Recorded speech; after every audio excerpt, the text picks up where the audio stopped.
All right. Let's roll. I don't remember what happens in this game. Neither do I.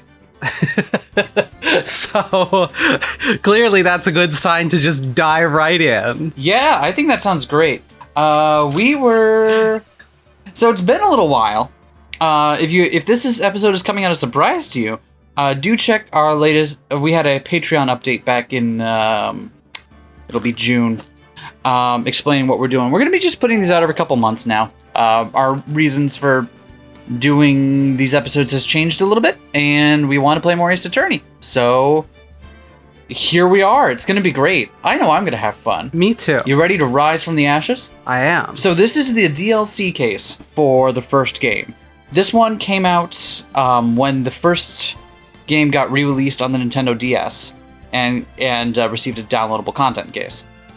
So the main story of the first game is over.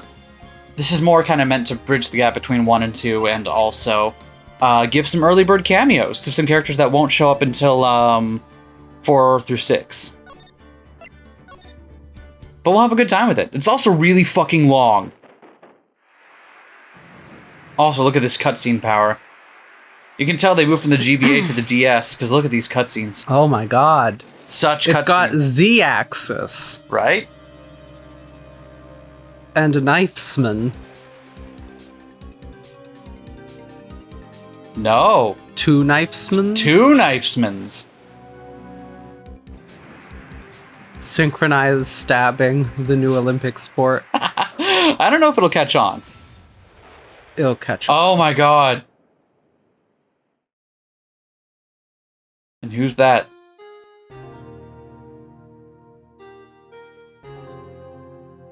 So, I regret to inform you now that there's going to be no Maya in this episode. It's so sad, but she comes back in the second game, obviously, but for continuity reasons, she wasn't going to be around this episode. So, it's unfortunate. Ah, well. Oh, well. I'm conscious again. What year is it? This never gets any easier. We're really doing this, guy? I mean, I'd play off of you, but there's no one else around. You're on your own. I don't have qualia in between games. Feels like it's been 2 months since Maya left the office. Nick, can you hear my voice? Sometimes I can still hear her voice. Gay. Homosexual. She's been trying to encourage me to come out for Pride. 2 months without a single qualia. I've had offers, but none I took. That is, until the day that girl showed up. February 22nd, 10:02 a.m. Wright Company Law Offices. Why do I come here to the office every day? It's not like I want to work. There you are, finally! Where have you been? My sister's trial is tomorrow. Look at me! I'm so spunky and happy to be here. Who are you? It doesn't matter who I am. It only matters who you are. The famous defense attorney, Mia Fey.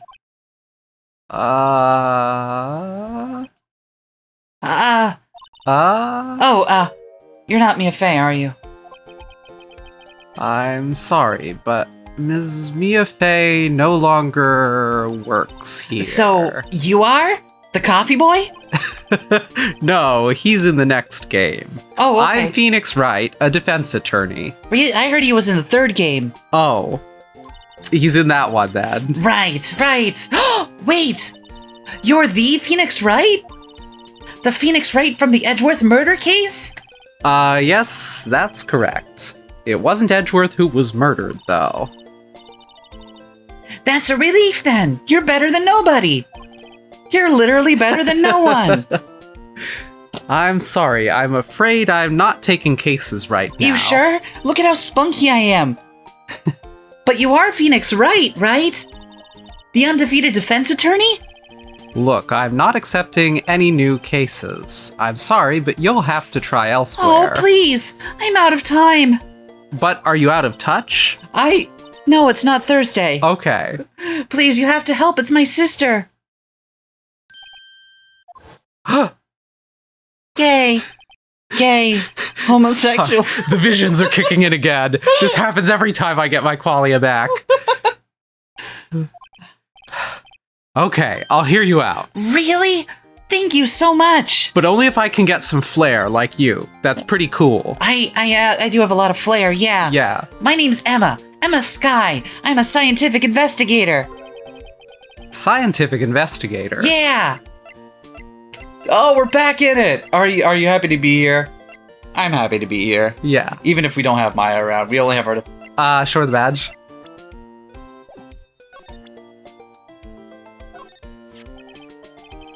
See this? It's my attorney's badge. Ah, well, I've never seen a real one before. You're the first one who's actually been interested in mine, believe me. Its composition is mostly silver. The gold plating is flaking a bit. She analyzed it scientifically. There doesn't appear to be any corrosion due to sulfides. I'll give you $50 for it. Deal. Sorry, but it's not for sale yet. So what do you think, Emma Skye? I want cool buttons. She has a lot of cool buttons. I gotta assume at least one of them is that one face that shows up in old chemistry textbooks telling you not to drink something. And then the other one is like a buy pride pin or something. Emma, was it? So you're a scientific investigator. Yeah, that's right. Is something wrong? No, it's just you seem kind of, jumpy, or maybe just young? Young? I'll be 16 years old this year. Oh, I see. Wait, only 16? I'm set to be formally assigned to forensics in 3 more years. My work is becoming quite well known, at my age no less. So what exactly is your current position then? Well, legally speaking, I guess you'd call me an 11th grader. But I'm ready to do my job, at my age no less. I believe what they called me was an unpaid intern. They had me working a lot. Great, another future professional in training. So what's this about a case? You said the trial's tomorrow? My sister didn't do it. She wouldn't stab someone with a knife. She wouldn't. She'd stab them with, like, I don't know, a machete. Or, maybe that's not the important distinction here, but still, she wouldn't. So, it's a murder case.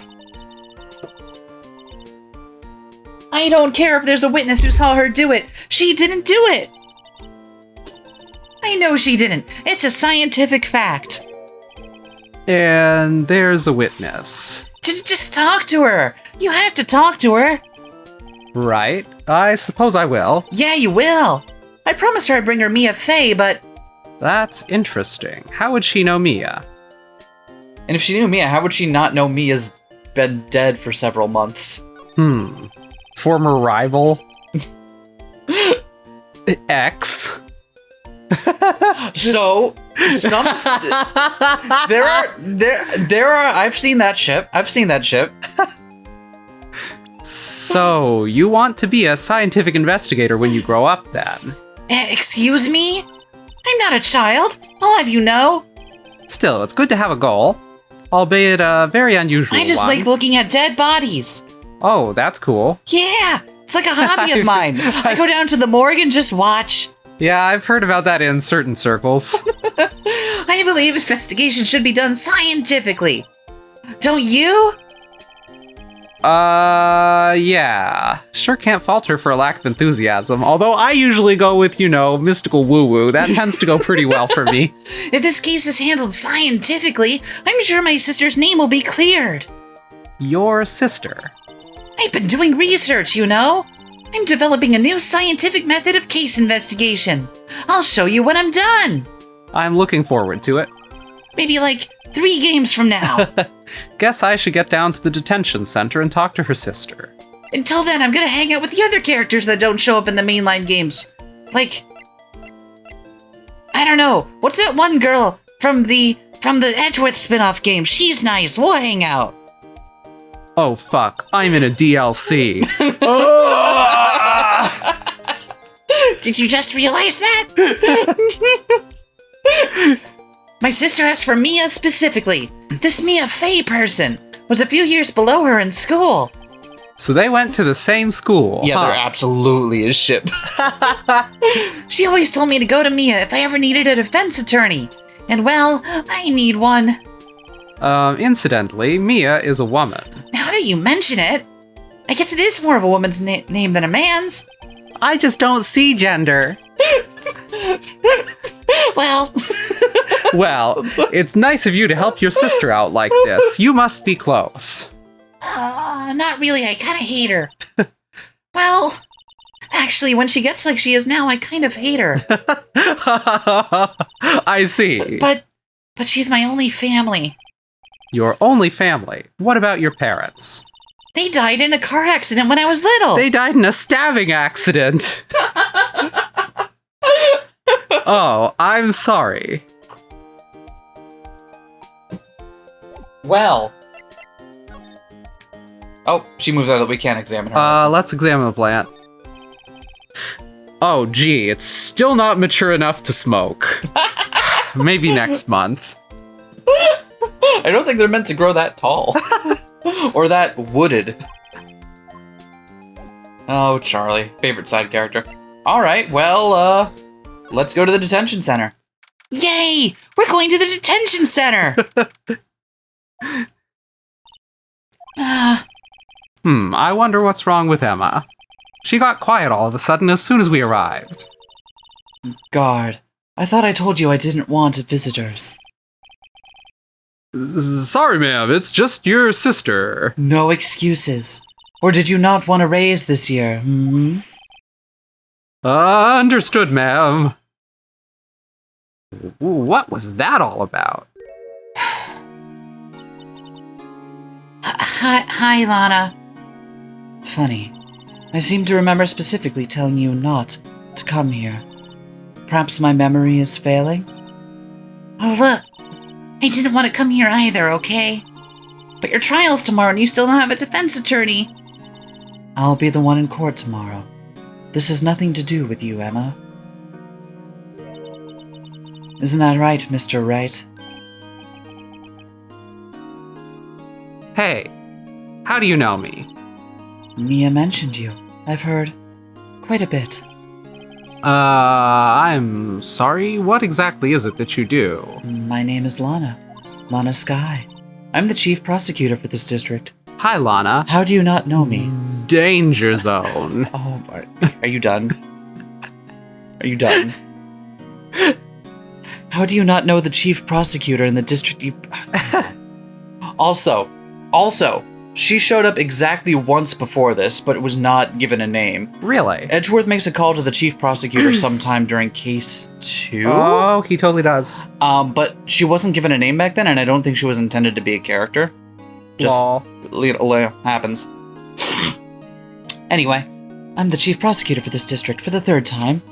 You're a prosecutor. I didn't know you could get medals for that. That's pretty sick. The medals aren't for prosecuting, they're for other things, but... Everyone in this family has flair. Why don't I get flair? I thought that shiny little yellow button you were wearing was flair. Holy fuck, I got flair for becoming a lawyer. If I become a lawyer again, can I get another? No. Piss. Time for a career change. 2 sisters, one a lawyer. Could this be a coincidence? Emma, Lana, I mean, they're just like... Is something wrong, Mr. Wright? So let's talk.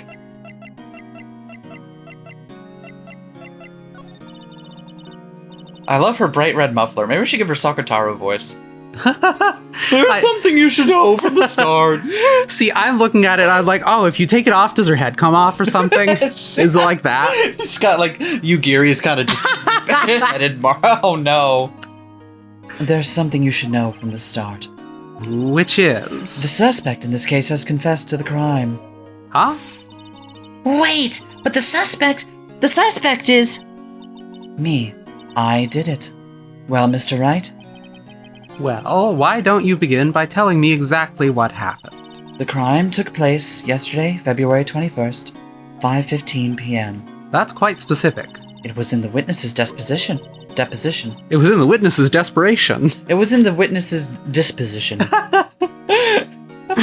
A witness clearly saw me committing the crime. That was a bit of bad luck, wasn't it? No, it was fortunate. The crime took place in the underground parking lot at the prosecutor's office. The body was found in the trunk of my subordinate's car. The prosecutor's office, huh? In your subordinate's car trunk? Classy. I was arrested on the spot, caught red-handed as it were.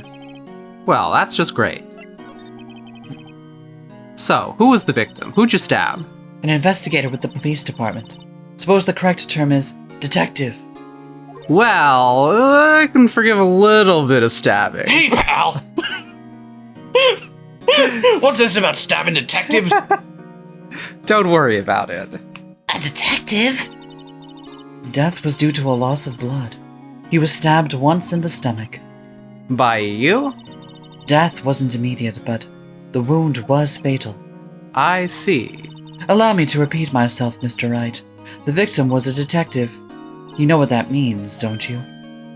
Uh-oh. What? What, Mr. Wright? What does it mean?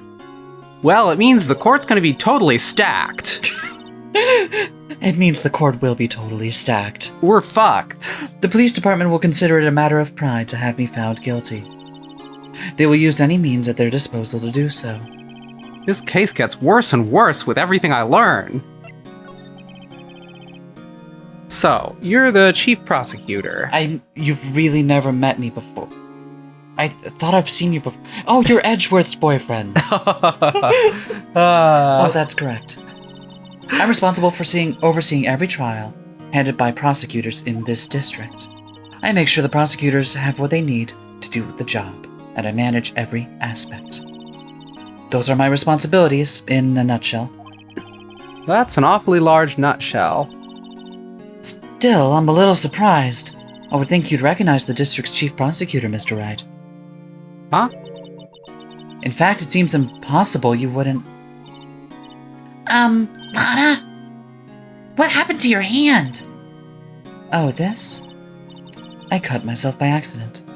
When I stabbed him, that is. Huh? I'm not very good at being a criminal, I suppose. How am I supposed to defend this? Time to change the subject. Wait, she was in the class ahead of Mia, wasn't she?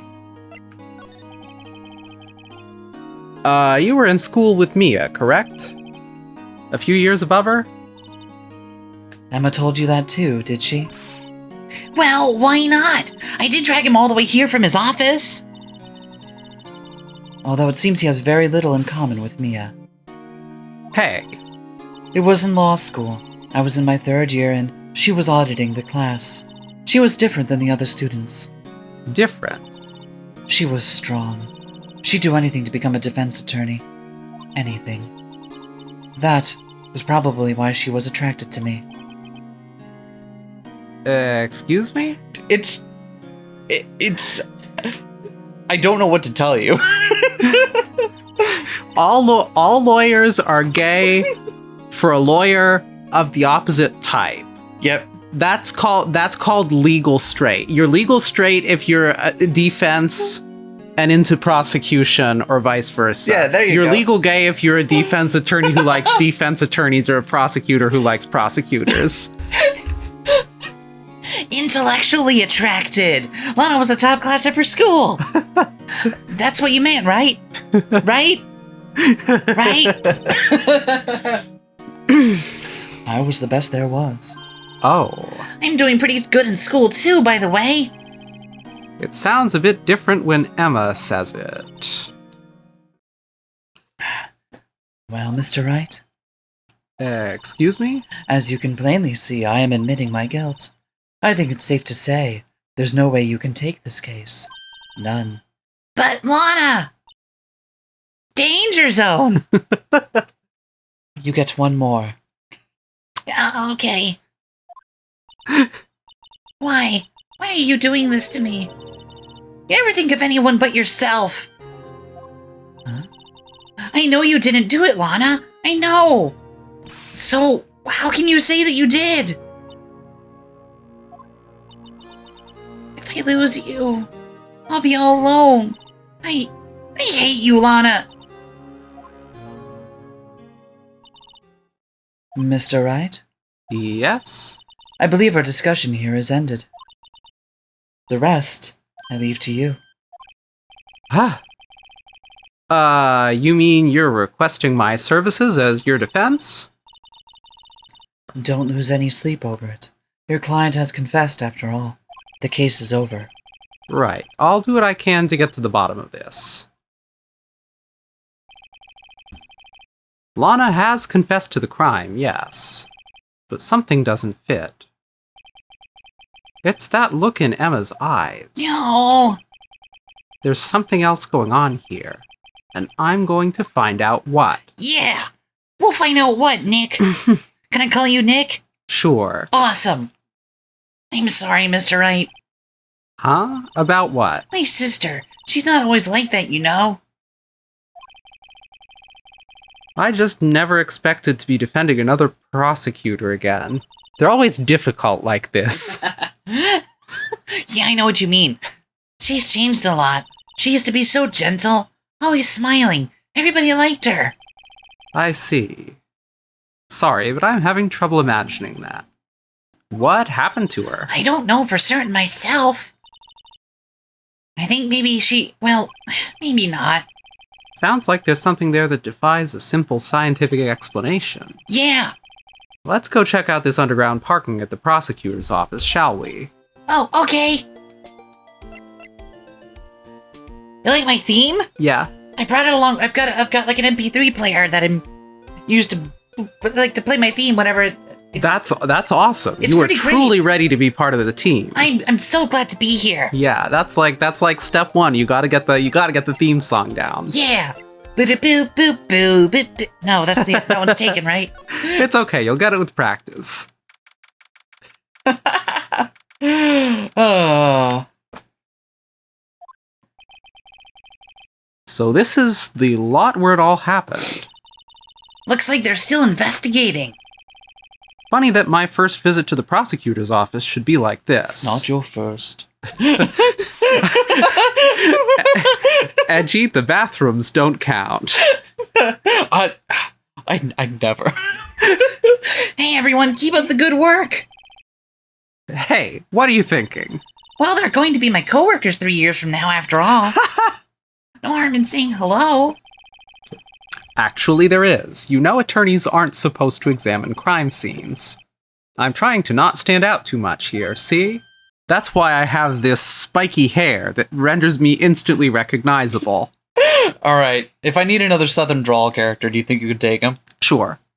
A thick Texan kind of. You expecting to go unnoticed here, partner? Partner? Oh, it's this guy. What do we have here? Looks like a bambina got loose from the ranch and is up to no good. Folks gotta learn to keep them doggies tied down, partner. Mr. Marshall. Marshall looks more like a sheriff to me. Oh, that's funny.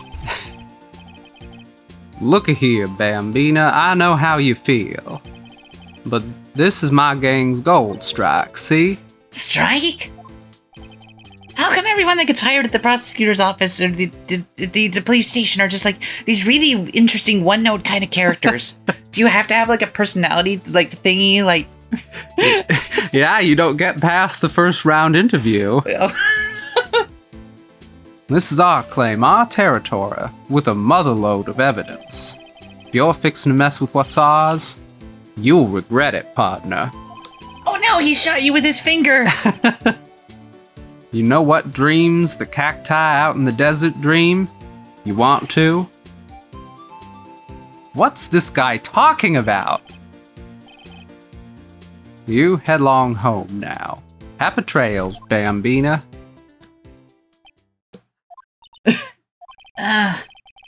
Was that, hombre, a friend of yours? Oh, come on, Nick, that's their word. It's kind of, sort of, yeah, he's a detective. Who thinks he's a sheriff from the Wild West, it seems. Yeah, it appears like a prereq of getting a job at the police department is that you have some weird personality quirk that shows up in everything about you. To be fair, this is true of every character we've met. Yep. You just have to be like that to live here. Yep, in the Ace Attorney universe. Yeah. Anyway, let's see if we can, so we got a couple options here. We can slide. Huh, that's a car. Yeah, that's a car. Let's start by examining stuff over here. And then we'll, I don't know, I kind of wanted to dream the dreams the cacti out in the desert dream. This is where the cars leave the lot. The arrow on the ground makes it look more like an entrance. What are you talking about? It's plainly an exit. Well, maybe it's both. Kind of a dual purpose? Ah, the theory of relativity. What, I've got to write this down. Ah, hey, Mr. Wright. Maybe you know, was Mr. Relativity German, or was he British? Mr. Relativity, are you sure that was his name? Alright, let's see if I gotta make sure we can get everything we can here. I know there's one really sus thing, we'll get to that last, but An oil drum. Looks like it's filled with water. It's heavy, I can't even budge it. The drum over here is on its side. Wait, I know. I'll hide in here and do a stakeout. I think you'll probably just get arrested. Oh, okay.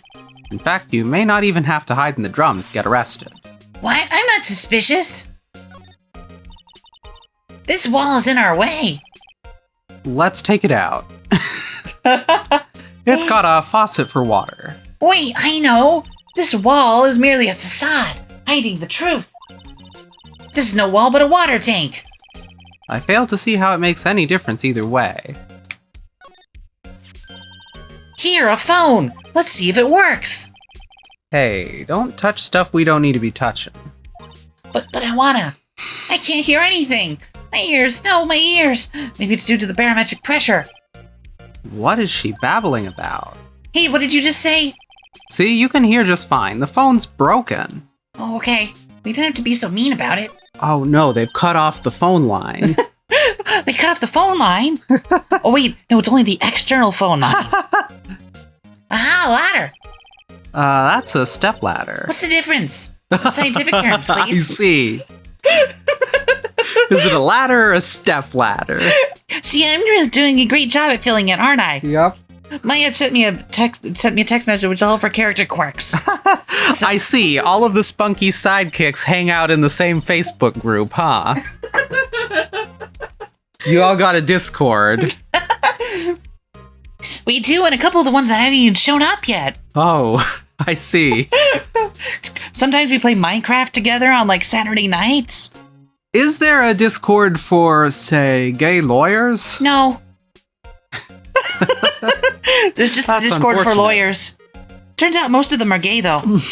It was kind of redundant.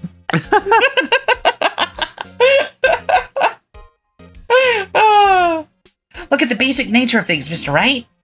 This all seems so horribly familiar it's somehow. gonna bother me that I can't remember the fucking girl's name from, Edgeworth games.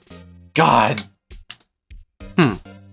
I know she's the Yatagarasu, but I can't remember what her fucking name is. Look, a door! This must mean something. I'm not sure that doors mean anything. Well, then that's again, very philosophical. semiotically speaking, no, I won't open a mysterious lock. Won't open? won't open. Yeah, won't open. I fail to see what's mysterious about it. Mr. Wright, you need to learn to enjoy life more. Let's finish our investigation first, shall we? Okay. We can, okay. Look, a stylish glass-walled room. Very nice. You could see the whole parking lot from in there. It says security. Perhaps it's a cafe. Huh? Cafe security. Yeah, that must be it. Let's check it out later. I hate to break it to you, but that's probably just a security guard office. Oh. You know, I scored a 97 on my science test the other day. Too bad they don't have a test for common sense. Hey, what are you thinking over there? Let's see if they'll let us... Because Marshall told us not to get involved over here, but... Well, no time to waste. Let's get to hunting for clues. Wonder what this is. Wait, so we didn't look at the clipboard on the floor? Well, don't worry. Okay. Well, partner, looks like you got no intention of going home quietly. The sheriff. Like I said before, this here's our claim. Oh, you've got such a cool theme. Thank you. I recorded it myself. You best be moseying along now, unless you're fixing to bite the bullet. God, scary. Could you just tell us one thing? Who owns that car? Well, the little filly's got a good nose on her. You want to know who rides that red Mustang with the body in a saddle, eh? Please. No problem, partner. About time for victuals anyway. Get yourself to the saloon up on the 12th floor of the prospector's office. Has anyone told you that you're a little much to talk to? Constantly. Might just find you a cerveza you like. Prospector's office? Where does this guy think he is? And when, for that matter? He signed up thinking it was for the prospector's office and just rolled with it when it turned out to be prosecutor. Note to self, look up Vittles, Saloon, Cerveza. Maybe we should check out room 1202, the High Prosecutor's office. Oh, they get high as kite in there. Yeah. In any case, stay away from the car. You can look round here all you like, just keep your paws off our claim. Right. Great. Great, maybe there are some clues around here, Mr. Wright. Let's check it out. Okay, now we'll check out the obvious one. Sorry. What's this? A wallet? Excuse me, officer. Wait, what are you doing, Mr. Wright? What am I doing? I just found this wallet, so I'm handing it over to the police. Yeah, but there could be money in there. Oh, you're right. It's not tied down. I don't believe it. This is real basic. Anything at a crime scene is evidence. Let's be scientific about this. Please, just put it in your pocket. How is that scientific? Am I doing it right? Sounds like theft to me. It's just like she's still here. Maya said anything that's not tied down. I'm called to duty already at my tender age. Here, I'll teach you the trick to examining evidence in detail, okay? By the way her eyes are sparkling, I can tell she's been waiting for this. This is going to utilize the DS's touchpad. Are you ready? Oh, fuck. We don't have a touchpad. Okay, now look at the court record. Okay, court record. You have to be sure to examine evidence carefully on all sides. Now let's start examining, from every angle. Oh, look! I think there might be a clue here. Should check it out with a press of the A button.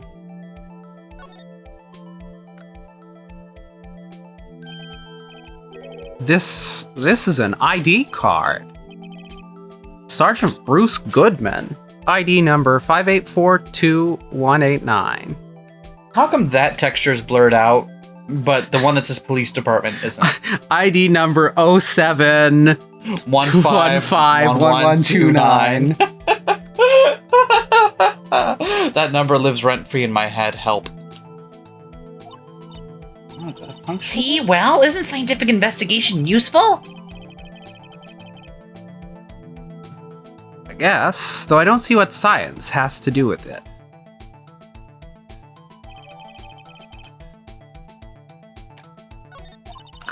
Let's be sure to examine every piece of evidence we find. I guess I've got to be on my toes from now on.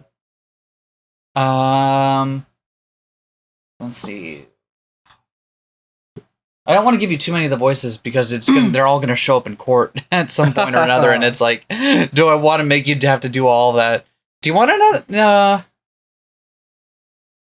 Excuse me. Were you two all set? Us? I'm also a little bit much. I love her hot dog necklace and her fucking jelly donut hat. What's this? She couldn't be. Yes, I am the lunch lady. You're selling lunches? Here? This is a crime scene. Hello. Half and half, was it? Oh, thanks. And you, sir? Yes? Some crunchy goodness coming at you. Thanks. Interesting way of doing business. This area is off limits to anyone without a clearance. Especially passers-by. Or are you officers? No, but you don't exactly look like the type to have clearance. Well, that's hardly a way to greet someone. Even if my days as the cough-up queen are over. Cough up? Huh? You know, I'm feeling kind of full. Maybe I'll pass on lunch. I'm quite connected to this case, you see. The images are burned into my eyes, you might say. Yes, all the sordid little secrets. Secrets? Dear me, you are a slow one, aren't you? I am referring to the murder, the stabbing of that detective. What? A witness clearly saw me committing the crime. You mean you're the witness my sister was talking about? Please, cough up queen. Tell us what happened. Is someone gonna tell her that's a weird name? The name's Angel Starr. Don't you go forgetting it. Or before you know it, I'll have you whimpering at my heels.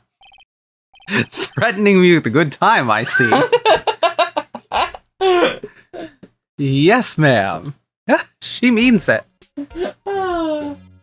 Everyone in this DLC is just so much. I really love the hot dog necklace. It's a lot. Somehow, I knew. Yesterday was a day of destiny. I knew something was going to happen. Just like I know on that daily special on Friday every week. It's salmon.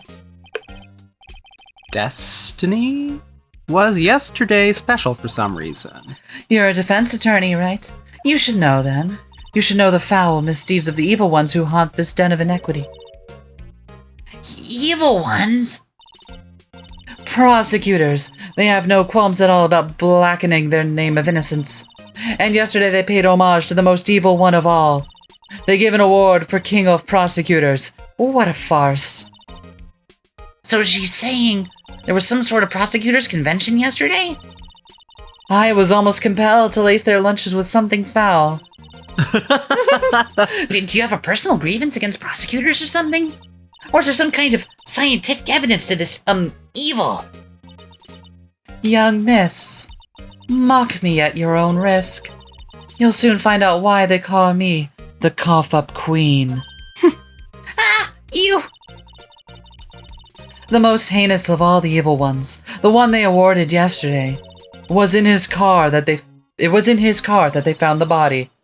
Proof that he devours the evilest lunches of all. I love her. Angel Stars is just everyone in this, like, I like them all. I like them all very much. But also it's like, oh boy. Really? Really what? I'm totally confused. One thing's clear. This lunch lady has a thing against prosecutors. Prosecuties. So, what exactly was it that you witnessed, Miss Starr? It was a fascinating spectacle, to be sure. No, I know what they say when they talk about a woman's wrath. To see Lana Skye wield that knife so. Her knife flashed in anger, bringing him to a sad end. It was truly a sight to see. You mean you saw the very moment of the crime? The sound of his silvery ties to this world being cruelly cut still ring in my ears. And the rhythmic beat of Lana Skye's knife. Rhythmic beat? That doesn't make sense. To the rhythm of the boogie, the beat. He was only stabbed once, right? I don't think we've gotten that. Okay. We know nothing about how the body's been. Okay. Yeah. Wait a second. You know Lana Skye? Huh, of course. It's quite a feat becoming chief prosecutor. And how many lunchboxes of sin did she pack to make that journey, I wonder? She always travels light. Now, why would this pretty lunch lady know the chief prosecutor's name? Could we ask you a bit about yourself, Miss Starr? I come here every day to sell lunches. I import only the freshest and best from the Far East. For some reason, the box lunches are a hit here. I see. You know, in Japanifornia. Why not make the lunches here rather than import them? Did you say something?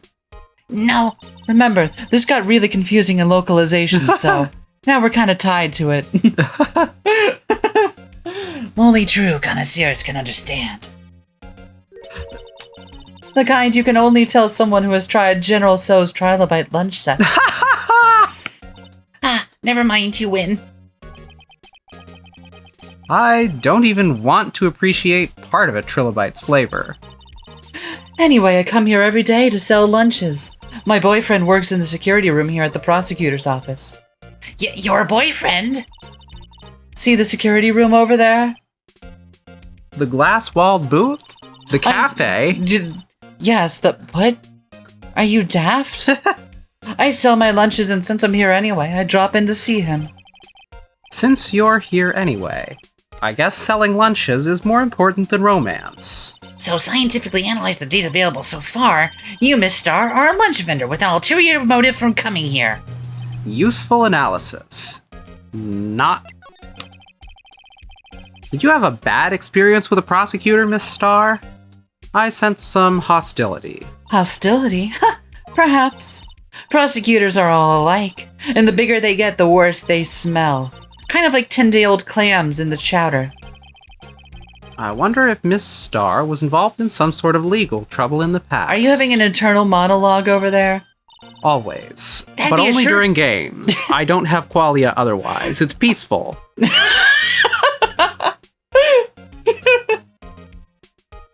That'd be a sure cause of food poisoning, scientifically speaking, of course. I mean, I guess the alternative is to have qualia while the game isn't running, and then you wind up with a spoiler for that game scenario. I mean, now you're talking cough up queen. I thought she was just a lunch vendor, but now I'm not so sure. So she totally did it.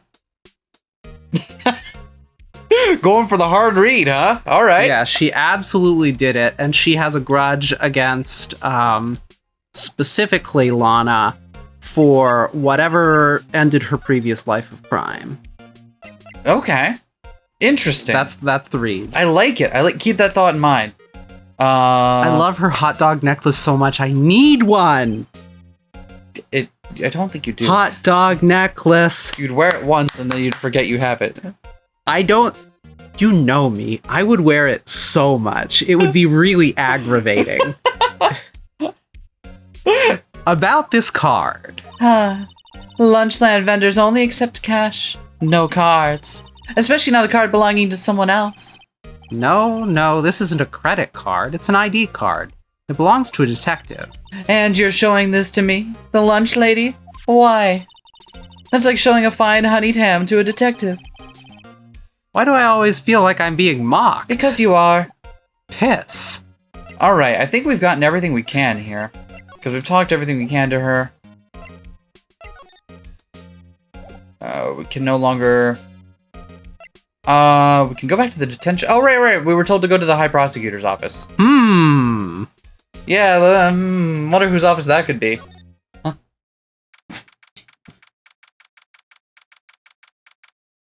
I love this, because there are so many little, callbacks and call forwards, and there's a whole bunch of really nice details in here. That because this was DLC, there's a fucking neck ruffle thing on the plant container. Yeah, there is. But because this was done after the first 3 games were done, they could put in a couple of call forwards to some of the bits from later on. And they went back and added a Steel Samurai figurine to justify because he talked about how he's a big fan of Will Powers and I love that he has 2 or 3 different tea sets back there. yeah. His prosecutorial jacket, the one on the one that's framed over there, that comes up in a later game. But This kind of room just screams, I can do the job. Quite a change from your office, really. Thanks. Look, there's a trophy or something right there. A trophy? What, that shield? It takes real nerve to display stuff like this. Whoever's office this is, they must be a real stuck-up jerk. Phoenix Wright, you never tire of prying into other people's business, do you? That voice. Hey, Honey Bunch. Long time no see, Edgeworth. Huh? Ah! Mr. Edgeworth! You know him from somewhere? Of course! I'm his biggest fan! My sister introduced us once and... Right. Her sister is the chief prosecutor. Wow, rude! The chief prosecutor, after all. Well, what brings you here? I'll warn you, I've been known to be a real stuck-up jerk. No, did I? No! It was just Mr. Wright here, he... Hey, don't blame me. We were just here to investigate a murder case. Murder? A body was found in this nasty bright red sports car in the parking lot. Huh? That would be my car. What of it? Oh my god. Oh my god. What? Your car? I'll say one thing. She certainly can scream. I love how they just keep putting her foot further and further in her mouth. It's great. Let's take a look around his office, because this is our first time getting to see his office. This is so great. Wow, his jacket is even lacier than his usual ones. Must be his lucky trial jacket. Lucky jacket, right. I've never seen him wear it. I'm sure there's a story behind why it's in a frame. Maybe I'll be naughty and take a picture. She's getting way too excited. I'm sure we won't find out why it's in a frame until, like, I don't know, the third game or something like that. My, what an amazing bouquet just ready for Mr. Edgeworth. No kidding. Hey, there's a card on it. Back from the dead. Oh. Back from the dead. Wendy. I've heard that name somewhere before. And beside it, a giant steel samurai. Wow, I want one. Huh? There's something written on the bottom of his foot. Between a rock and a hard place. Wendy, is she Mr. Edgeworth's fiancée? I don't think so. Not quite. Oh, there's so much to see. Oh, let's look. Whoa, what a view! Must be nice to have an office on the 12th floor. I guess you would feel important. Incidentally, were you to jump out this window, the time till impact the ground would be... Got it. Approximately 3.23 seconds. That's handy to know. What do you want to look at? Tea. Oh, cute, what a pretty tea set! I go more for the instant tea bags myself. Amazing! The drawer below is filled with packets of tea leaves. They're all sorted by place of origin and flavor. Look at this royal blend. What an exquisitely splendid concoction. There's such a thing as taking a hobby too far. Wow, shots fired. And this Nick. isn't it. Tea is serious business. Tea is serious. Let's Okay. take a look at that stepladder. Whoa, these are all case files? They're all stacked up to the ceiling. There's even a ladder. Odd. I thought Edgeworth wasn't good with heights. He must have someone get them for him. Hey, pal. You thought I wasn't going to be in this case? Strange. Why did I just picture Detective Gumshoe? God, I can't do my gumshoe voice. This is so hard. He must study these case reports so closely. He's so cool. You wouldn't say that if you saw him sweating bullets up on that ladder. I am still right here waiting for you to talk to me. Hey, a chessboard. Let's spin it around. Oh, you said the line. Said the line. Woo! Say the line, Nick. I'm not too up on my chess, but it looks like blue's in a bit of a tight spot. The red knights have surrounded the blue pawn. Huh? Those horses are mounted knights. Their swords have really sharp edges. And check out that poor pawn. His head is kind of spiky. Kind of reminds me of you. Mr. Edgeworth must be an avid chess player. What's wrong, Mr. Wright? Edges surrounding a pawn with spiky hair. Nah, it's nothing. I hope that doesn't awaken anything in me.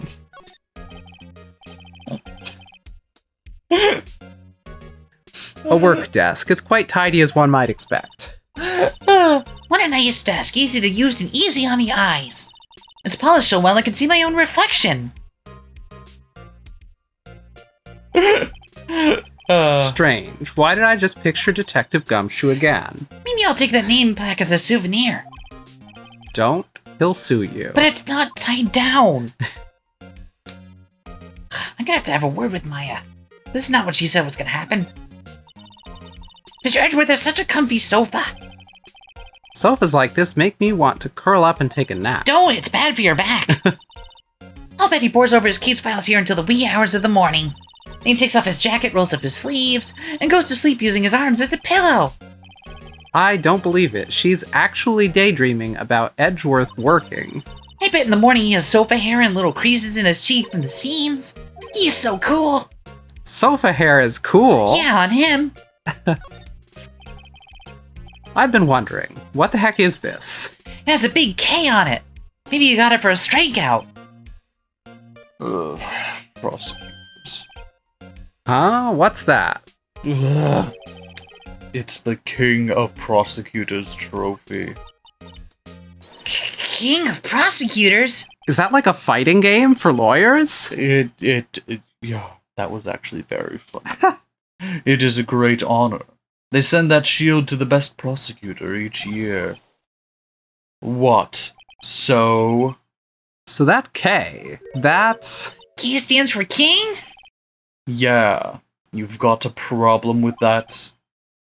I didn't design the thing. King of Prosecutors. Kind of like Employee of the Month, only better.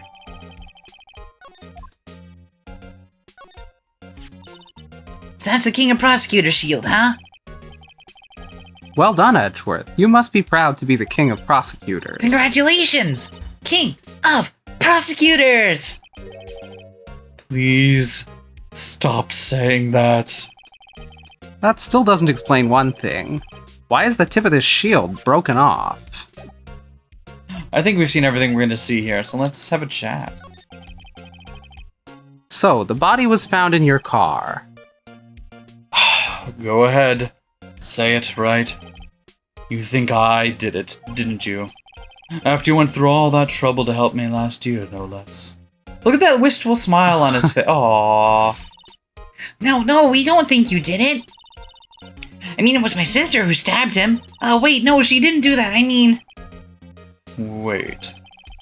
So you're the chief prosecutor's little sister, then?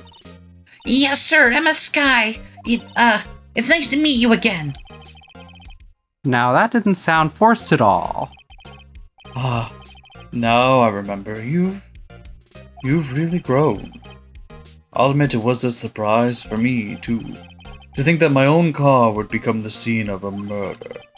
More surprising still, I'm being forced to prove my superior's guilt. I can understand... Wait, what did you say? Lana Skye is the chief prosecutor, the top prosecutor in the district. She can't prosecute herself, so I'll be the prosecutor in the trial tomorrow. You, Mr. Edgeworth? Just in case you were, you wanted more Edgeworth stuff. We got more Edgeworth. You wanted Edgeworth? We got Edgeworth. We don't have Maya, but we have Edgeworth. I'll make do. Okay. To be honest, it's a bit of a miracle that I'm still here at all. What do you mean? Rumors. You've heard the rumors about me, haven't you?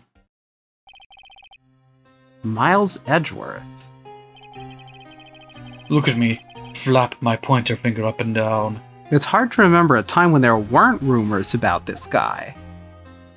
Tisk, tisk, tisk. Forging evidence, arranging false testimony, illegal searches, you name it. Ex-attorney if Miles Edgeworth had a gun. Thanks to you, my innocence was established in the trial at the end of last year. I still cannot believe you called a fucking parrot to the witness stand. I'll do it again. I don't doubt that. I'll call anything to the witness stand. I'll call myself to the witness stand. I take that as a threat. You should. However, there are some who say I'm the one responsible for the current incident. What? That's crazy. It looks like it's your fault, so obviously you aren't. That's how crimes work. Some people need very little excuse to think ill of others. It's a fact of life. It's impossible to stop. But Some of them even go so far as to present me with toys like this. They think it's funny. Toys? That bronze shield? There's gotta be a story behind that one. Chief Prosecutor Skye? Yes, we first worked together on a case 2 years ago. It was my first big case. that's right, I remember. 2 years ago. I wasn't even a lawyer yet. Since then, I always felt that she was looking out for me. It appears I was mistaken. Mistaken? Why? I mean, I know she's not the warmest person, but I'm sure she felt some responsibility for you. Then, why? Why did she stab someone in the trunk of my car? Not only that, she stabbed him with my knife. What? What? Mr. Edgeworth, your knife was the murder weapon? To be specific, it was the knife I keep in the toolbox in the trunk of my car. Interesting. Edgeworth? What? You sure you didn't do it?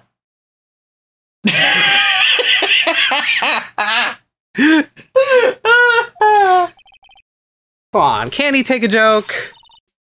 You have a strange sense of humor, Mr. Wright. Is there more to say about the shield? No, we already are. Okay. Can we present anything to him? I wonder if he has anything to say about... So basically, this says you were the best of the best last year, huh? You can take that foolish grin elsewhere, right? I lost a day of work to receive that travesty.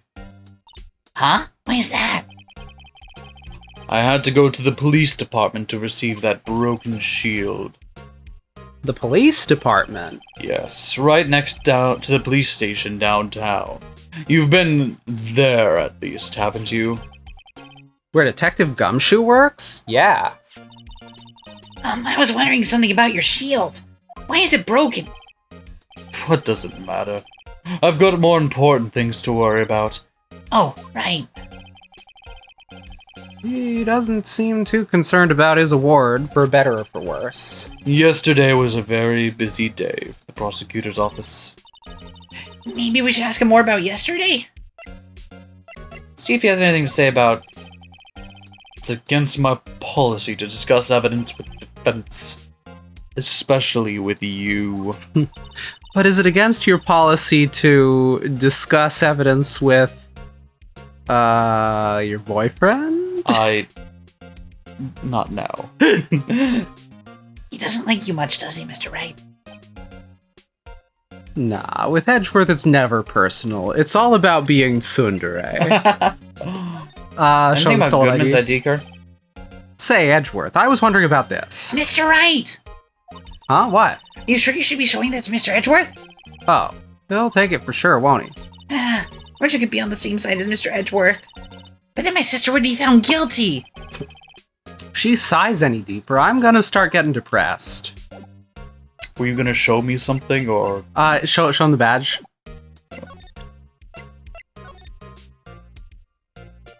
Wait, we're examining it. Oh my god! Look all over. Oh, hit A. So this is what the back of the badge looks like. I always thought I had a safety pin. Each badge has a number carved into it. That way you can tell which attorney it belongs to. You mean you couldn't lend your badge to anyone? No, I'd be found out right away. Really? I hope you never have to do that. That would be pretty weird. Well, that's no fun. interesting, but we can't present it. I once dreamed of being a defense attorney. A long time ago. What? You wanted to be a defense attorney, Mr. Edgeworth? Yet my path is laid out clearly before me. I have no time to reflect on what might have been. That's called being called being legal trans. You're really committed to this bit, aren't you? Yeah, can we examine any of the other evidence with the 3D rotating thingy? That's a great question. I would like to look at the knife and the other stuff. I believe we can examine all of them. I don't know that we find anything. Oh, this is great. Some of them will definitely be required to, but I don't know. But it's not required that we do all of them. This must be the victim's blood, right? You just put that in your pocket with, like, the blood still... Ew! Either that or Edgeworth cut himself peeling an apple. What's Edgeworth doing with a knife like this anyway? Hey, maybe he spends his weekends roughing it in the wild.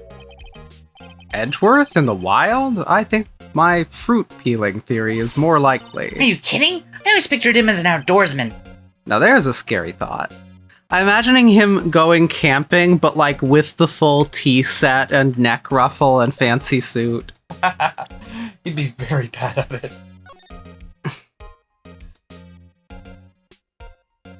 Oh. Hey, check it out! There's a metal plate here! It looks like the names of all the previous recipients are engraved on it. Wow, one guy's listed a bunch of times. Von Karma. Guess he must be a foreigner? Yeah, that's probably it. Well, wherever he's from, he must have been an amazing prosecutor. I'd like to meet this Mr. Von Karma sometime.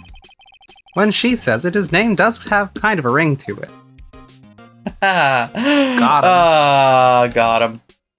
Oh, that is one detail you don't get to see from the other. Is that it is a fist holding up the shield. That's really cute.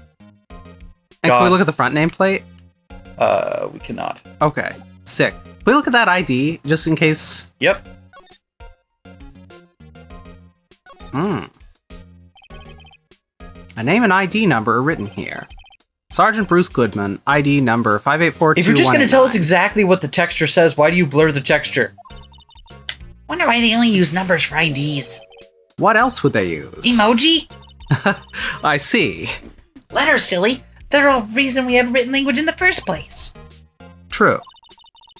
Sergeant Bruce Goodman, ID Yabadab. See? Wouldn't that be better? Yabadab. Well, it does have a certain ring to it. Exactly my point. Look at these modern references the kids will definitely get. It doesn't take much to amuse her. Everyone will find that funny, right? Everyone's seen that one, Is there right? anything on the backside? Police department. Something that probably says if you find this, please return it. Yeah.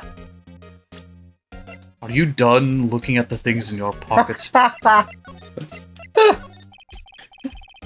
Could you tell me more about yesterday, the day of the murder? Yesterday was the annual cleaning day at the prosecutor's office. Cleaning day. Working with the police department, we sort and file all evidence for solved cases. We call it evidence transfer. Might be your hands of old cases, in other words. Oh, and another thing. A ceremony was held at the police department. There's an annual review and awards for outstanding police officers and prosecutors. And that's when you got the shield. I was at the police department yesterday afternoon. I got back here at 5:12 p.m. That's very precise. People like myself and Mr. Edgeworth pride ourselves on our precision, Mr. Wright. No, I place little faith in my memory. The only thing I trust is solid evidence. Fair enough. Thank you. This is the parking stub from the underground lot. The murder took place around 5:15. That's my favorite The Who song. I feel like that one really gets overlooked. So the murder happened right after you got back. What, right? I'd appreciate it if you direct that suspicious glare elsewhere. Oh boy. Huh. Excuse me, but is Mr. Edgeworth anywhere on the premises? I'm not doing that. I'm not doing that. He deserves it, but I'm not doing it. Okay, don't do it then. All right. I'm Edgeworth. What is it? I'm here, sir, at the request of the chief, sir. I've got your report, sir. Report? What? Did you find new evidence in the case against Chief Prosecutor Skye? I don't like the way this conversation is going at all. Skye, sir?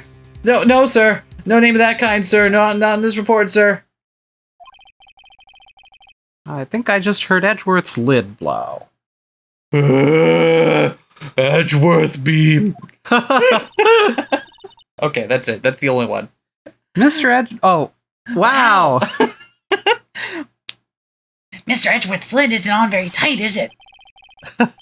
I made a clear request to the police department, did I not? I need to focus on the trial tomorrow, so don't bring me anything unrelated.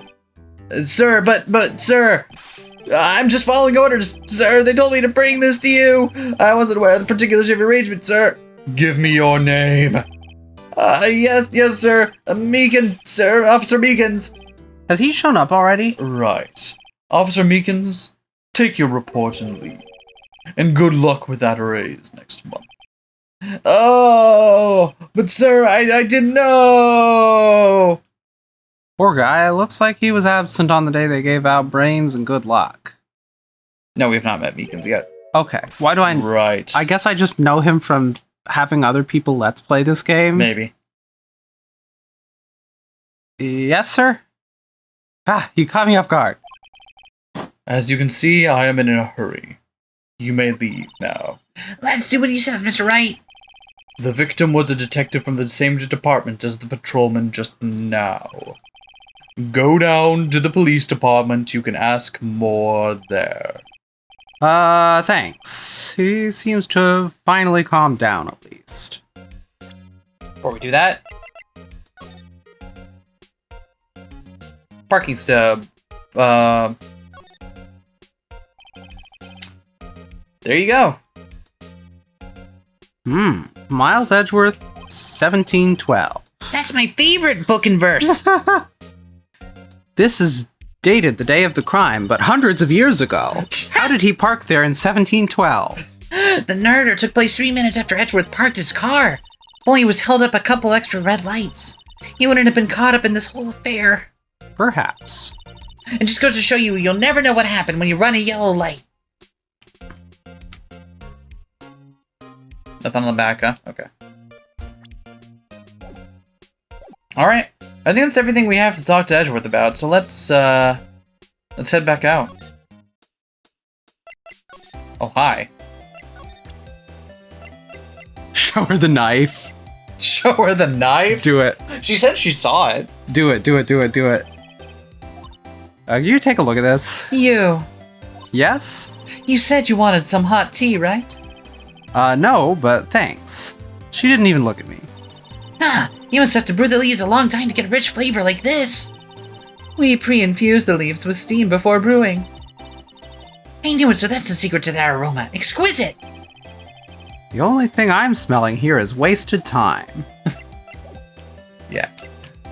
Show her the parking pass? No, I'm not going to show her. Do you want me to show her the parking pass? No, she won't have a reaction to it. Yeah, exactly. That's the point. I love it. Hey, take a look at this. Look at it. Look at the knife. I got a knife. Look at the knife. It's covered in blood. Look at it.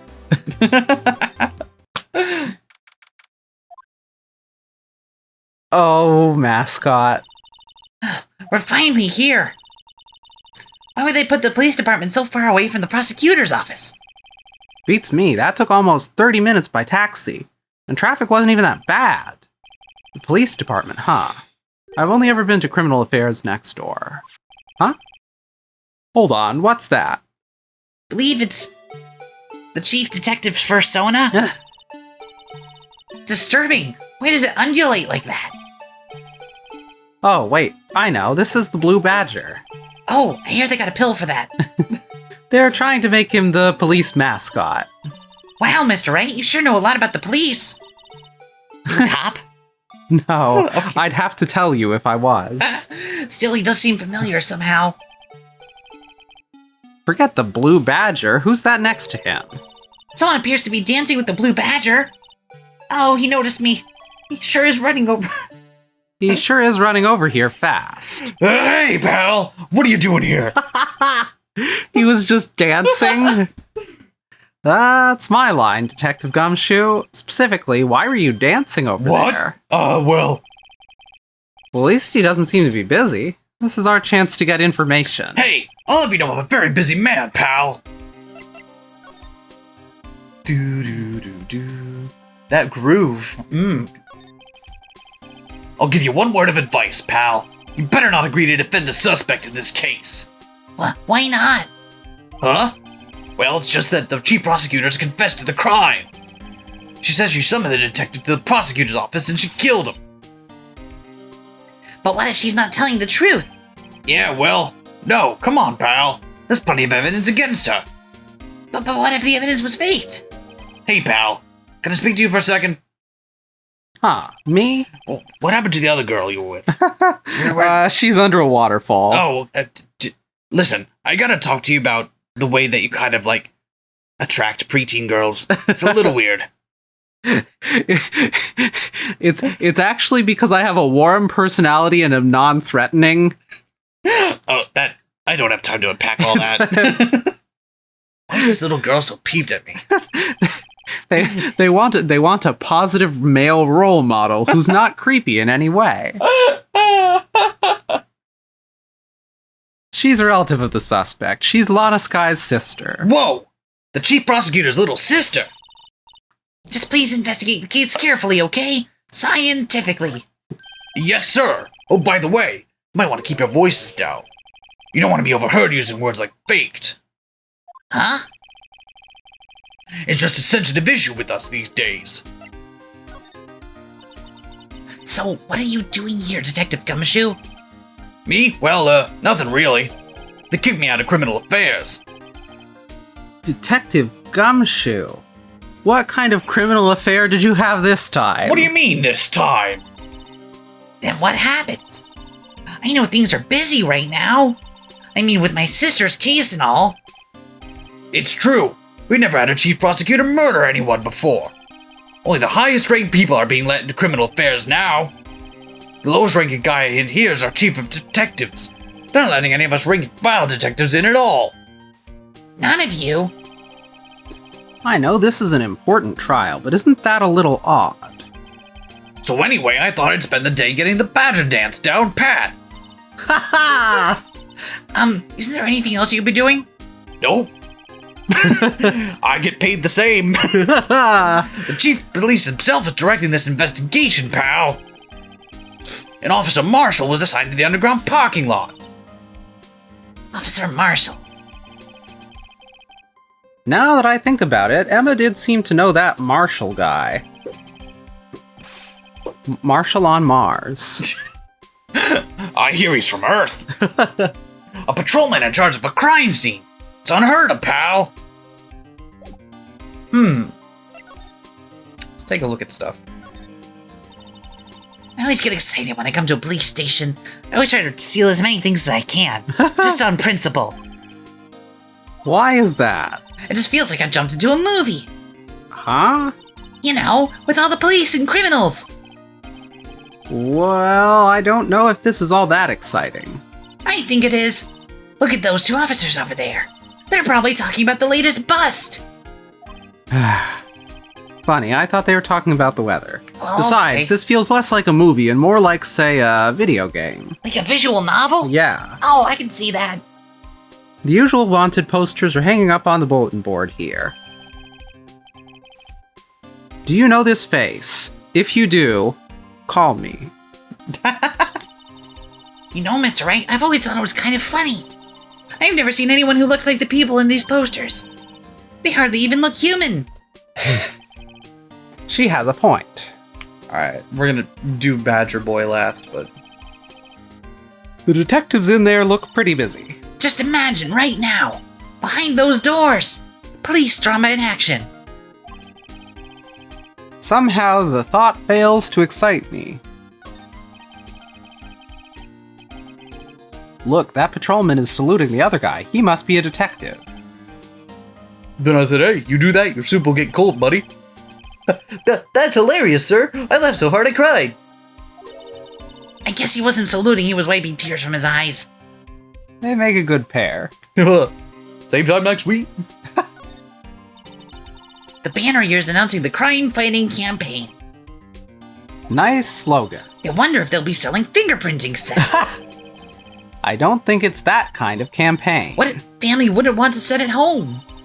It's good for finding out who snuck into the cookie jar. I think most families can figure that out without the extra help. Mr. Wright, do you know why patrol cars are painted black and white? No idea. Why? Well, I think they're designed after a panda. A panda. Not that I have scientific proof. It's just a theory. A game theory. Do you mind me asking how you came up with that theory? It was when I was on a school trip. I saw a patrol car and it came to me. We had just been at the zoo, see? What about zebras? Or did they not have those at your zoo? Oh no. I was wondering about that. Oh, what? The dancing blue badger? It's my masterpiece. You made this, Detective Gumshoe? The chief threw together some designs, and I just did my thing, pal. Nice work. It's battery powered, so it can go anywhere. There's no switch. It can just dance until the batteries die. Poor Blue Badger. Fated to dance until he drops. Oh no. Oh, let's look at the court record. Let's look at the blue badger from every side. It'll just bring it in, yeah, It's got a handprint on the face. Oh, that's interesting. because the thing was hand painted, so you can see all the other painting imperfections as well on it. I can, but I'm worried that's gonna matter. That or the broken thing on the top. Okay.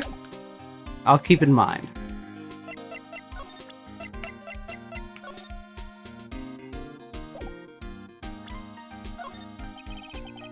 As a detective, I have to keep my mouth shut on that one. I know better than to go blabbing on about things I don't know about. No, I wouldn't want you to do that either. Good. The thing he built, and he's like, I know nothing about it. Let's try. Detective Gumshoe, what can you tell me about this? Huh? Hey, pal, that's a detective's ID card. You can't just keep that, you have to turn it into the police. It's people like you that get me into so much trouble all the time. Meaning Detective Gumshoe must drop his card a lot. Let's see. Bruce Goodman. Goodman. Sounds familiar. My mistake. But Didn't you work together in criminal affairs? But Whoa, now I remember. Bruce Goodman. He's the victim. that's what I thought. can you tell us more, Detective Gumshoe? Alright, let's see if he's got anything to say about... Hey, that's it! That's the King of Prosecutors award that Mr. Edgeworth got yesterday! Were you at the award ceremony, Detective Gumshoe? Of course, pal! I got an award for diligence myself! Congratulations. I was wondering, why is the award a shield? And why is it broken? Oh, there's a reason. I'll tell you what it is later. Apparently, he's forgotten. But I was proud of Mr. Edgeworth for winning that award. Even with all the naysayers in the prosecutor's office. Naysayers? Must be because of the rumors. Knife. Found in Mr. Edgeworth's car, stabbed with Mr. Edgeworth's knife, huh? What would drive Chief Prosecutor Skye to do such a thing? Yeah. Wait, I didn't mean... I mean, sure, of course, someone else really did it. Someone must have a grudge against Mr. Edgeworth. Car and the knife do seem a little too well organized to be a coincidence. Poor Mr. Edgeworth. What could have happened? We have to find out a little more about what's going on with Edgeworth. Alright, let's see. Oh, we got a couple new things now. Alright.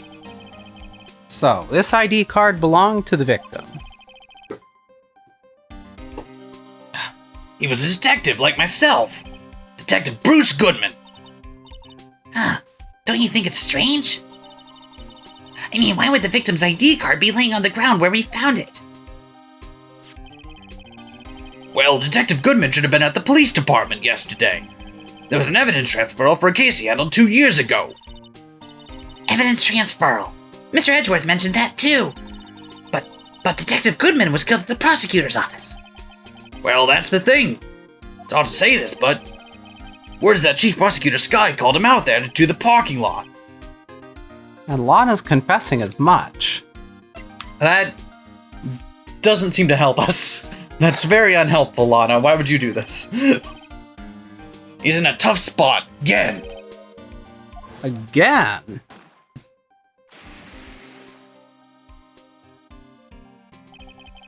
Well, it all started with the murder of that defense attorney, Hammond. Right, with the gun that makes you fight out.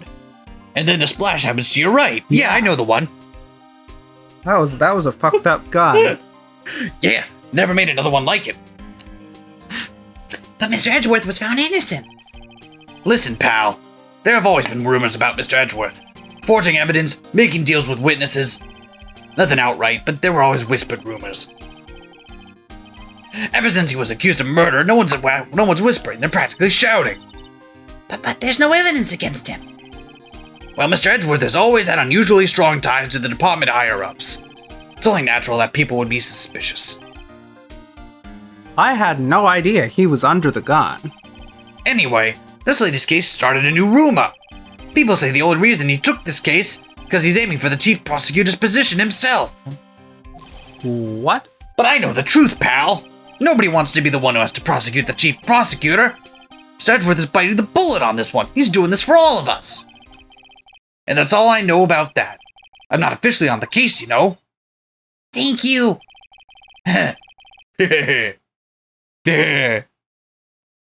Why aren't you handling the case, Detective Gumshoe? We met the guy who is. What was his name? The guy in the parking lot. That'd be Officer Marshall. He was appointed directly by the chief of police. Officer Marshall. Is he some kind of Wild West sheriff or something? No, Jake Marshall's just a regular officer. From West L.A. For a moment there, I wasn't sure. Remember, we're in L.A. Just in case you forget that. Look, pal, let me try to make things a little easier for you. Anyway, I bought a new kotatsu the other day. Let me show them this and they'll let you examine the crime scene, baby. I'll be surprised if this gets us anywhere. Gumshoe's being real helpful today. Thank you, Gumshoe. He's not on the case, so he can just fuck around and do whatever he wants. Learn the Badger dance. Just act like you're supposed to be there, and nobody will look at you twice, pal. Thanks, Gumshoe. As a detective, I have to... Oh, okay. I like Gumshoe a lot. Yeah, on the one hand, yes, ACAB. On the other hand, he's just a swell guy trying to do his best, trying to do right by his friends. I like him. Also, he always keeps a pencil on hand. Look at the guy. He's always chuckling. He's telling jokes to himself in his head right now. That was real funny.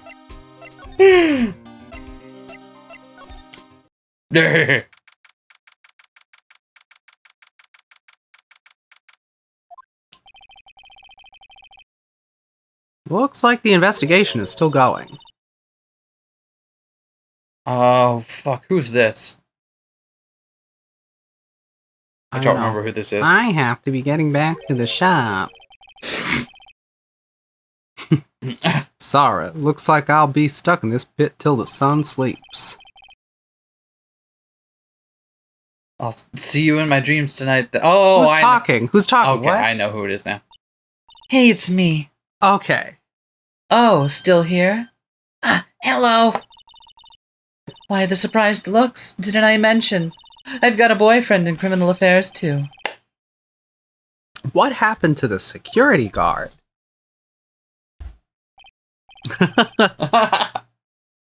Hey, what's wrong, Bambina? You're looking like a doggy that's lost its herd. Jake Marshall. Strange guy to put in charge of a crime scene. We haven't investigated this yet.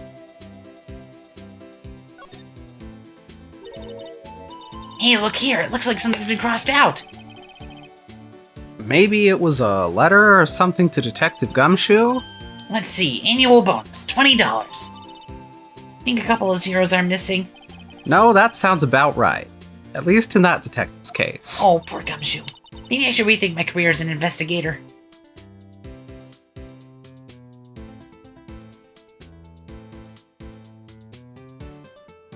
The one thing that fucks me up about this is that sometimes at the side angles you can't tell when it's coming towards you and when it's not. Oh, yeah. It's rough.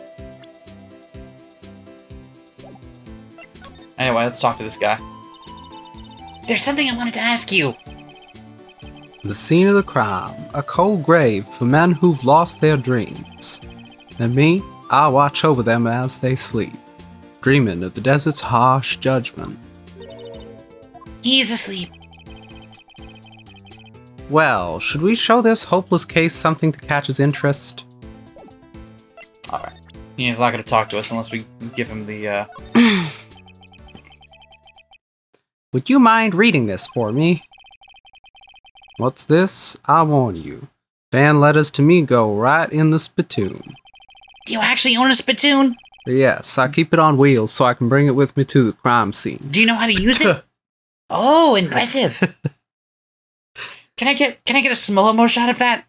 I know some people who would pay Mondo. It's a letter of introduction from Detective Gumshoe. May we investigate? Gumshoe? Oh, that old cow dog. He holding a birthday party or something? Huh? Look, where it should say letter of introduction, it says invitation. I think he just miswrote it. Wait, why am I getting all defensive here?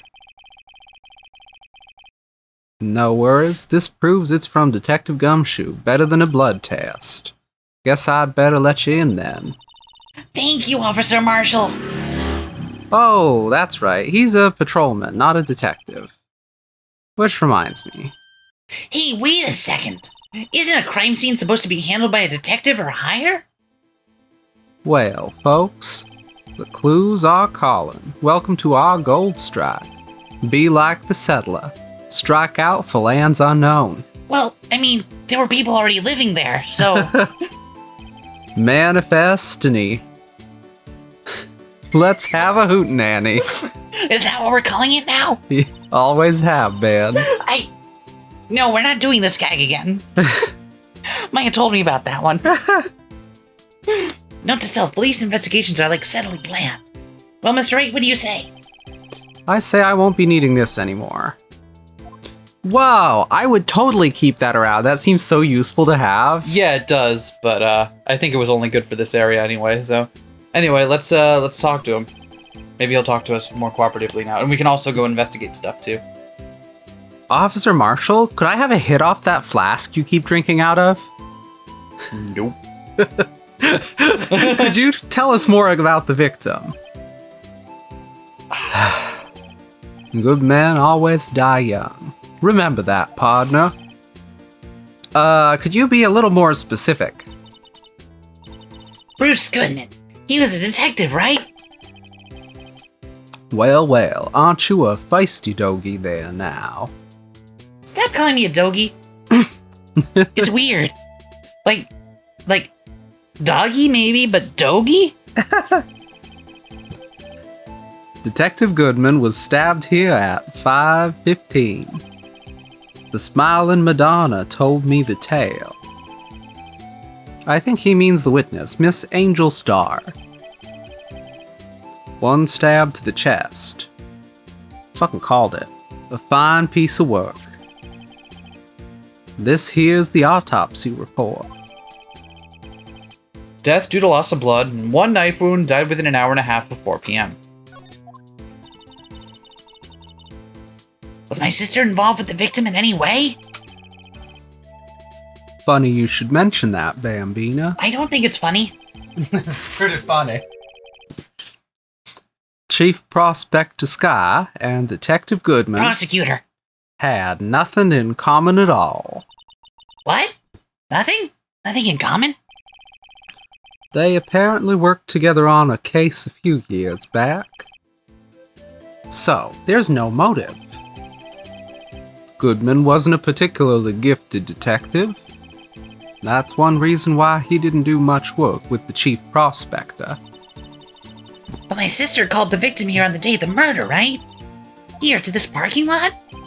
So it seems. Like calling an unarmed man to a shootout at high noon. I'm your huckleberry, as it were. Jesus Christ. I don't mean any offense, but... Officer Marshall, you're a patrolman, right? Not a detective. You call me out, they shoot you for that in Texas. Is that true? Is that true? I hope not. Huh? I was one of them fancy-shoe detectives till 2 years ago, to tell you the truth. Oh, really? Now he tells me. But you're a patrolman now, so how can you be in charge of a crime scene? Nothing gets by you, does it, Bambina? So, why are you in charge? No reason. We're just short on hands right now. I'm keeping an eye out in the meantime. That's odd, though. Detective Gumshoe was saying he had nothing to do. Nothing important, at least. I mean, learning that badger dance, that was really cool. Yeah. It'd make a good find. I've been meaning to get on that platform. It seems really cool. Maya keeps sending me compilation videos from it. It's... Oh, honey. I love the idea that all of the spunky sidekicks are in a Discord together. This is my favorite. The sidekick scored. Kay Faraday, that's her name. Oh, that's nice. her name. That's a cool name. Yeah, she's a great name. The one that has the weird updo with the key in it. Yeah, her. She's great. She's there too. He ain't nothing but a sad old cow dog that can't find his tail. A sad old cat dog. That's something different. Maya sent me one of those too. Maybe it's because he runs with that Edgeworth, eh? Edgeworth. You know, 90s kids will know. That cow dog's been kicked out of this cattle run by order of the chief of police. Just he don't realize it yet. Detective Gumshoe kicked out of the investigation. Interesting. All right, so do we want to try presenting evidence to him, or do we want to go investigate first?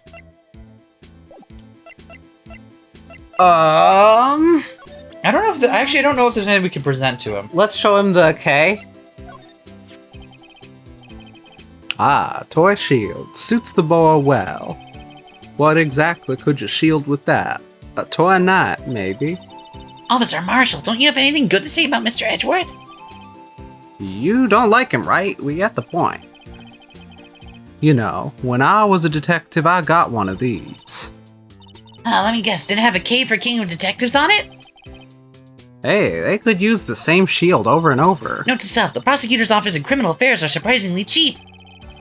You know it. They gotten cheaper with every passing year, I tell ya.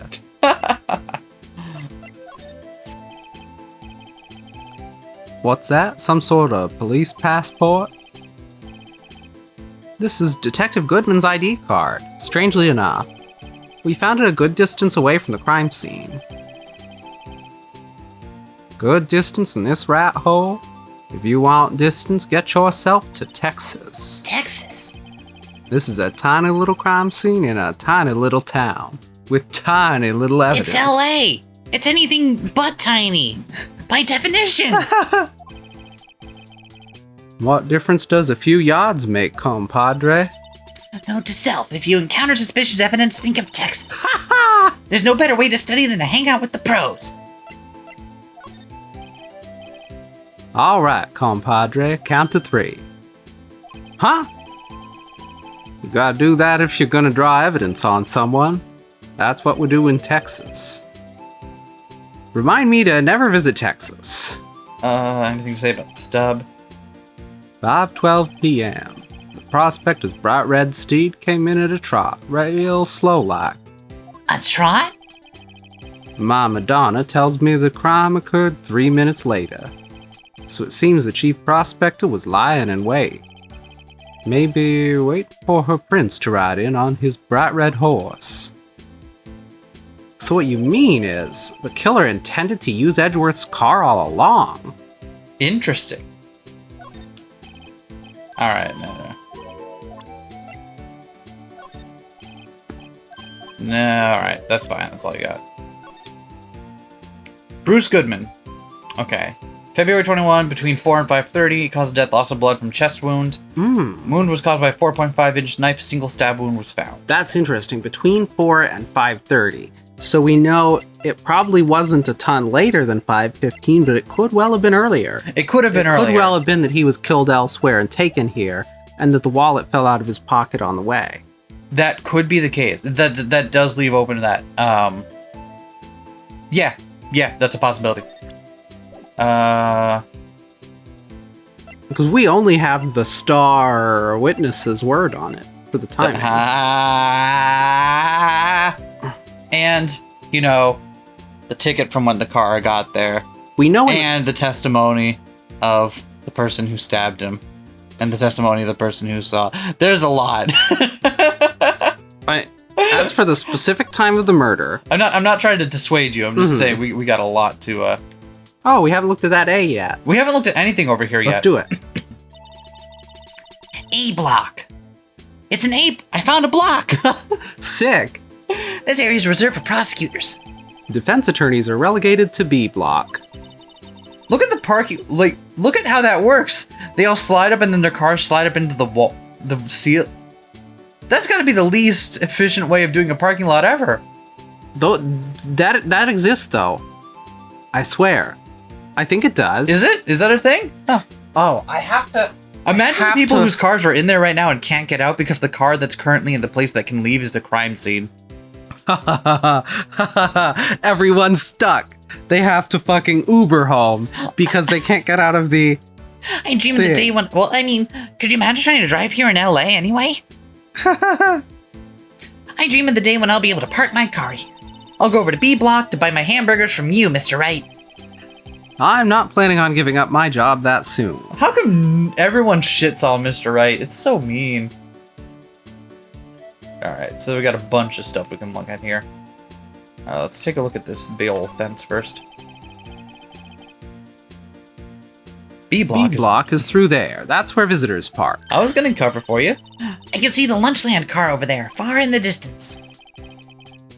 Hey, you're right. I like the cute design on the door. I can see a cartoon cow munching down on a juicy-looking steak. Doesn't that strike you as a little creepy? Just don't think too deeply about it and you'll be fine. But it's eating its own. This appears to be the car where the body was found. It looks like the lock on the trunk is busted. Busting makes me feel good. Feel good. Feel good. The crime took place in the underground parking lot at the prosecutor's office. The body was found in the trunk of my subordinate's car. Quite a luxury car. It just screams I have money to burn. Yeah, prosecutors get the big bucks. Do they? Is that where the money is at? What's this? Looks like a note of some sort. Look, something's written on it. 675, 12-2 Goodman. Oh, you're right. Let's see. 6-7S, 12-2. There's a name printed on the paper above that. Goodman. Maybe it fell out of his pocket when he was killed. Well, so what does it mean, Mr. Wright? How am I supposed to know? Note to self, for deductive reasoning, go to Edgeworth if not right. I'm sure Edgeworth wouldn't know what this means either. Unless he does. Huh, so we found a memo from the victim in the trunk of the car. Interesting. I know the obvious one, I'm getting to it. This rope, is it? Yep, they laid it in the outline of the victim's body. So wait, the victim must have died when the killer closed the trunk on him. You have got to be the only person I know that would come to that conclusion. Oh, why are you so mean?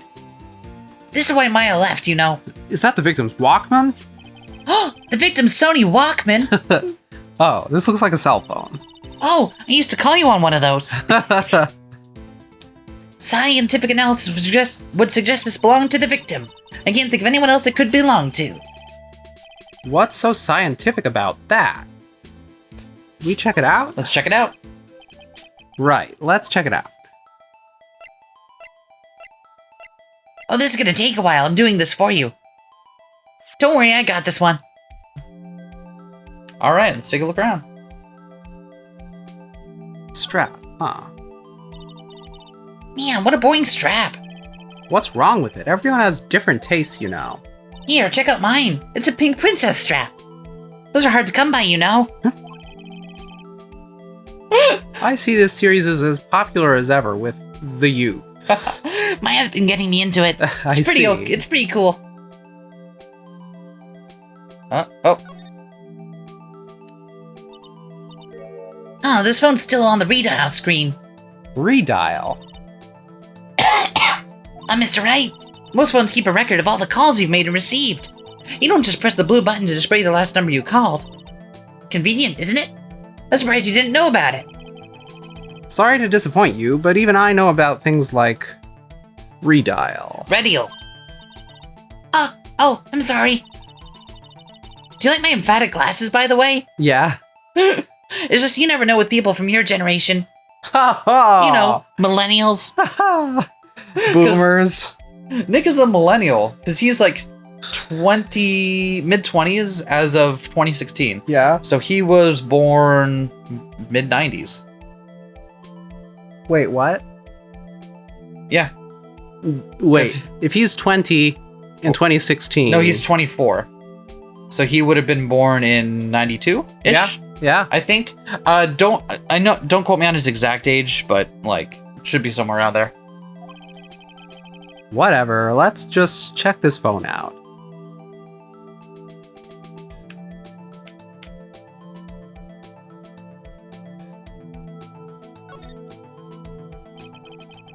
Now, to see who the owner of this phone called last. Note to self, defense attorney doesn't think first, he just pushes the button. Do do do. Do do do do do do. Hey, that song. I know that. I know that one too. Hey, what's going on over there? Ah, oh, sorry. I see you, partner. You pressed redial on that there phone, didn't you? Well, yeah. Whose phone is this anyway? It was on the ground over there. Whose is it? That belongs to Chief Prospector Skye. What? It's my sister's. She apparently dropped it when she was taken into custody, right after the crime. Look, the last call was made right when the murder occurred. I like the implication is that Edgeworth spent money to make sure that his ringtone, not just his ringtone, but the ringtone other people hear. Yeah. Remember when you used to do that on like old flip phones? You used to be able to pay to have like people listen to a really crappy version of a song while they were. Yeah. That was the worst thing, and I'm glad we don't have that. For quite some time, my voicemail instructed people to please leave a message after the jazz, and then had a couple bars of Eventually by Ornette Coleman blast at them at full volume. And then only people who got past the free jazz could leave a message. See, I was one of those assholes back in the day that had the answering machine message that made it sound like I picked up. Yeah, I believe it. I was not. I'm not proud of who I was. I like to think I've grown since then, but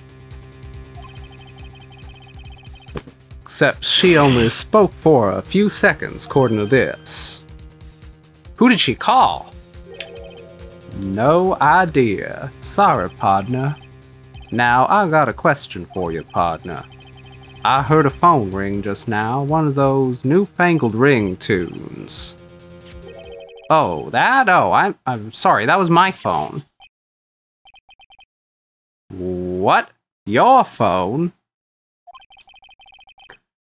Yeah, it's kind of strange, but someone called me right as we picked up the other phone. Wrong number. I hope you're not lying. They shoot you for that in Texas, partner. Do they really? Uh-oh, I've incited the wrath of the Lone Star Patrolman. That Interesting, so Lana was calling Phoenix. certainly seems like it. Let's take a look at our court record. We haven't checked this. Cool, that's it, I guess. And we've checked this. Yeah. Let me open it up. Oh yeah? Oh yeah? Oh yeah? There's no need to push this again. What's wrong? You look like I do during finals. Never mind, it's nothing. But we could press it again, that was the thing. I want to. Okay. Alright. So does someone have leverage on Lana? Because she was originally trying to get... She was originally looking for defense. And then... was like, no, I changed my mind. I did it. I confess. Huh. So the cough-up queen has leverage on her. Okay. Okay, I can see that. My sister's cell phone. The last time it was used was 5/18, right after Goodman was killed. Wait, that implies that Phoenix's ringtone is the Steel Samurai theme. Which means that Maya finally, like, bullied him into getting it. Maya changed it and he can't figure out how to change it back. I like that interpretation better. And he pretends to be annoyed about it, but secretly he's doesn't kind of into learn it by now. doesn't learn to change it back because it reminds him of Maya who's gone. Oh, oh no. You know, I could just give you her Discord information, right? Maybe she was canceling her date for that night. That's really in poor taste. Why did Lana make that call? Yeah, nothing to say about the note we found. Okay, that's fine. Alright. I think we found everything here that we can. So, let's see, what are our options? Where can we go? We can go back to the detention center, high prosecutor's office, or police department entrance. We haven't really been told where to go. Yeah, maybe we should check back in with Lana. Yeah, let's see what's going on with Lana. Nope, nothing. What if we examine? It's gonna be cop. This guard monitors the visitor's room. He's frozen in fear of the frigid Mrs. Lana, even though she's not here. I'm feeling a bit chilly myself. No clues here. Smile for the camera. Yeet. Yeah.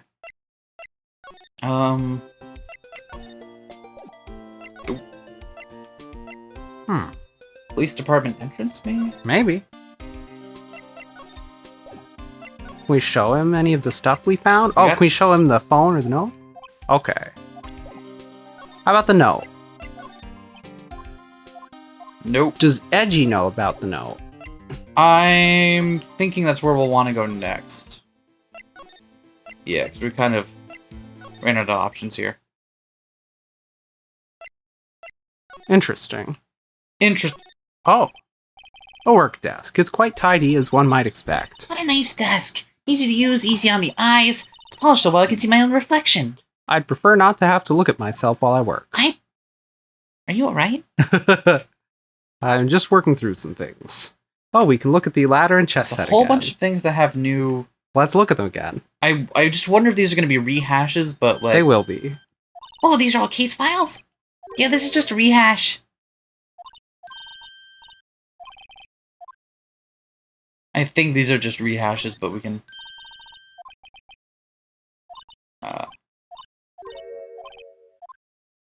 I do remember that there were a couple times in this case where it got very difficult to figure out where to go. Yeah.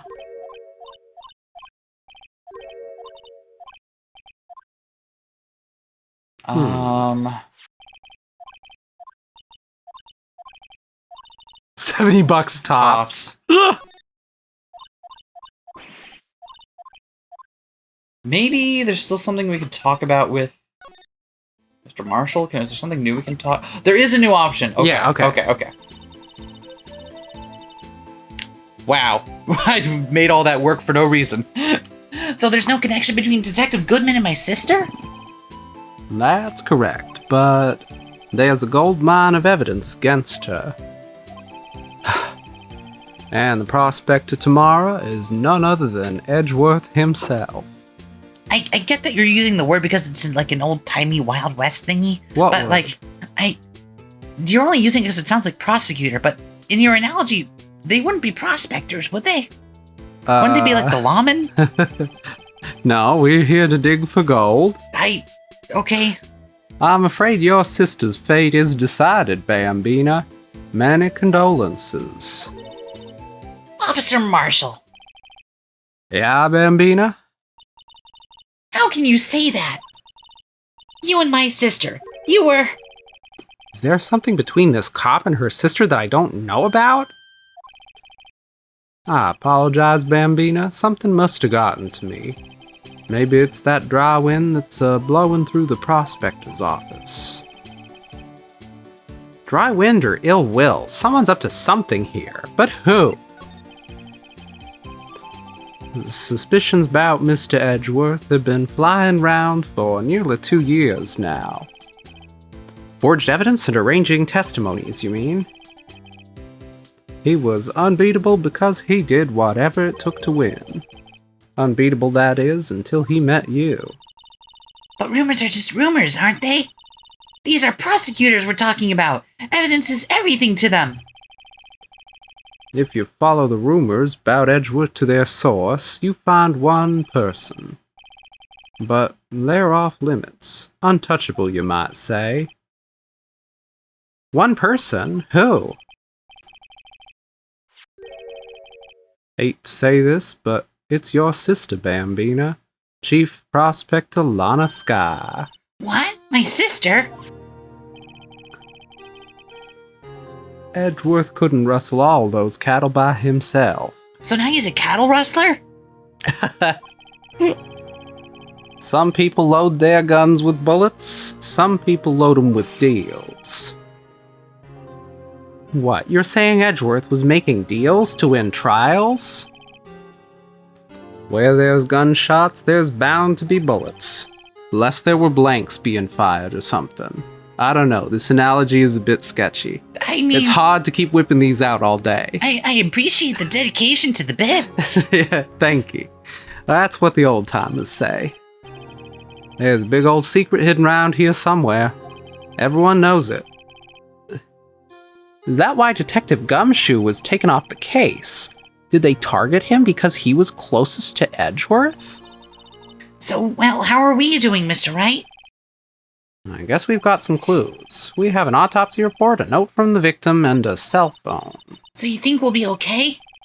Well, the only thing still bothering me is that Lana is confessing to the crime. Yeah, that is a problem. She says she did it. No problem. I can guarantee that she's not the criminal. Oh, by the way, Emma, Yeah? I know that song your phone plays when it rings. Oh, was it Emma's phone that was ringing? Okay. She was calling... Phoenix was covering for her. Okay. She was calling her sister. What?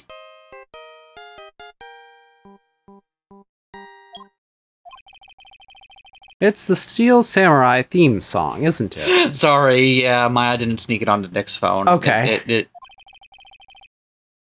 That popular TV show for kids? Maya got me into it. The phone that rang earlier wasn't mine. It was yours. At 5:18, just after the murder took place. Your sister called you, didn't she, Emma? I'm sorry. Can you tell me what you talked about? She hung up right away. I see. The detective is murdered, and the suspect is the top prosecutor in the district. I've got a bad feeling about this. Like, maybe I still don't know everything that went on here. Interesting. I gotta say, of all the mysteries in the first game, they had the benefit of hindsight for this one, but this is certainly, I think, the most well-developed mystery of the first couple games, I think. Maybe there's one or two, but like this is, I think, really satisfying. Well, I think you'll enjoy it. I'm looking forward to seeing where it goes. Yeah.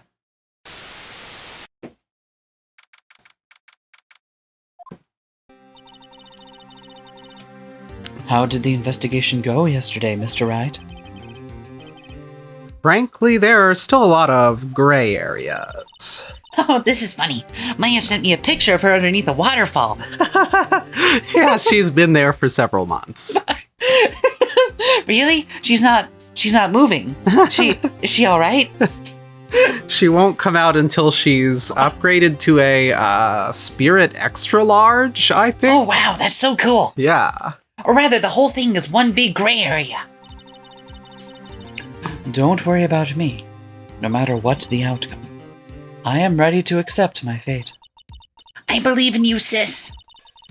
Mr. Wright, let me offer you a word of advice. Yes? A defense attorney should never believe their client. The defendant is called to trial because they were suspected of wrongdoing. Never forget that. Ms. Skye, you remind me a lot of Mia. But there is one decisive difference between you and her. Lana's alive.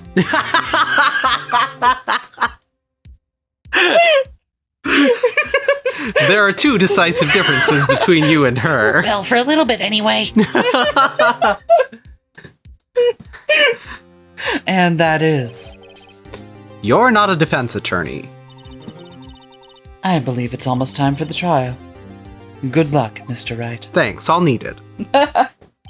That's not reassuring. My first trial without a fae helping me. Hey, I mean, hold on, I can just... Maya. Do. Whatever the Skype noise is. No one's going to bail me out this time. I'll be with you there 100% of the way. I'm fucked. Oh. I'll be alone in there. I'm here too, Nick. I'll be right beside you. So I have to discover the truth all by myself. Hey. Let's do it, Mr. Wright. I'll be with you the whole way. Just hear a bottle full of like vials and stuff. Mysterious liquids for drinking when you get bored. Yeah. I don't know what's in each one. Court is now in session for the trial of Miss Lana Skye. The defense is ready, Your Honor. The prosecution has been ready for a while, Your Honor. Edgeworth. It's been 2 months, but I haven't been in a courtroom since his trial. I have, so I'm not rusty. I hope that personal feelings will not be a part of the proceedings today, Mr. Wright. Don't worry, I do my best work as a lawyer fueled by sexual tension. I will choose the path I think is right, regardless of what those around me might say. The judgment to be made here is in our hands, not those of anyone else. Very well, Mr. Edgeworth. Your opening statement, please. Chief Prosecutor Lana Skye has committed an unpardonable crime. Not only this, but she was rash enough to commit it in the prosecutor's office lot. Wow, he's so much more forceful in person. I suddenly feel like confessing to everything. Hey, Nick, what should I confess to first? Can I call you Nick? I'm gonna call you Nick, okay? Sure. However, she will now pay for her rashness with her life. I knew it! There was a witness to her crime. A professional witness. Well then, call your first witness, Mr. Edgeworth. The prosecution calls its first witness, Miss Angel Starr, to the stand. The cough-up queen. It's still a weird name. Has anyone told her that? Huh? Haven't I seen you somewhere before? You ordered the caviar lunch, right? Oh, caviar. I've never eaten caviar before. Judge is really wolfing it down. And for you, I have the Fiesta Bowl. Thanks. Will the witness state her name and profession? And you, sir? Did you order the fingerprint lunchbox? It is too early for lunch. Your name and profession, please. Well, Your Honor, how does it taste? So this is why everyone raves about caviar. It's so tasty it hurts. I always thought caviar would taste like pickled tapioca.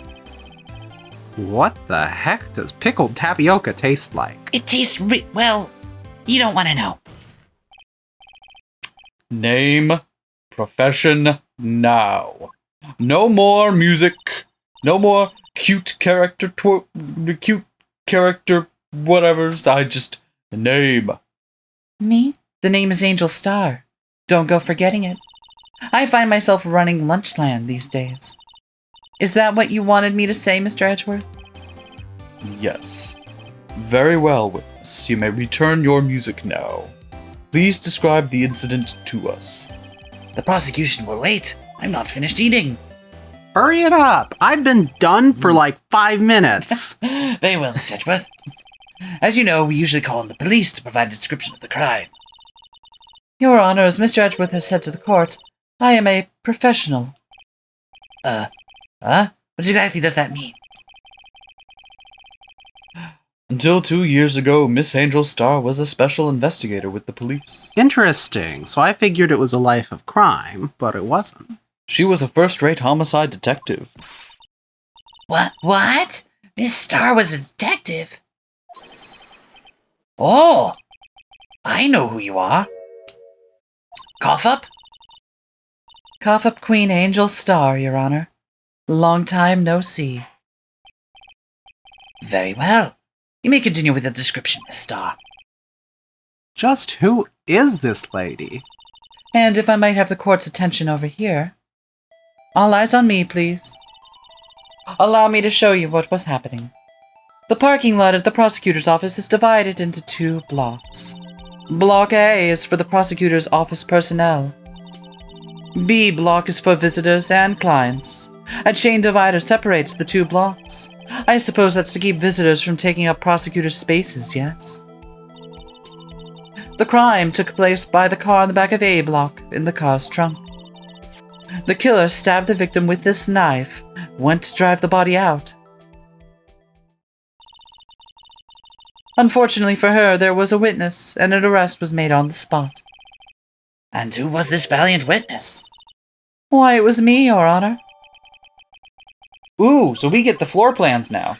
Witness, did you see the very moment of the crime? I mean, we've seen what the place looks like, Yeah. but like we have a bird's eye view now. Yeah. Of course, Your Honor. Immediately after that, I apprehended the chief prosecutor. Seems rather cut and dry, doesn't it? So there's no reason this case should go on for like 12 hours or something like that. Well, Mr. Wright? I can't agree on principle, Your Honor. Well, fair enough. It seems there are some poor losers that are unwilling to accept the truth, Your Honor. I shall proceed to crush what little hope they have... Shall I proceed to crush what little hope they have remaining? If you can, then give them your worst, Miss Starr. Wait, everybody keeps threatening me with a great time. This is weird. I don't think they mean it that way, Mr. Wright. All right, let's get some testimony. I love her jelly donut hat. It's very cute. Somehow, I always knew this day would come. I was on my way to deliver a lunchbox to my boyfriend, when I sensed something... Perhaps it was my finely honed detective's intuition at work.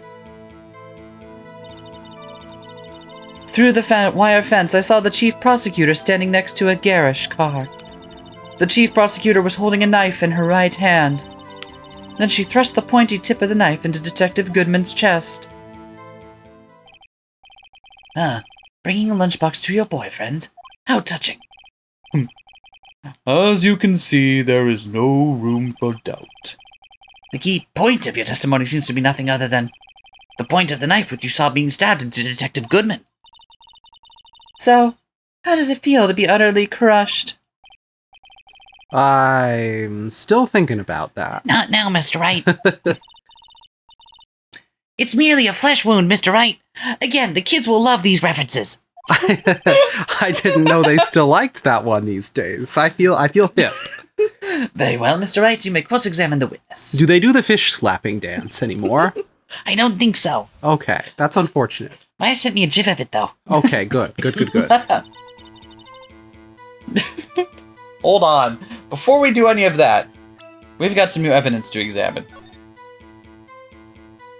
Alright, so this just shows us kind of what we already knew. Security room, it's up there, but it's kind of raised up. The telephone's right there behind the wall that had the jugs, and the car parked behind it. That's the one thing that might not have been clear, I guess, from how we saw it, and from B-side, anything, not really. My dad's workplace. That's what had the car lift thing. Really? I swore that I'd been somewhere at some point in my life where you park the car and then it gets lifted up. Huh. And that's what it was. I swear it. I don't doubt that it exists. It was just strange to me. It is weird. How did you know? I respect the prosecutor's basic abhorrence of crime, yet their methods are ugly and twisted. Twisted methods will always lead to a tragedy. The lunch lady's uninformed opinion is duly noted. What a classy bastard. Given that they are used to erasing inconvenient evidence at their whim.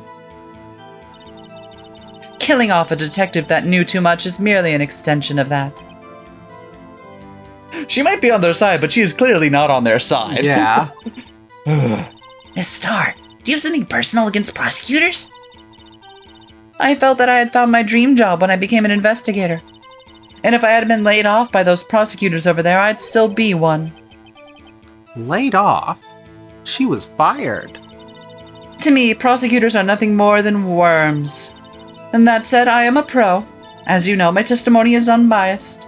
And flawless. Very well. May I continue, Miss Starr? I almost got to it before you. This boyfriend, he's the detective. Not that boyfriend. The security guard. That boyfriend? You have several? Do you have any to spare? Yes, this boyfriend, that boyfriend, and the other boyfriend. Care to join? The yet another boyfriend position is still open for applicants.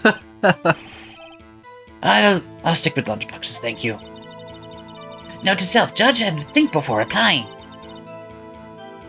The security guard room is in the Lawton A block. It's up on the second level, so you can see everything from there. That would be the cafe with the security sign. It's... Never mind. Incidentally, did you bring your lunchboxes by car? Since I am a visitor now, I parked in B block. So, she was in B block when she witnessed the crime. How could she have apprehended? Wow, I sound like you, Mr. Wright. Yeah. Fuck. It's the Mia Fey Law Office family curse. The Fey family curse.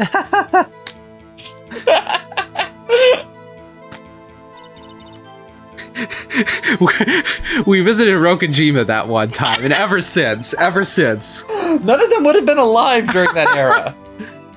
Also, they're on the wrong side of the pond. You sensed something, so you're saying you had a premonition of the murder. It felt like... How would you say? Oh, yes. It felt like the feeling you get when you view a pumpkin chock full of seeds. I have no idea what that means. Speaking of a detective's intuition, wasn't the victim, Mr. Bruce Goodman, also a detective? Yes, well, he was like a young cheese. A young cheese. A pale white cheese, not yet tangy with experience on the streets. A greenhorn. Then I must be hard, yellowed, and sharp as a tack. Yeah, with the order of an old cheese to match. That's rude, Emma. Why you got it? In any case, there, in the lot, I felt something stirring in the back of my mind. You didn't do it for the last one. Do you notice that? I'll have to do it extra. No.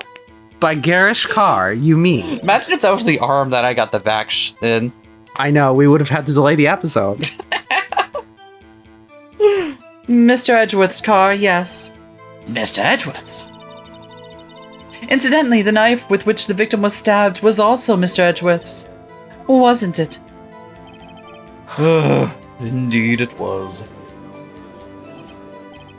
What an odd case this is. And the person you saw you are assured was the defendant. I saw her from no further than 30 feet away. I am certain it was her.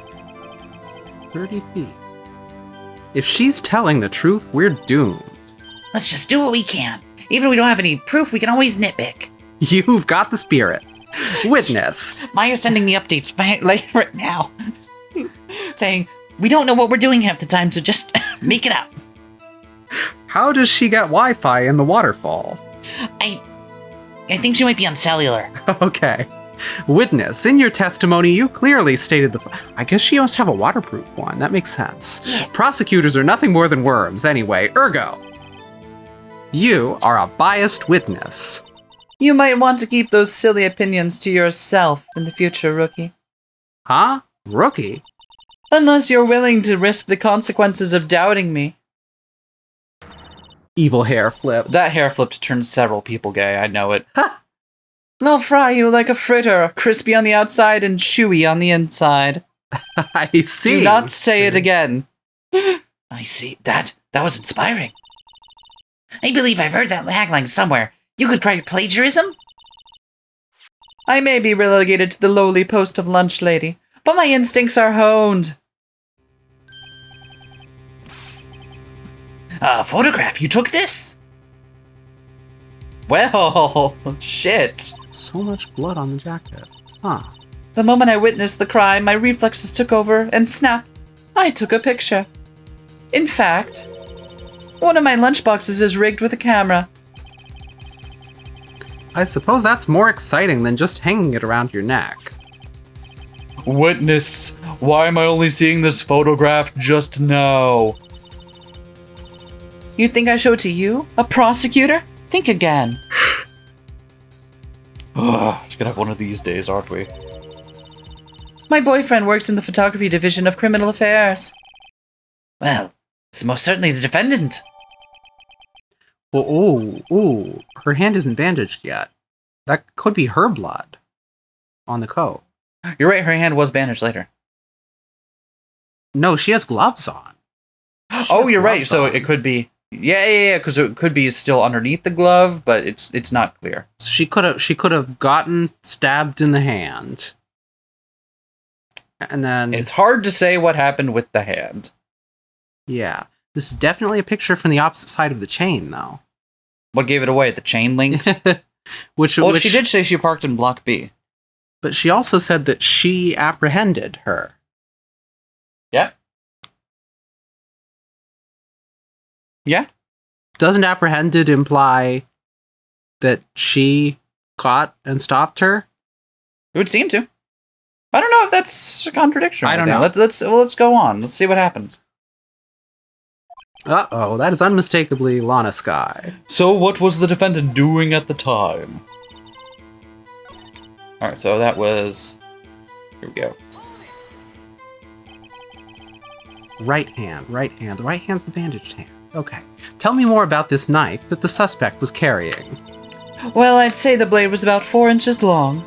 Isn't that right, Mr. Edgeworth? It's your knife, after all. Yes. That's about right. Why do you color code everything you own, including your knife? And your car? And the blood on the knife, So- even. Prosecutors are by nature well versed in the location of a man's vital organs.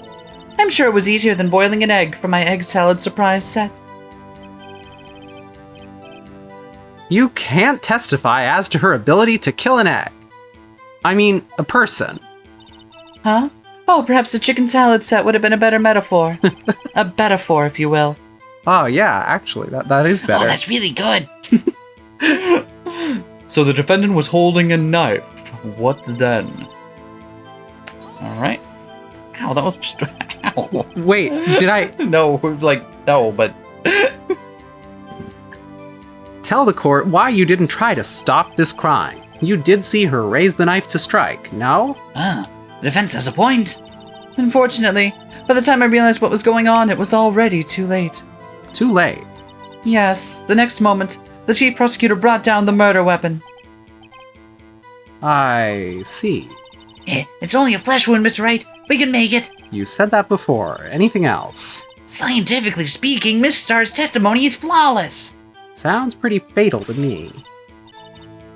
Well, what do we do? Is this it? Is my sister guilty? Let's just keep our heads cool and press the witness a bit, shall we? For some reason, having her panicking next to me makes me calmer. Don't smile like that. Okay, so that was. I believe that's no. What did you did? That's every. We've pressed everything. Wait, we haven't.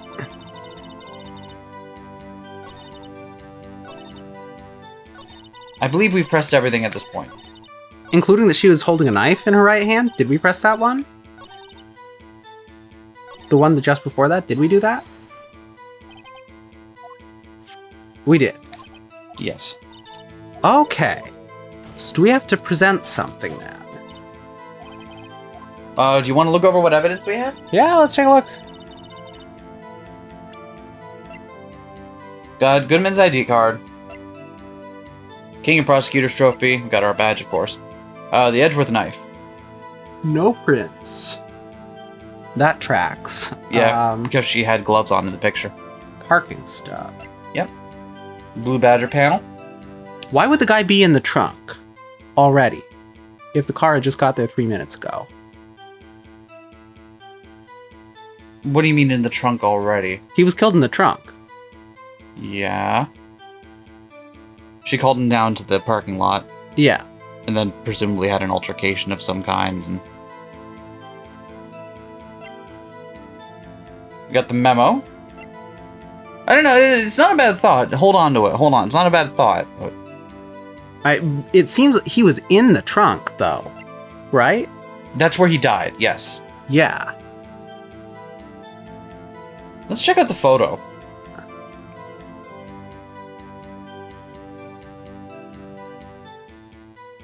He's not in the trunk. Or he is, and it's just not visible from this angle. I mean, it's not, it doesn't, I don't know how much I should be looking into things, but it doesn't track with the position of his body at the crime scene. He supposedly died hanging out of the trunk. Yep. That does matter. That would, yeah. And supposedly she was caught immediately. Yeah. The photo wasn't taken immediately, but the...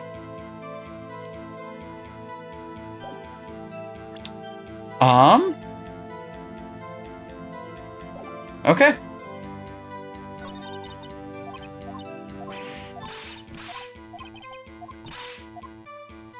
Okay. So let's see.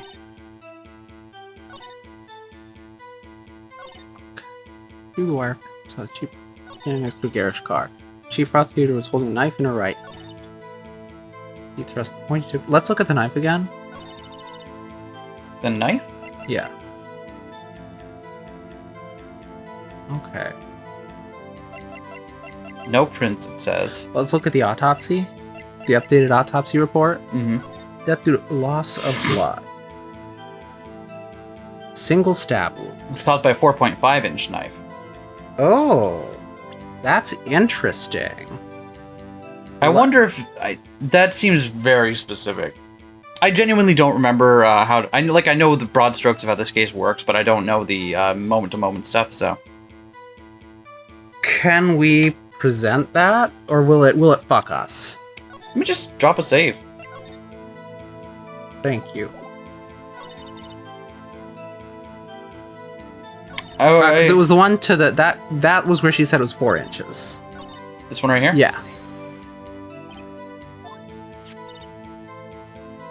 About 4. Okay, that's not it.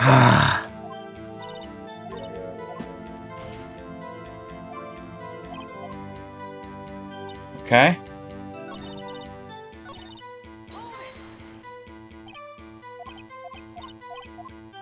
Yeah, that's the same. Time she realized what was going on, it was too late. She took a photo. She took a photo after. Mhm. She didn't get one in media res.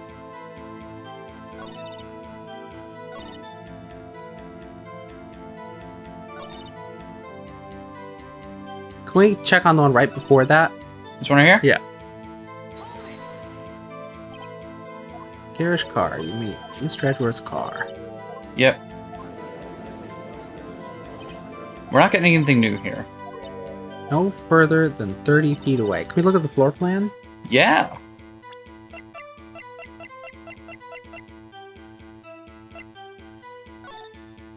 I hope it's not something silly where they want to be like, but there are no prints on the knife, but when we can clearly see she was wearing gloves. And can we slide to the right? Yep. Slide to the left? Slide to the right? 2 hops this time? Okay, so... more than 30 feet away. On the other side of here. She just parked here.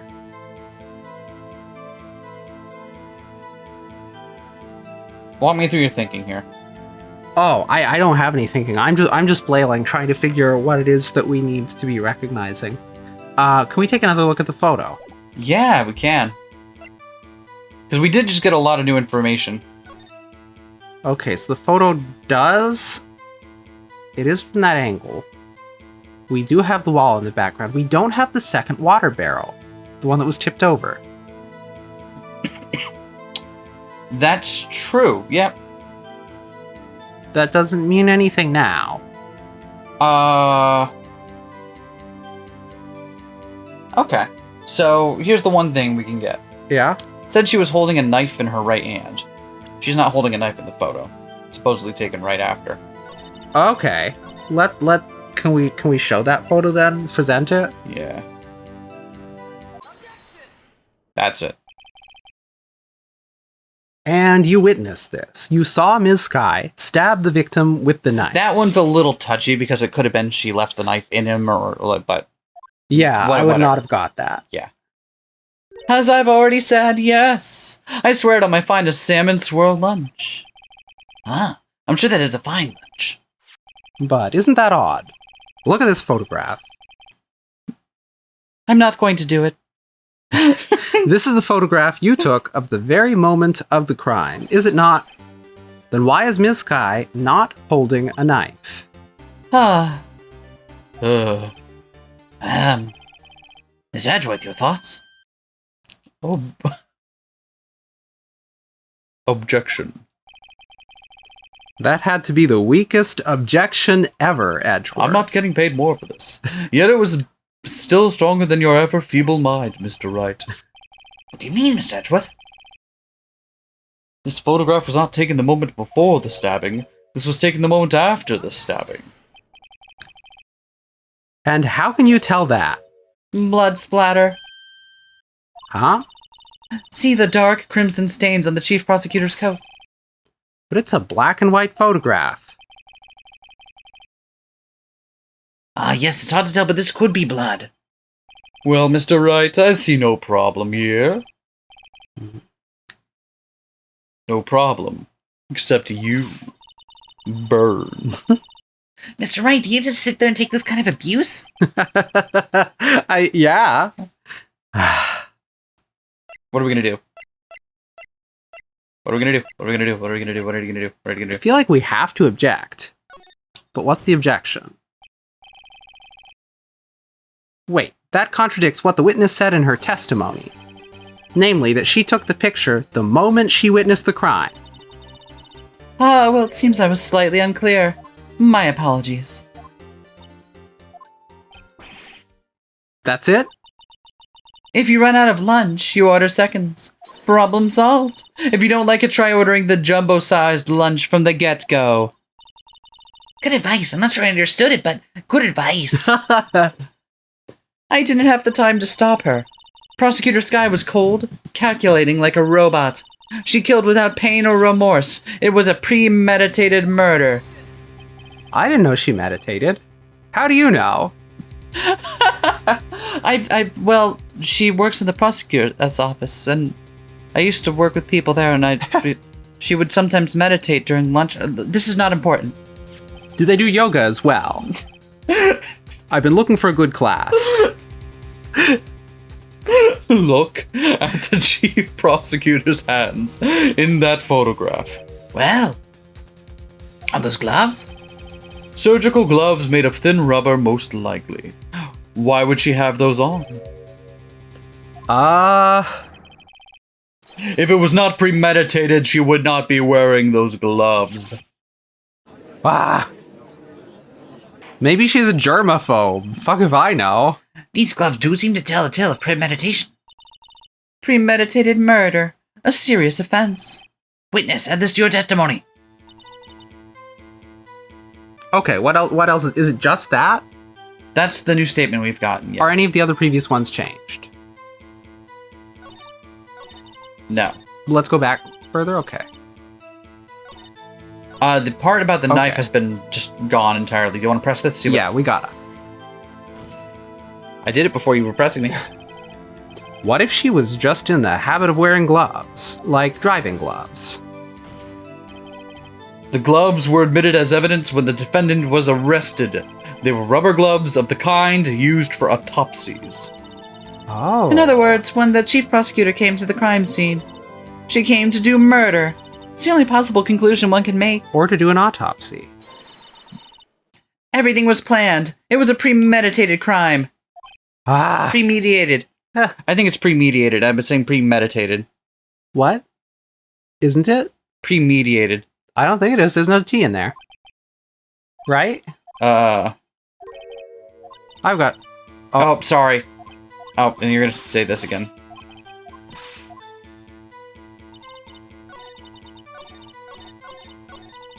Oh, no! Ah!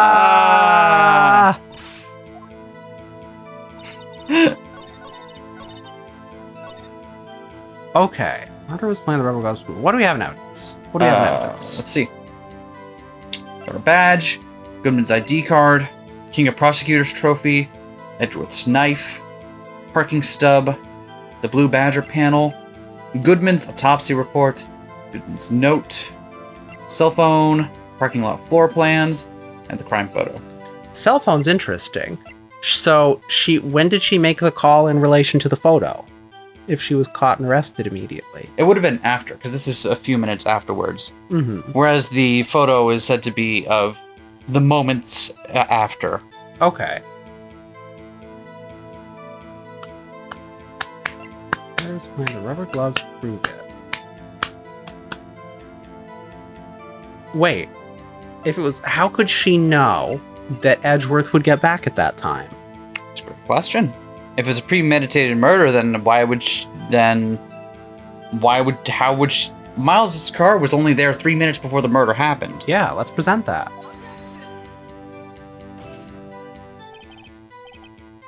Hiss. Really? That's not it? Okay. Oh, maybe it's the fact that... Oh, it's a similar line of reasoning, but I think... Okay, what else do we have? The fact that the murder weapon wasn't something she brought with her. Oh, how could she know Edgy had a knife in the car? It's same line of reasoning, just... Witness, do you know what this is? Are you trying to test me? I sell lunchboxes for a living, you know. That's a knife. The knife. The knife that was in Mr. Edgeworth's trunk. Indeed, it is my knife. Why does everyone have to go and chatter about it? What's with this case? Oh, the defendant's chief prosecutor for the district, right? Mommy, our prosecutor's bad people. The defense has a request. We ask that the witness provide an accurate testimony. Oh, what's that, rookie? In your testimony, you stated that Lana Skye planned this murder, and that's why she was wearing those special gloves. Seems like a natural conclusion to me. The gloves do indicate planning. However, why would she not also prepare the most important thing, the murder weapon? Oh, shit. This knife just happened to be in the trunk of that car. Ladies and gentlemen, if you're gonna plan a murder, you don't forget the weapon. Ah. Order. Great, now the tide is turning in our favor. Please show Mr. Wright. My sister's as good as free. I think you're overestimating our case here. Right. I believe the next lunch you'll be eating is humble pie. What? I hope you weren't deluding yourself into thinking that the tide has turned. Not over such a trifling detail. But this shoots a hole in the whole premeditated theory. See, there is another T. Yeah, premeditated, not premediate. Yep, no, you're right. The prosecution could care less if it was premeditated or not. The only one who seems to care is that lunch lady over there. The defendant, Lana Skye, murdered a detective with a knife. That is the only thing the prosecution need to prove. Nothing else. Very good, Mr. Prosecutor. Suppose you think you're clever now. But as you know as well as I do that she planned on killing him. It was planned. If it wasn't, why would she have been wearing... I believe I'd like to hear your testimony again. Witness, please tell us only what you saw, not what you thought. How dare you call me a thought? My powers of deduction are not to be underestimated. Really now? Regular old Sherlock Holmes over here. Why does nobody ever talk up their powers of inference? Lana Skye intended to murder Detective Goodman. That's why she called the victim all the way to the prosecutor's office. I'm sure the chief prosecutor had a grudge against the victim. Nothing else could drive that human machine to plunge the knife in again and again. Contradiction. Yeah, you saw that one coming. I called it right at the beginning. The victim was summoned from the police department to the prosecutor's office. Does sound a lot like premeditation, doesn't it? So if I order pizza, does that mean I'm planning to kill the delivery boy? In any case, the defense may now cross-examine the witness. You were quick on picking that one up. If it's cool with you, we'll still, Nope, I did it. I did it on my own. Ha Score another point for SK. Oh, you've said that, but you haven't told us how you know. That's what I'm about to tell you, rookie. I believe what she just said was a mere prelude to the story she's about to tell. Try not to interrupt her again. Rookie. Okay, I won't interrupt her during her quaaludes to the story. Never interrupt the storyteller. It's like pulling a bun out of the oven half-baked.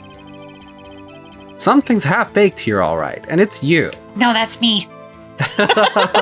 That's fair. Would you pass that? Try not to confuse the defense witness. They're not very quick on their feet. And also, back over here as well, please. Now, why did you believe the suspect had intentions to murder the victim? Her actions speak for themselves. She called the victim all the way to... Yeah, okay. You really needed to be fast on the jump on that one, didn't you? You have no proof that Ms. Skye called him there. You have no proof that she didn't? Mr. Edgeworth, thoughts? There is no record of a call made on the defendant, Miss Lana Skye's phone. She might have written him a letter.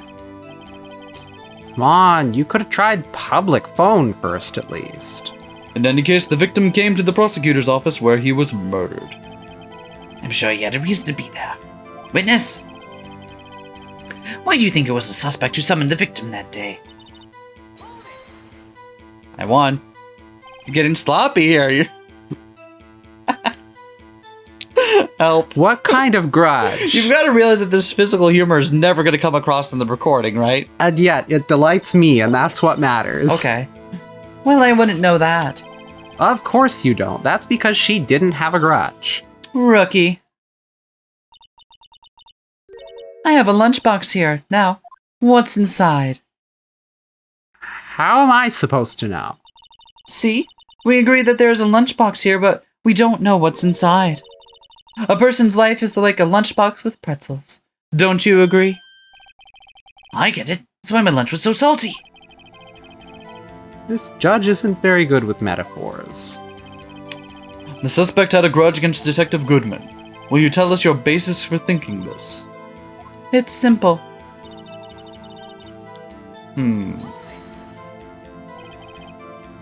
A human machine?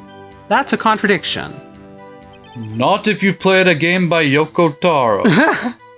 Please, can't you find fault with something of substance, Mr. Wright? Note to self, Mr. Edgeworth's eyes smell like citrus fruit. You say again and again. How many times did she stab him exactly? We often say chop into 1,000 pieces, but we don't actually mean 1,000 pieces. What difference does it make if the deed is done? How come she's getting mad at me? Let's just say she stabbed him several times and leave it at that. Leave it at that. This is a murder case, people. Mr. Wright, you should speak up if you have an objection, you know. Ms. Starr has turned out to be as short-tempered as she looked when we met her. Challenging her abilities as a detective really set her off. The short wick burns the fastest. It's a scientific fact. I wonder, wouldn't it depend on the size of the candle? I mean, add more wax, and even a really short wick will burn longer. Obviously, more scientific testing is required. Quick, give me some candles. Okay, so let's present to the last one there, the autopsy report, which says 1 stab wound. Yeah. Just double check that single stab wound. Yep.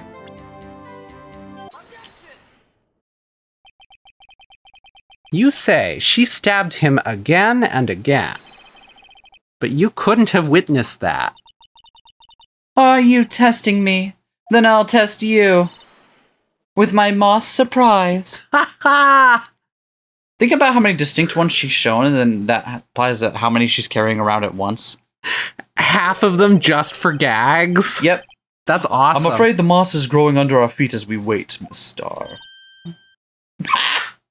Oh, shit. That's going in the album. What do you mean?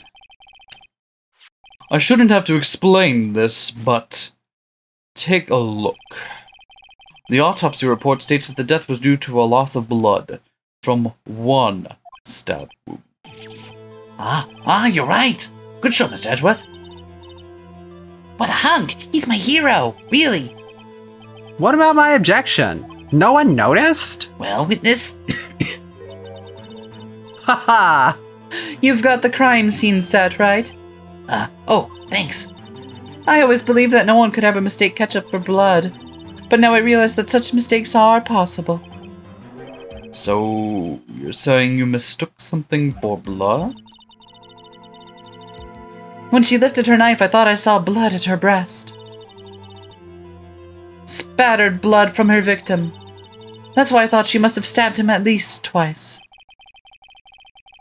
Tell us what you saw that you thought was blood. Testify.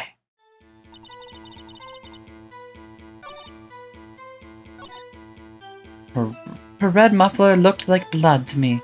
That's how ghastly the whole scene was. We're gonna... A ghastly scene. Must have been pretty, haunter-ing. No, it wasn't that bad. I used my self-scope.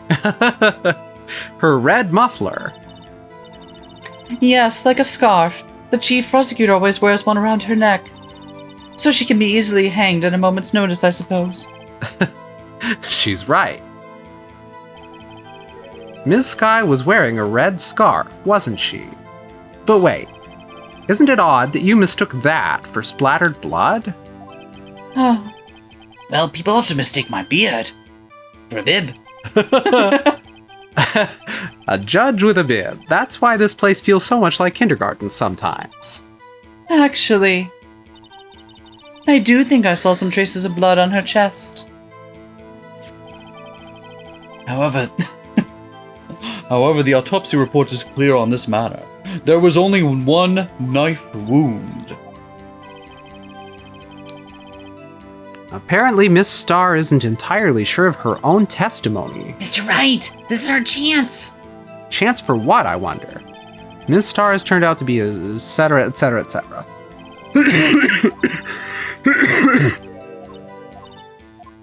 Alright, so let's see, what's the new statement we got? The red muffler looked like blood. What do we have in evidence?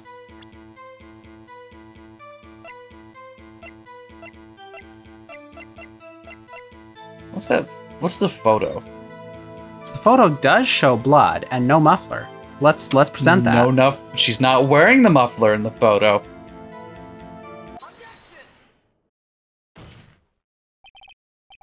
Slam. Ms. Starr, I demand an explanation. The witness is clearly not suited for detective work. What? The suspect was not wearing a scarf or muffler of any kind when she stabbed the victim. And you've proved it yourself with this photograph. Huh? But that can't be. Only a professional lunch lady could be so utterly clueless. Congratulations, you played yourself. Perhaps you finally found your calling in life. Huh, harsh words. It's got a point. In the end, Mr. Edgeworth prevails. What was my objection? Chopped liver? But it was there. A scarf. No, not that, but something red, really. Well now, where were we? The witness has given us an entertaining interlude, but back to business. What? Very well, witness. Continue your testimony. You saw the crime and apprehended the suspect. Tell us about that. I will fucking murder everyone in this courtroom. Very well. I do remember some things accurately, at least. Ultimately, we couldn't shake the most important part of her testimony. The most important part? I can hear your thoughts, by the way. Is that normal? That happens to all my sidekicks. Don't worry about it. Okay, that sounds great. Don't worry, it'll end when the case is over and my qualia stop.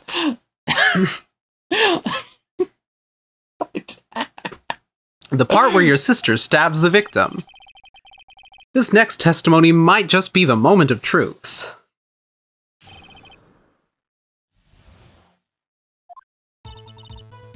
After the murder, the suspect attempted to run behind a partition off to her side. I quickly caught her, explained her rights to her, and arrested her on the spot. Ah yes, when I arrested her, she mentioned the muffler. That's what had me confused in my earlier testimony. The chief prosecutor made to escape, but resistance against Angel Starr is futile. Oh, you're quite determined about the scarf, aren't you? I strike like a snake and bite like a cobra. That's me, Angel Starr. That wasn't a very good metaphor. First of all, a cobra is a kind of snake. Don't bother me with the details, unless you want to get bitten. Well... no thanks. Not in that way. Note to self, Mr. Wright is weak against poisonous snake bites. Maybe he's a grass type or a fairy type. I see. The chief prosecutor tried to resist, but her efforts were in vain. She knocked my hands aside, kicked over an oil drum. An oil drum? Hard to imagine. Oh, she's beautiful, but deadly, a predator, this one. A leopard woman. I believe the term is cougar. Not now, you two. Very well, Mr. Wright. No cross-examination, if you will.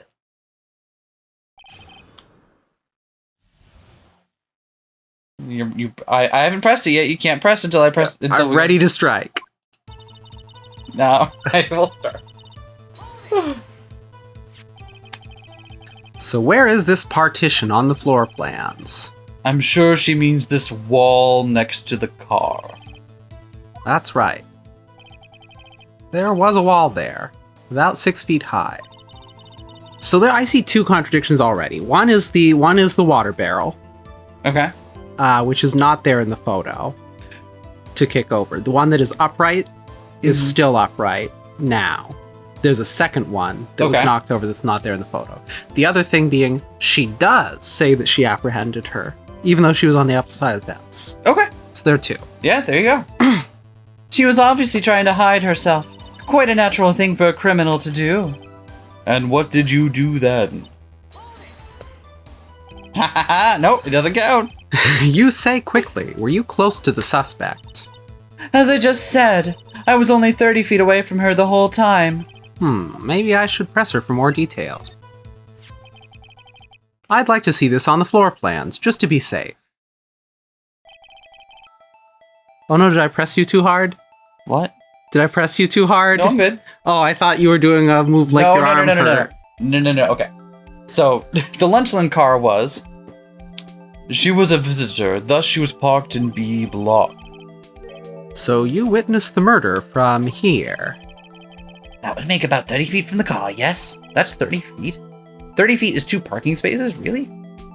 I feel like that would... I don't know. How long's a car? A car is probably at least 15 feet That's crazy. long. Alright. Because, like, I don't know. Maybe it's not. But, like, if I lay down, I'm not as long as a car. Yeah, okay. I'm maybe half as long as a car, but probably less. So it's probably more than 12 feet long. All right, I'll believe it. Is that correct, Miss Starr? Yes, that's right. But there was a chain link fence in front of you. I went over it, of course. Amazing. The cough-up queen, lunch lady athlete indeed. It would have taken her a little time to climb over the fence. So she couldn't have gotten to my sister that fast. Yeah, that fence was about 9 feet high, too. So how did Ms. Skye not get away?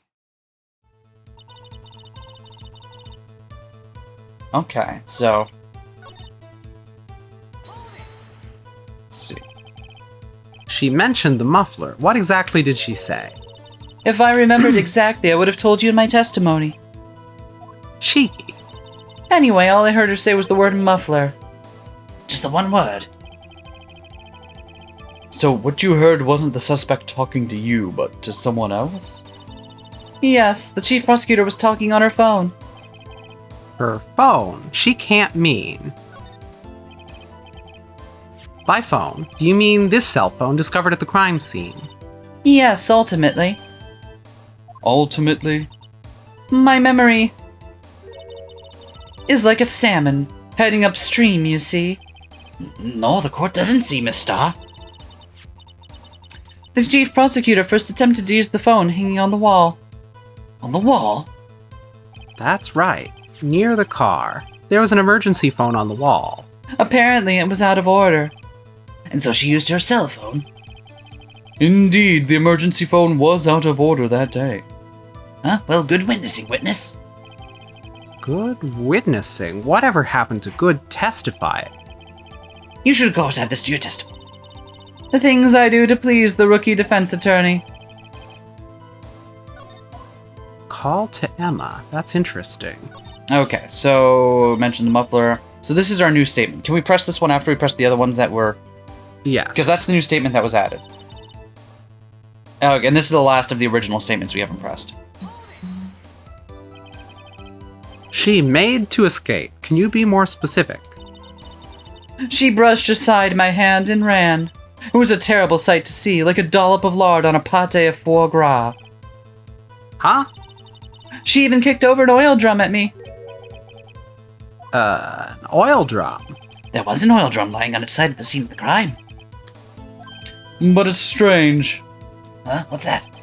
If she wanted to escape, why didn't she run the other way? The other? Ah! Parking lot entrance. That's right.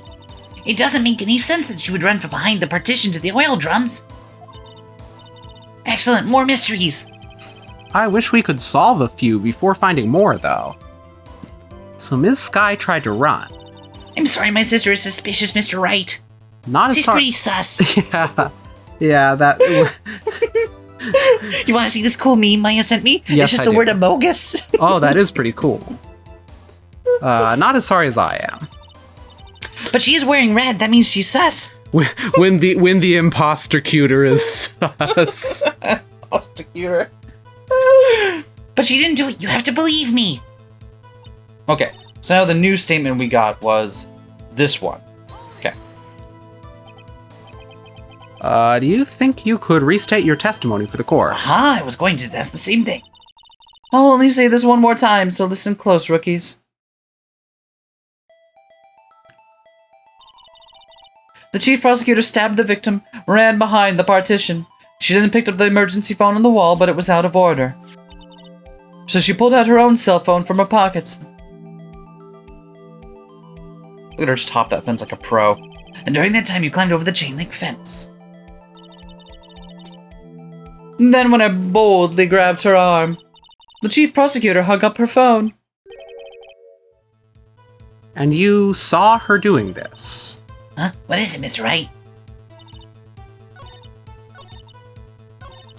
So, we know... Okay, so we pressed everything. We have. Yeah. So, and this is the new statement, so law of game says the contradiction has to be here, I right? saw it all. How she tried to use the phone wall, but had to use But I've seen cell everything. set. What do we have for evidence? Got our badge, the ID from Goodman, King of Prosecutors trophy, Edgeworth's knife, parking stub, blue badger panel, autopsy report, Goodman's note, Lana's cell phone, parking lot floor plans, and the crime photo. Do we have to present the phone?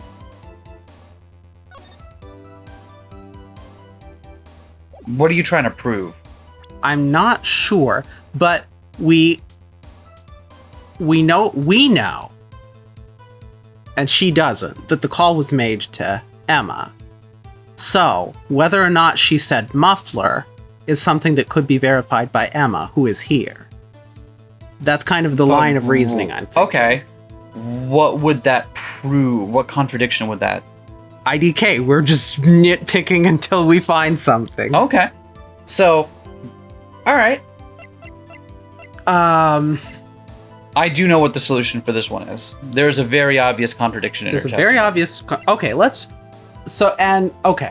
very obvious contradiction. Died within an hour and a half, 4 p.m. Death to lost.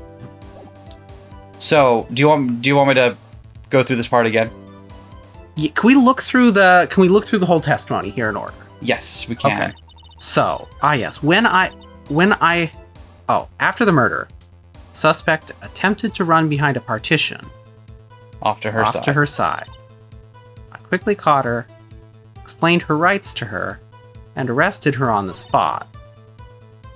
Yes, when I arrested her, she mentioned the muffler. I saw it all, how she tried the phone on the wall, but had to use her cell instead. She prosecutor made to escape resistance against Starr, but against Starr resistance futile. So she mentioned the muffler when she arrested her, but she had hung up before that time?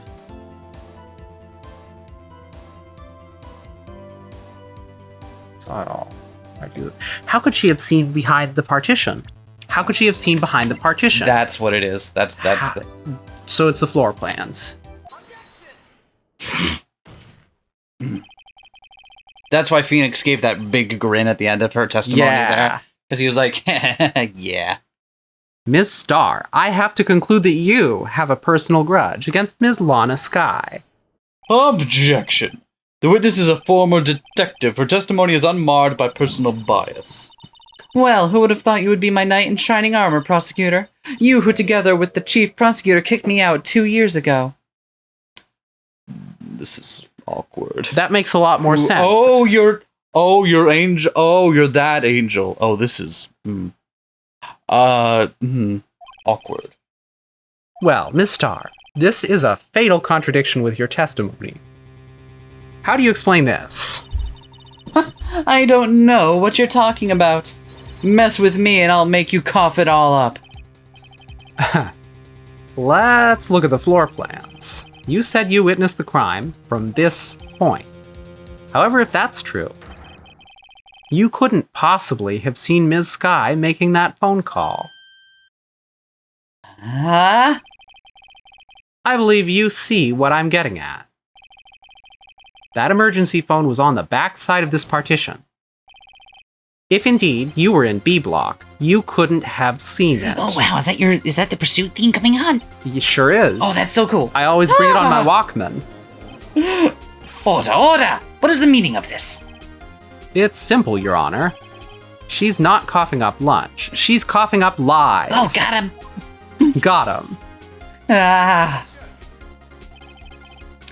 That's quite a claim, Mr. Wright. Perhaps you will allow me a question. Tell us exactly what lie this witness has told the court. Here's where the counterattack begins. I can't afford to get this wrong. The witness lied about... She lied about what she saw, where she saw it, or the order of events? That's interesting. Because, despite the fact that she couldn't have seen what she said, did what she saw still make sense? Maybe. Where she saw it, we don't... I don't know. What she saw... Let me think about this. Thank you. You're welcome. I know the answer, but... Okay. So what she says she saw... She says she saw the murder happen, and then saw Lana go behind the partition. at which time she was hopping over the fence to go get her. Lana tried to make a call, couldn't, had to use the cell. What she saw, where she saw it, the order of events. Order of And events. strangely, a lot of the parts in that story that she spun still add up. We know the call was made because it got made to Emma. Mhm. We know the phone was out of service. So it's believable that she tried to make that call. Yeah, I'm not yet skeptical about what she saw. It seems to line up with both what occurred and what we have photographic evidence of. Mm-hmm. But why I'm trying to think if the where or the order of events. Okay, but let me think. Ye- Let me think aloud. Okay. But the where doesn't make sense because there's no way she could have seen it in a different place if the order of events was as she said it was. So I think it's got to be the order of events. She would have had to be already over on side A. Before the murder happened? But then that might be where she saw it. So I still don't know which of those is the thing. If nothing else, we do know that she was on side B block Okay. when she was in B block when the murder occurred. Okay. So I'm still having trouble wrapping my head around Yeah, this one's a where little bit she bullshit. saw it versus the but- order of events. So she couldn't be lying about. Here we go. It doesn't make sense for where she saw it to be different because we have photographic evidence that she saw things from B block. And then we know that if she saw the phone call, it must not have been from there. So we know things for sure about that. The only explanation that fits those facts is if the order of events is different than we think it is. So I think it's order of events. Order of events. Cool, that's wrong. Fuck. She lied about the order of events. Ms. Skye used that emergency phone before the murder. I see, I hadn't thought of that. That took the wind out of her sails. Mr. Wright, I hate to bother you while you're celebrating your victory, but why would anyone use the emergency phone before the murder? Huh? Just when you think he can't sink any lower, he amazes us. I applaud you, Mr. Wright. You ordered the orange peel lunchbox, right?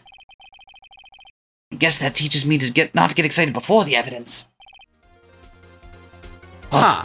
I can think of any number of reasons that would have made sense, though, that she might have needed to make a phone call. Say if she found someone stabbed in the trunk of Edgeworth's car, then she would immediately...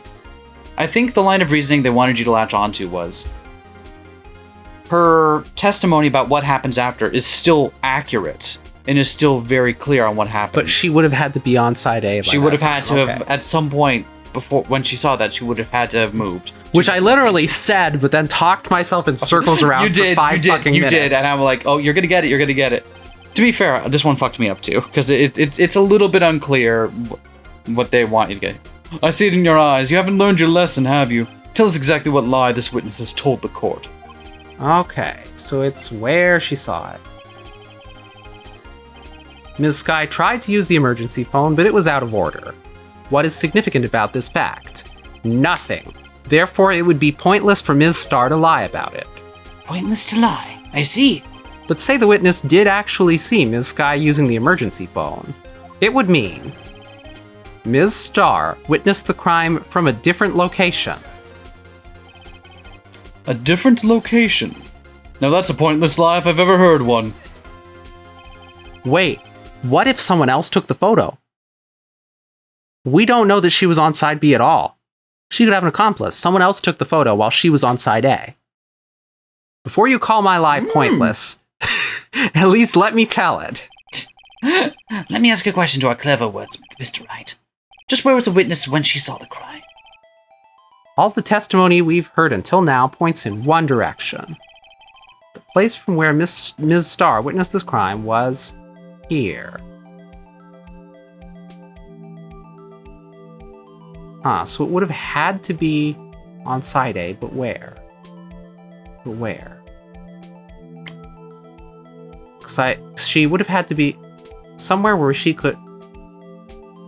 She would have had to be somewhere where she could see what was going on without being seen. So could it be the security room? Like, immediately why do you think the security room? The cafe? Yeah, my thought is because that is above. Okay. So why she could have been there, and Emma would not Emma. Lana would not have seen her if she was. What business would she would have had there? Her boyfriend. Perfect. Good answer.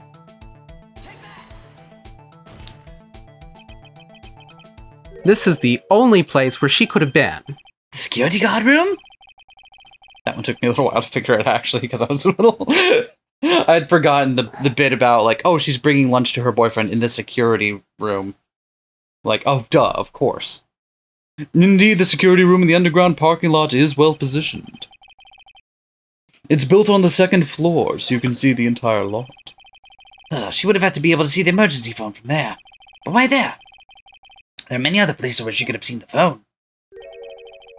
Not in this case, Your Honor. The witness, not being part of the prosecutor's office, couldn't park in A block. The only place where she could have seen the crime and the back of the partition is here. I remember in your testimony you said you brought a lunch to your boyfriend in the security guard room, yes? Well, Ms. Starr? How many years have I been getting the better of men? To think that the tables could be turned. Today a man has got the better of Angel Starr. Order, witness! What have you done? Used to be a detective, you should know better. I am not turning back. The guilty will be punished, and I'll do what I must to make sure justice prevails. The guilty? Is she talking about Ms. Skye? Mr. Wright, doesn't this strike you as odd? Why did Miss Starr lie? It doesn't make sense. Huh? She could have just said she saw the crime from the security guard station. It wouldn't change anything. Exactly. This photograph tells all. It was the defendant who stabbed the victim. That truth still stands. It still stands. I disagree, Mr. Edgeworth. What? If a witness is found to be lying, they're guilty of perjury. She knows this. She wouldn't risk that without a good reason. So tell us what your reason was, Mr. Wright. Huh? Me? Who else? Mr. Wright, let's review what we know. Ms. Starr witnessed the crime from the security guard station. But she lied and said she saw it from B block. It must make a vital difference, but what? What would change?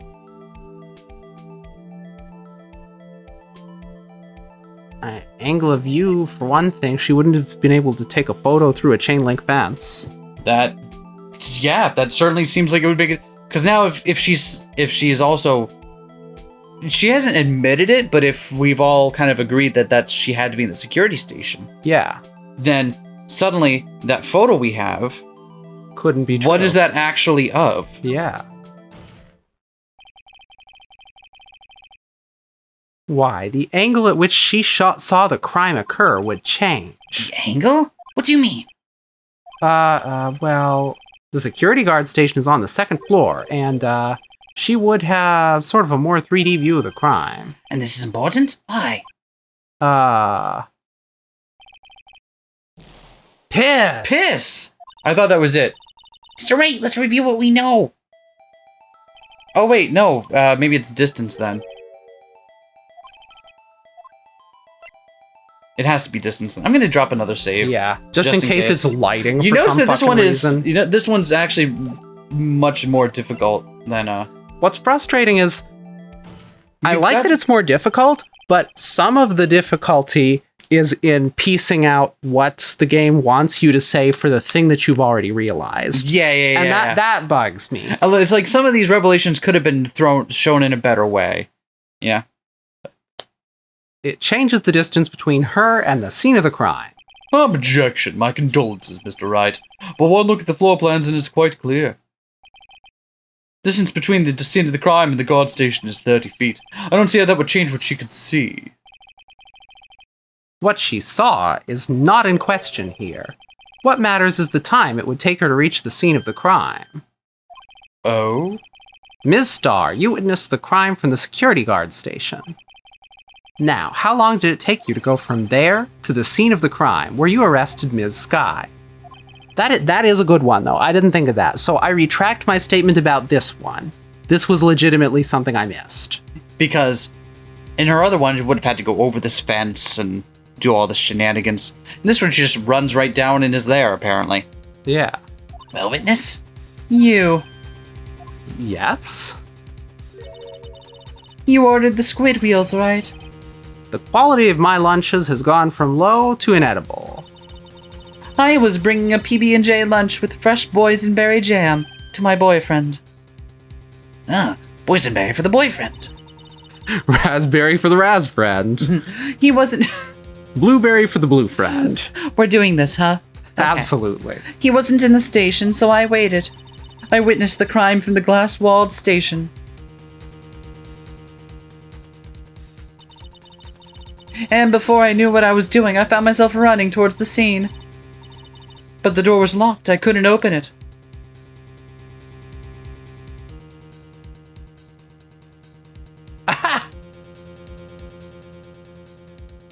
That didn't happen. That's why I had to go through the visitors' parking in B block. That's quite a detour.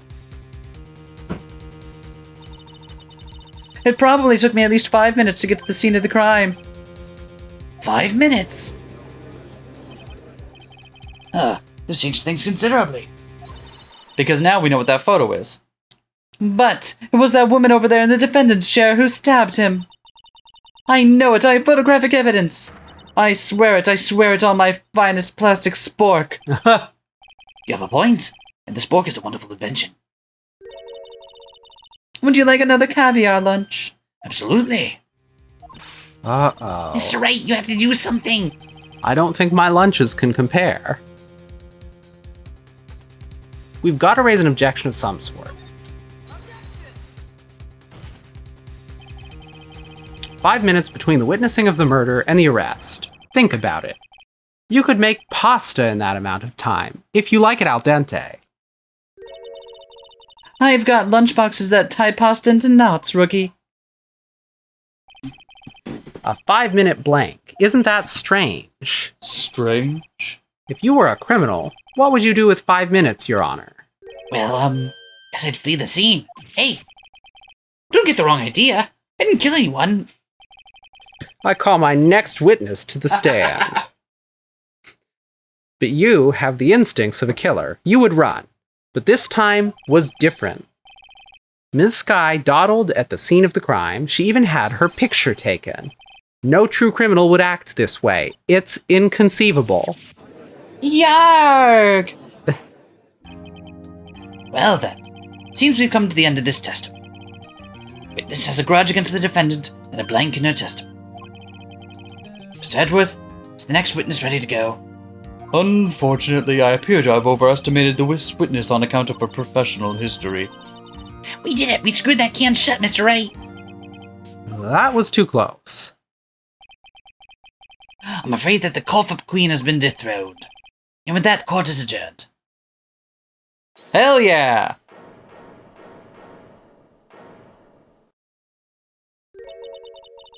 Mr. Edgeworth, you ordered the squid wheels, right? That's the one she tried to foist off on me. I prefer not to take the defense team's leftovers. Anything else to say? I might be able to save you. I have decisive evidence. What was that? Is this another one of her trick lunchboxes?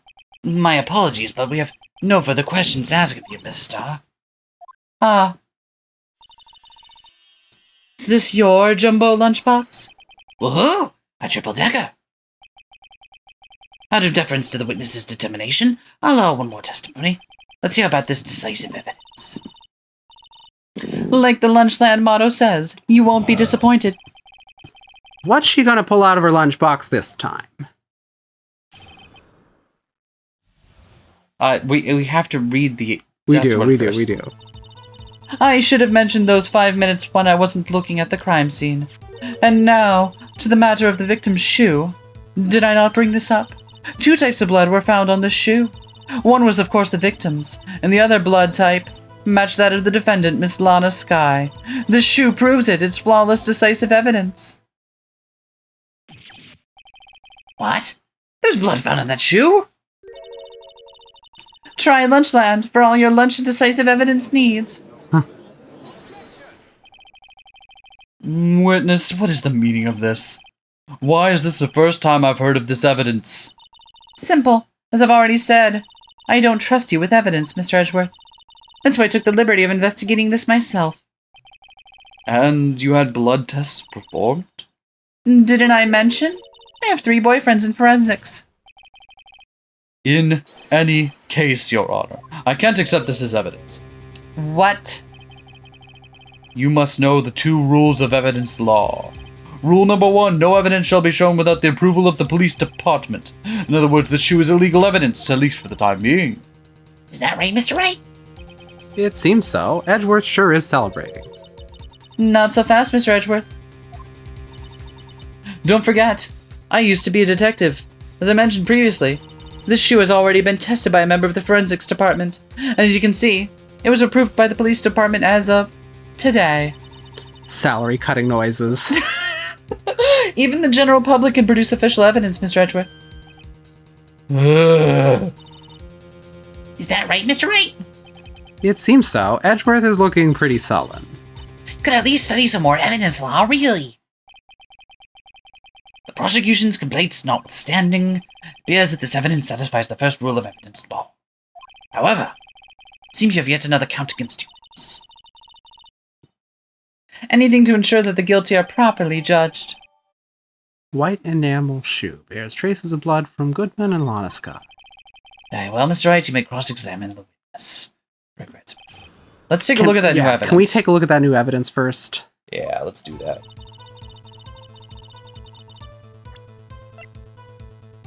Let's look at it from all sides.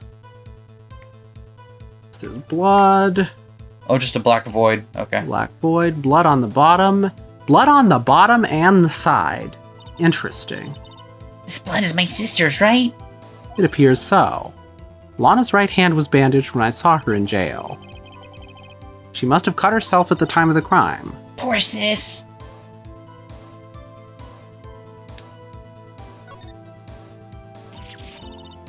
Yeah, there's blood here too. On the sole of the shoe? It's got to be the victim's. He must have stepped in a puddle of his own blood. All this blood, it's horrible. This blood might be an important clue. Is the other blood stain on the bottom separate? No, okay. No. Okay, so we've seen blood on the bottom, blood on the side. Yep. Blood on deck, blood on the floor. I was gonna do that, yeah. Alright, so. Okay, so let's press. White enamel shoe. Oh, the victim. So this is Bruce's shoe. Okay. Can we look? Yeah, because it's not hers. Okay. Yeah, because she's wearing She's wearing darker black colored shoes. and got some heel on it. Okay. Cool. Anyway, let's press. Alright, let's start pressing. Why did you lie about those 5 minutes? I guess you could say I just wanted people to look at the results. The results? How many times do I have to say this? I saw the chief prosecutor stab the victim before my very own eyes. Compared to that, a 5-minute blank means nothing. And why didn't you just tell the truth? Don't make me laugh. We're dealing with the most untrustworthy of the vile lots known as prosecutors. Falsified evidence, arranged testimonies, erasing and manipulating evidence. When you fight monsters, you need to use every trick in the book. This when the suspect is admitting she did it. But the false testimony is the most despicable crime of all, Miss Starr. Let's get this more despicable than murder.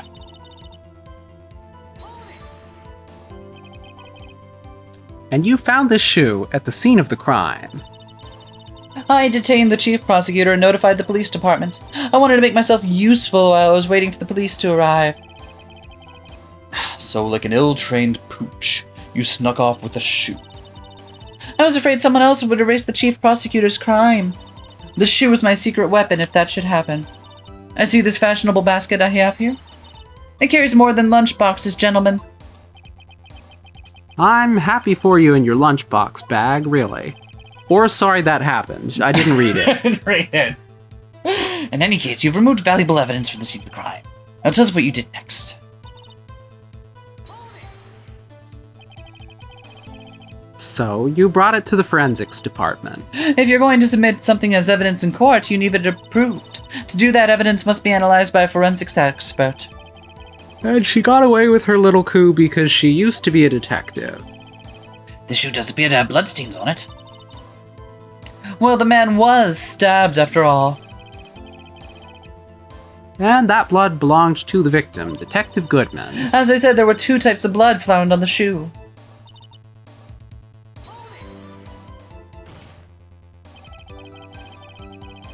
You can't say for sure the blood belonged to the defendant with a blood test. You claim to know something about blood tests, rookie? Well, speak up.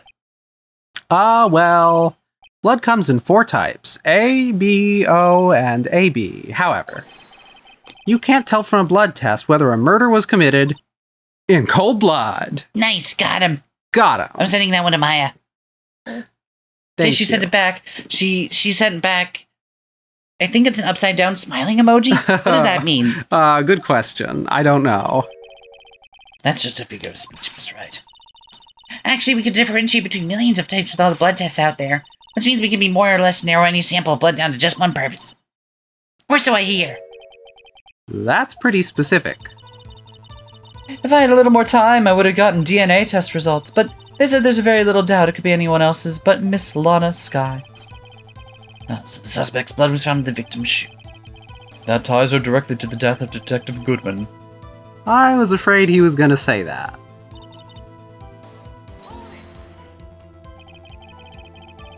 I can't let this evidence go through without a fight. You ordered the peppered fish guts, right? Some like it hot, Mr. Wright. Some like your client. She's in enough hot water to make a whole vat of soup. Mr. Wright, do you or don't you have a problem with this shoe? A problem? This is critical. Is there a problem with the victim's shoe? Is there a problem with it? Let's look at the court record. So we've just taking a look at the shoe. We've looked at the shoe. This is the victim's shoe, right? It's got 2 blood stains on it. You got blood, the blood up here on the side. This is blood from Lana, Yeah. right? And the blood down here, this is blood from the victim. So why would his blood be on the bottom of the shoe and not the top? Can we look at some of the other evidence as well? Yeah, what do you want to look at? Can we look at his ID? Yep. And So we know he wears white. I was wondering if we were going to see something that has a picture of him in his shoes. No, So we could no, dispute that. it's well established. It's Okay, his shoe. so that's his shoe. Okay, I'm done with his ID then. Yeah. And can we take a look at the updated autopsy report? Not updated this time. Loss of blood from chest wound. So if he was stabbed at 5:15, dead by 5:18, how would he have had time to step in a pool of his blood, given that he was already in the trunk of a car? Yeah, that's very strange. Can we look at the note as well? This one? Yeah. 675, 12/2. What day was the murder?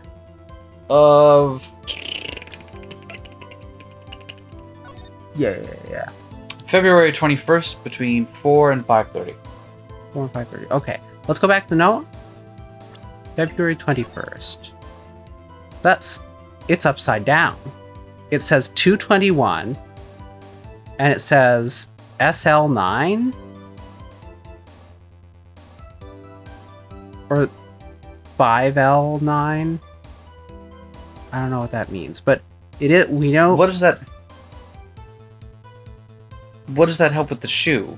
It doesn't. I'm just noticing things. Okay. I'm just noticing things. This is how Goodman was invited there, somehow. Okay. 5L9. Be there February 21st, 5 p.m. Lot 9, L9. So, as a meta thing, Yeah. It's wild that you noticed that already. This is not related to what you're doing right now. Oh, I know it's not related Okay. to what I'm doing right now. I'm just entering universe brain mode. Okay. I'm good at mysteries. Okay, let's look at the photo. You'll notice. Yeah? Since you figured this out, I want to show this. You'll notice this is one of the few things we can't turn around and rotate. Sure isn't, but we will be There's a able to reason, later. because the game is trying to enforce that you have to read it this way. So keep that in mind for later. And keep in mind that the game doesn't necessarily want you to have figured that. And yet I have. Yeah, because you're cool. Yeah. Okay? Thank you. Okay. Let's look at the photo.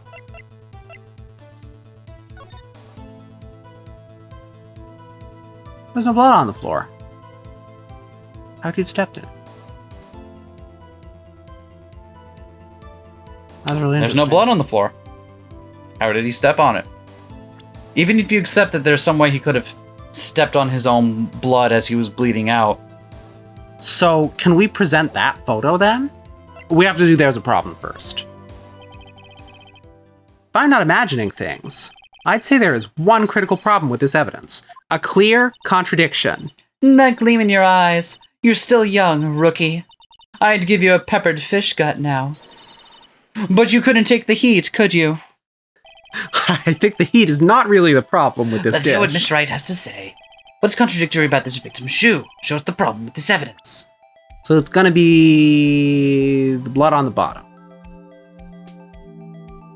It's not? It is. I pressed the wrong Okay. button. I wonder if you noticed. There's blood on the bottom of this shoe. Don't mess with me, rookie, or it'll be your blood on the bottom of my shoe. Indeed, there's quite a bit of blood on the bottom of the shoe. It makes sense. The victim was stabbed with a knife. What could possibly be contradictory about the blood on the bottom of the shoe? Photo, photo, photo, photo, photo. This one here? Yeah. The problem lies in the footprint. The footprint? Note that the bottom of the victim's shoe is covered in blood. Then, isn't it strange? Why weren't any bloody footprints found by the scene of the crime? Ah, As you can see, there were no traces of any such footprints at the scene of the crime. That contradicts your claim about this shoe. This picture only shows part of the floor, so there could have been bloody footprints. Then where are they, Mr. Edgeworth? Because we checked the scene and found nothing of the sort. order. Well, witness? What? Huh? Great going, Mr. Wright, but it's true that the lack of a footprint is a contradiction, but then we have to ask why there wasn't a footprint. Oh, That's true. Must be a reason why there wasn't a footprint. Think, Mr. Wright, think. Hey, I don't know why it's not there. I'm just good at finding contradictions. What? I see. Now I get it. Get what? Our witness is more devious than I gave her credit for. We were hoodwinked to the very end. But she slipped. There was one vital hint to the truth in her testimony. What are you talking about? Think back to when she told us about apprehending the suspect. Chief prosecutor tried to resist, but her efforts were in vain. She knocked my hands aside, kicked over an oil drum. Oh, she's beautiful, but deadly, a predator, this one. A leopard woman. Rower. I thought that was a strange thing for the normally cool-headed chief to do. No kidding. Now, witness, allow me to ask a very simple question. This oil drum, was it empty? Oh, that, huh? I'm not sure I like your attitude, Mr. Edgeworth.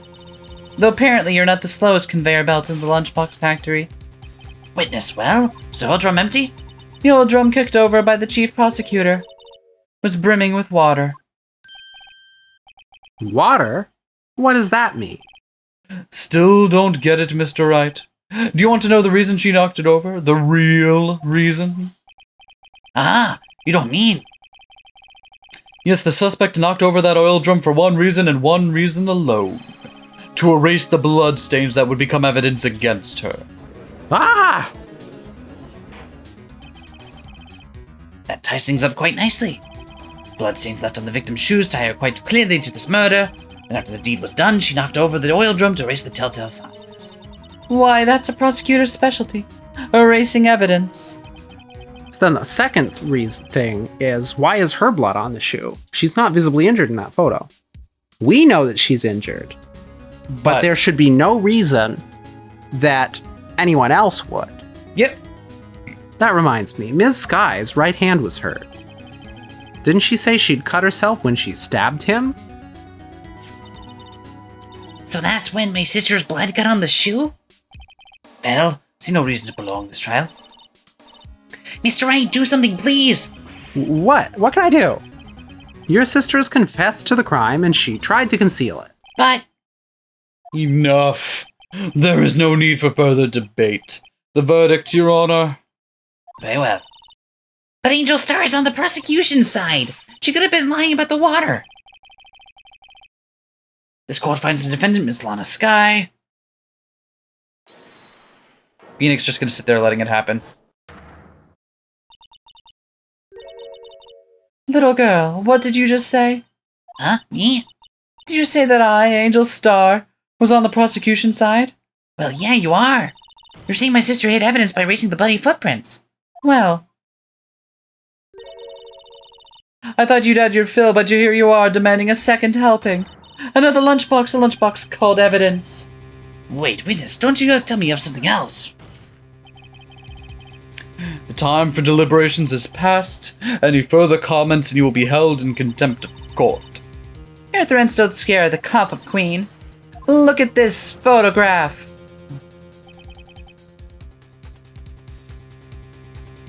That's a lot.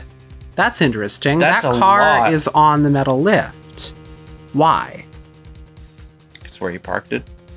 To get... But it wasn't on the lift at the crime scene. Yeah, it was. It was just on the part of it where it gets shunted out so that way you can drive away from it. Okay. A photograph. I added just in case anyone had the gall to suggest the white shoe didn't belong to the victim. Huh. See no room for error in this evidence. Mr. Wright, wait, look at the asphalt in the photo.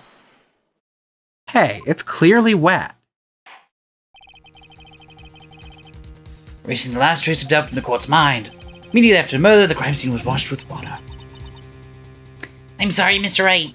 I guess I couldn't help after all. No, I'm sure you did. It's not your fault. I knew I couldn't win this case from the beginning. And it seems this is what your sister wanted anyway.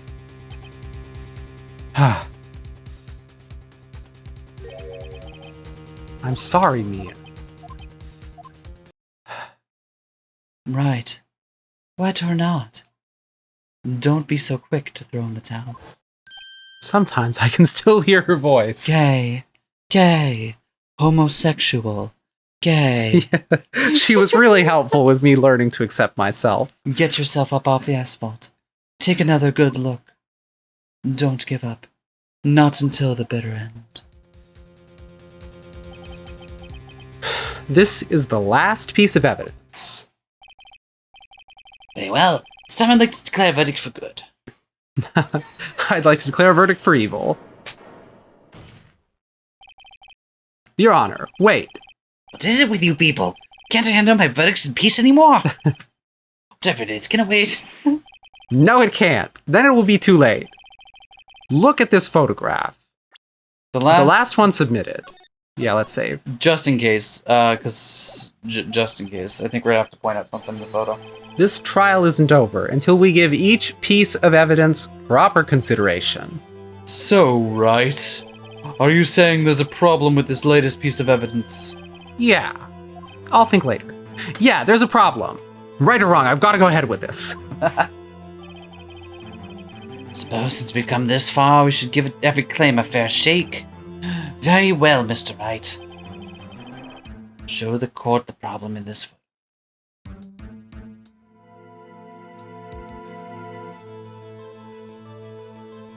Okay, so the knife is buried in his chest there. He's in the trunk. One shoe is off. Shoe isn't touching the water. Looking. I wish I could see the court record now as well. Shit, I should have thought about that before. What did you want to... I don't know. It just helped me to look through them and reestablish what we know. Okay. Oh, the license plate. The license plate is the number on the note. He was told to go there by that car. That's not useful now, but that's a thing. Is it? It's almost. Okay. I don't know. Okay. He's in the trunk. He's been stabbed. There's blood. Shoes off. Shoe isn't in the water. Water on the ground. God. What's in the fucking tailpipe? Why is there a thing in the tailpipe? That's weird. Down here? Yeah, why is the thing there? I don't know. Kind of sus. Is that what we should be presenting, or is that another thing that'll come up later? I don't recall.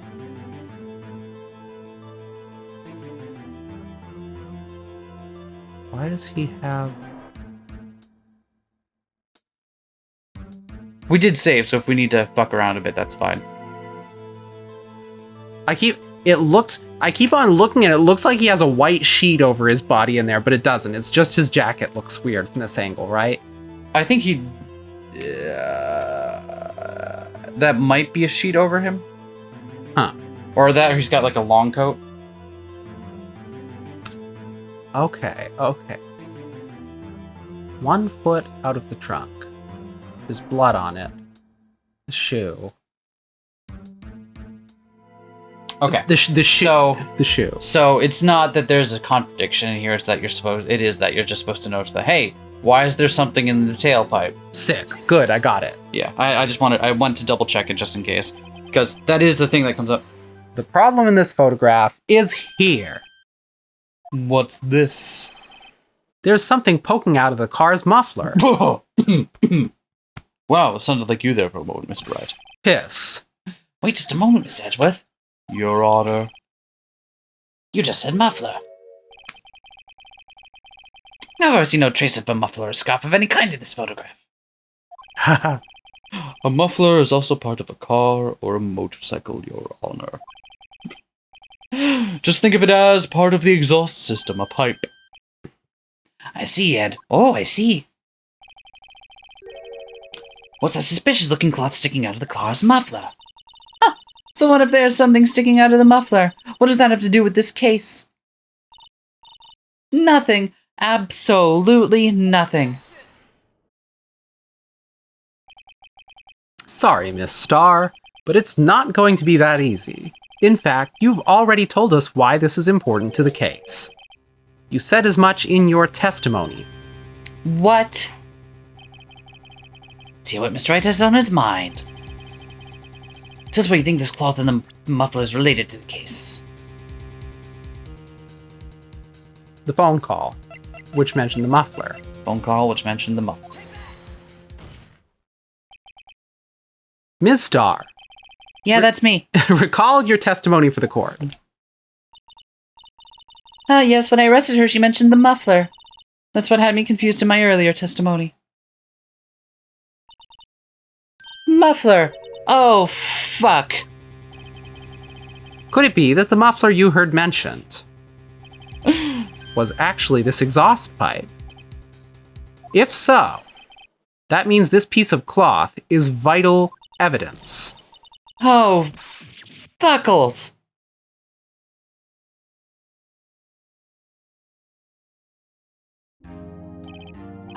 Well, seems we'll have to suspend the proceedings. Sus. Yep, it is pretty sus. Suspend? I myself wondering about that piece of cloth. If we leave any question unanswered here, we do a disservice to the law. Have the car at the crime scene inspected at once and bring me that cloth. Verdict will wait until after we've seen all the evidence. Agreed? I suppose so. Oh, that was close. But we made it, at least for now. This court will adjourn for 30-minute recess. It's lunchtime, after all. Wait, it says the judge says that? That's He's funny. still hungry. Wow. All right. What could be going on with that muffler? Yeah. So I have to wonder, is it something like it was set up to, like, blow up the fucking car or some shit? Like a whole Godfather scenario? Yeah. Maybe. We'll find out next time we record. Yeet.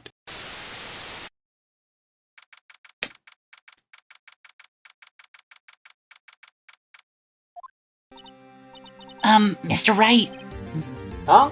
What? did you get your qualia back? Yes. Are trials always like this with you? Like you're swimming up from the bottom of a lake about to reach the surface, but no matter how hard you paddle, you never seem to get there.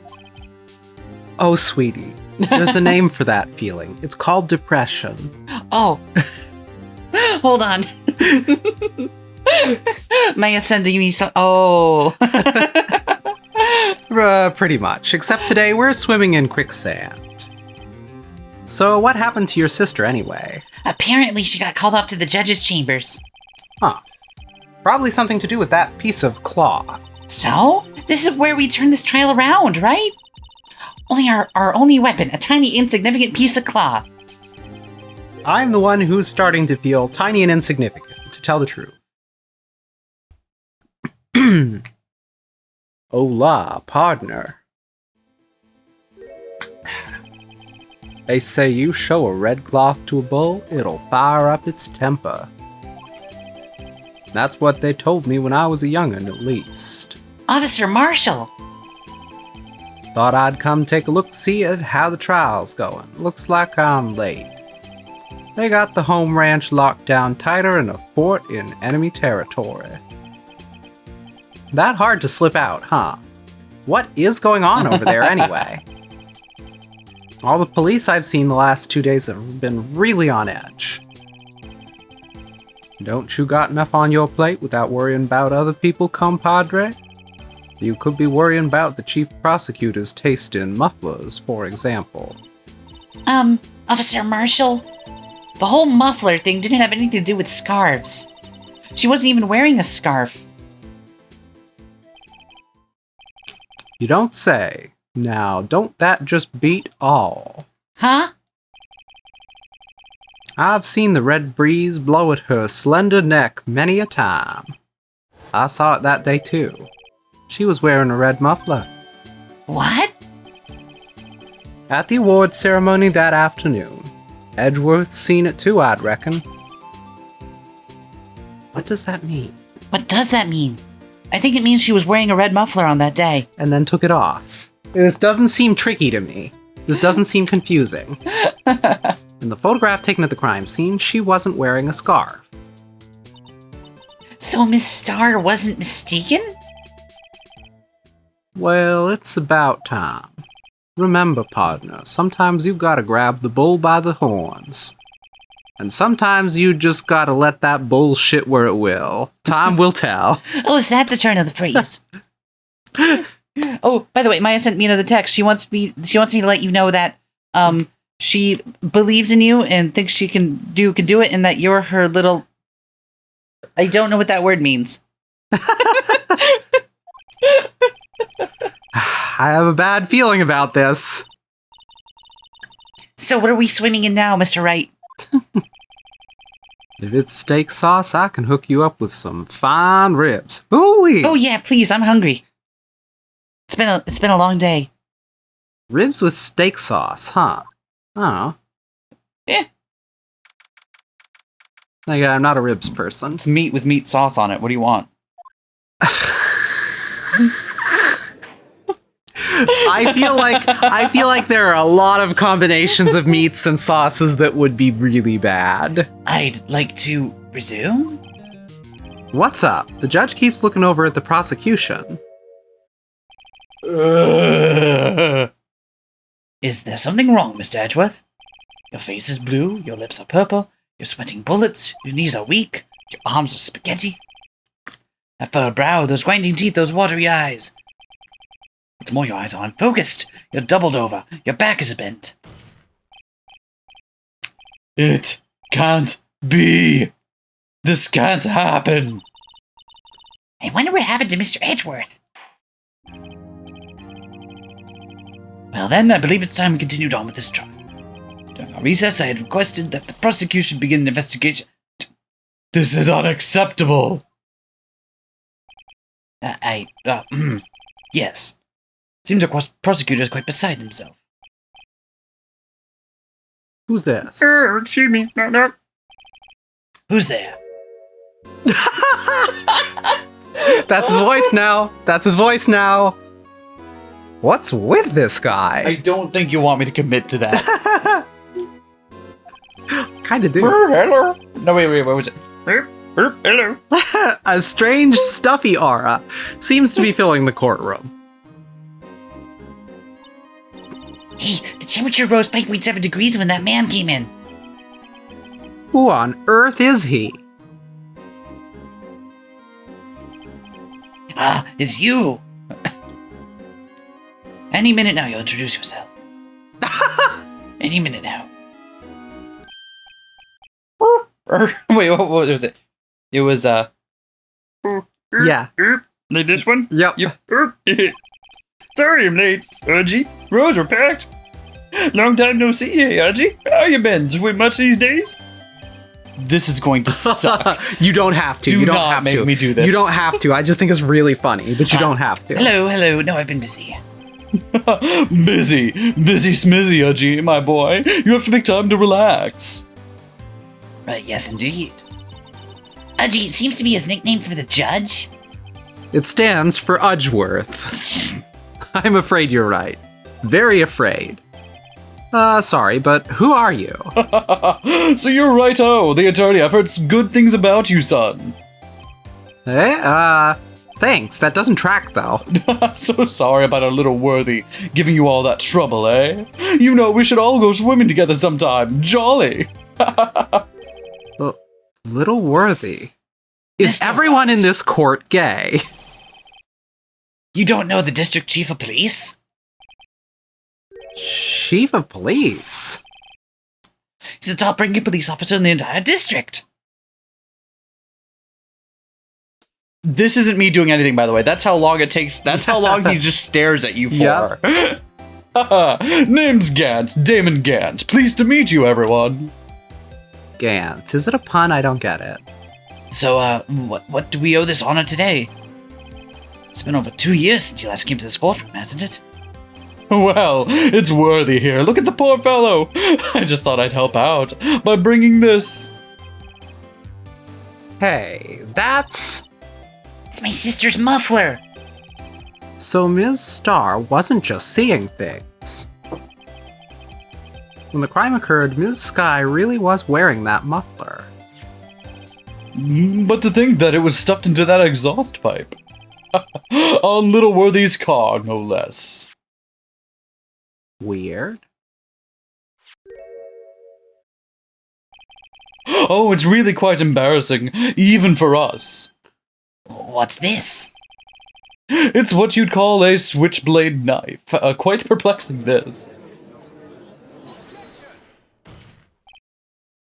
Chief, what kind of outfit are you running? Mr. Edgeworth. How could they miss such a vital piece of evidence? If your investigators are this lax, how do you expect us to do our job? No, wait a minute, Worthy. I have no desire to hear your excuse. I'm telling you to wait. Or didn't you hear me? Have a look at this document where it says person in charge of investigation. No, there's no mistaking that signature, is there? Miles Edgeworth. That's not fair. On the day of the crime, I had... You had your head in the clouds because you got that award. I know how you feel. But you're the person in charge. I expect a written apology. What? Are you serious? Don't be too upset. We'll find a way to clean up your mess that you made. This is the first time I've seen Mr. Edgeworth at a loss for words. What a big aura. This kind of major blunder is unlike you, Mr. Edgeworth. Gah. The court accepts this as new evidence. Well, first I'd like to ask the defense a favor first. Yes? Just to be sure, I'd like to take a look at the blade of this knife. The blade, Your Honor? Well, I don't see why not. Could you open it up for me, I wonder? Yes, well, I think all you have to do is push that switch and... If I cut my finger, Mr. Wright, I won't be able to pound my gavel anymore. Yeah, but if I cut my finger, I wouldn't be able to point it at people anymore. I see we're at a stalemate. Come on, just hurry up and open it. You're really gonna go that way instead of pressing left once. Okay. Ah!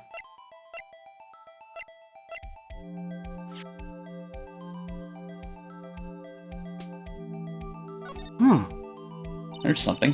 There's a small tag on this knife. Seems to say SL92. What does that mean? Well, I've heard something similar. DL6 of DL6ident fame. Oh, is that what we're calling it now? Always has been. But no, it hasn't been. That's new. I've had documents that show that it was called the DL6 incident. I'm okay if we updated it. I just don't know why would you try to gaslight people about that? But it's strange.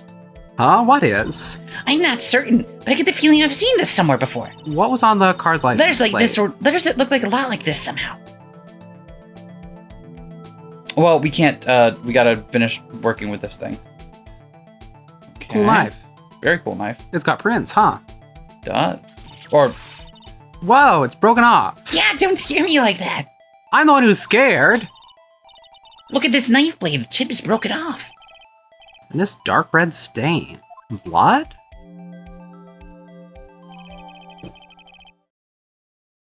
interesting. Switchblade knife found at the crime scene wrapped in the defendant's muffler. Small tag attached.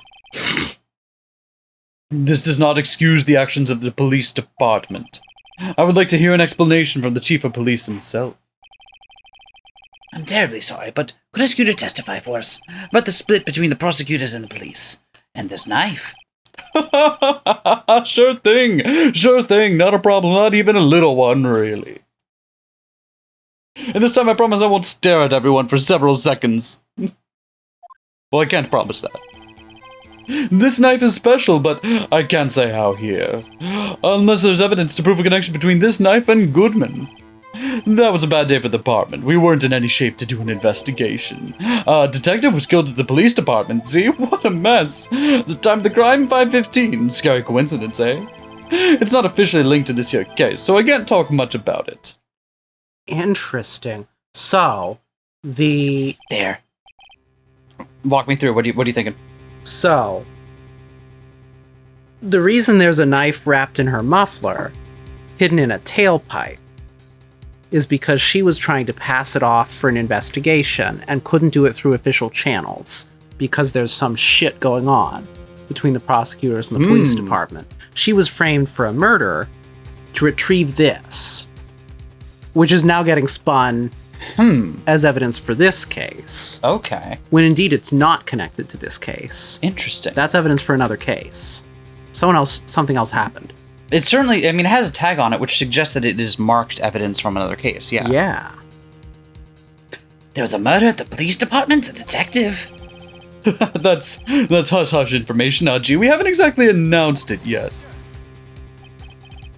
Wait a second. You said 5:15. That's the exact time that Detective Goodman was killed at the prosecutor's office. Order. Anyway, we at the department were all flustered, as you might assume. We're in the middle of a top secret investigation. Don't tell anyone, okay? I think we understand the police department situation. Well, Mr. Wright?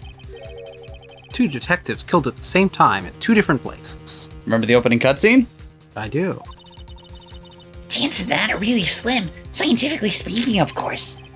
Emma, are you doing okay? It sounds like you're losing your voice. I've been at this all day long. I'd like to exercise my right to cross-examine the witness. Very well. However, keep your questions focused on the case at hand.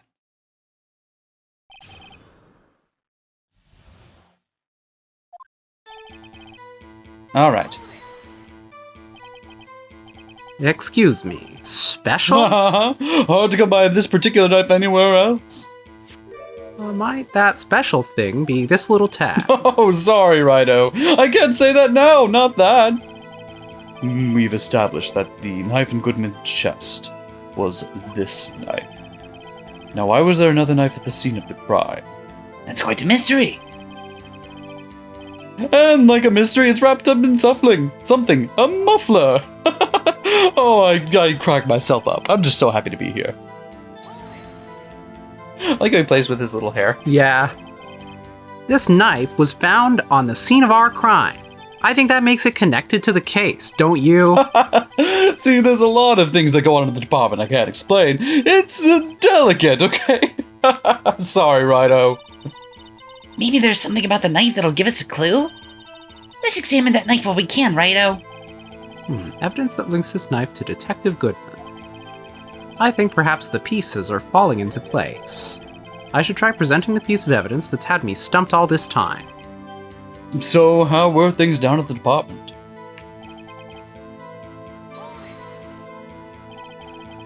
Something happened at the police department too, huh? You got a good look in your eyes there, Rido, my boy. Sharp hungry. So, something did happen. Why wasn't I informed? Why weren't you informed? Well, why didn't you ask? We're doing this. No matter, I understand. You were busy, what with Lana's case and all. Are they trying to take out both Lana and Edgeworth to get out of their way so they can install a crooked prosecutor? Interesting. Well, what happened? What happened at the police department that day? What do you think is they? No, we gotta press this one. I did it before you pressed me, so I win. It's okay. It's okay, I'll still press you. It'll be okay. On the same day that a detective was killed in the prosecutor's parking lot, another detective was killed at the police department. That's a fact! Surprising, isn't it, Udgy? I'm at a loss for words. And the perpetrator? Do you have the suspect?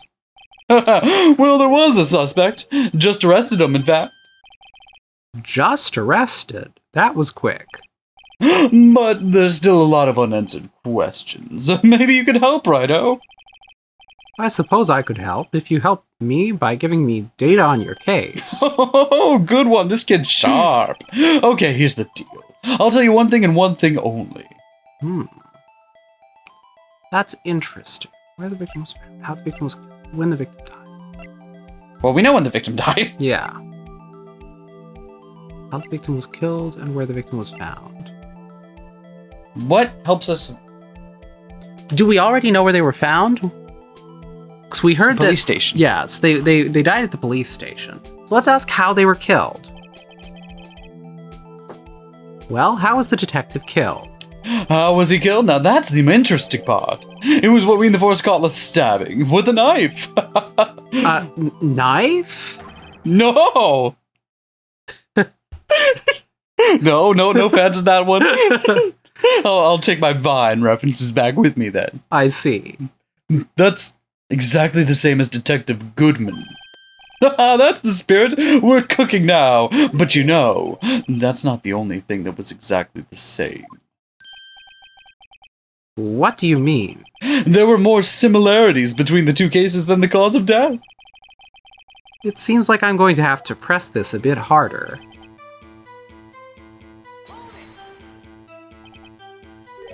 $5:15. But that's when Detective Goodman was killed in the prosecutor's office. What? Funny, isn't it? A murder at the prosecutor's place and a murder at our place at the very same time. What are the chances? Oh. Coincidence. This is just my gut feeling, but I'd say there's a 0.001% chance of that happening. Mathematically speaking. I see. Scientifically speaking. I see. Chief Gant, please tell us more about the incident.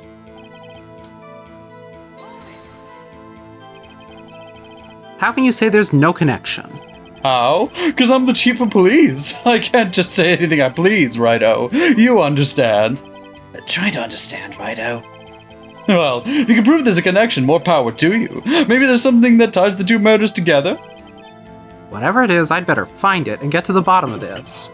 2 detectives were killed at 5:15. One at the prosecutor's office and one at the police department. That can't be a coincidence. Ain't that knife? What was it doing there? Okay. So. That tag reads the same as the license plate. That's weird. It doesn't to me. If you flip it. Okay. So, let's go to present. Let's look. Okay. Let's go to present. Let me see that again. And let's look at that photo. Oh, that's not it. Here we go. No, we don't not it have that either. photo. We don't have it. That's interesting. Well, we can't see it anymore, but I swear that if you flip those numbers upside down, Yep. I believe you. it looks like what's on the plate. So what was the thing that we had to present to? Was it, unless there's evidence to prove a connection? So that's gonna be the thing that has the numbers. Yep. Yeah, it's gonna be that. Wait a second. Last, an honest to goodness objection. This is great. We're all having a wonderful time here. This knife, this has to have something to do with Detective Goodman. What do you mean? An honest to goodness, what do you mean, Formaggio? This is great. Oh, Look at the tag on this knife. It reads SL92. can I add all you on Facebook? This is just great. I feel like we should hang out more often. If this is important, why? Over here, we also have a memo that was on the body of the victim. What's this? 6 minus 7s. 12 divided by 2? Your Honor, it's upside down. Upside down? The printed name on the memo makes it look like it's right side up. But turn it around, and what do you get? Ah! Whoever wrote this note was holding the paper upside down. SL9. The SL9s did it. That's the same thing that's written on the knife's tag. What order? Well, Chief? Ah, well, I guess the cat's out of the bag now. You win, Rido. I win? What game is this guy playing? I'm playing Ace Attorney.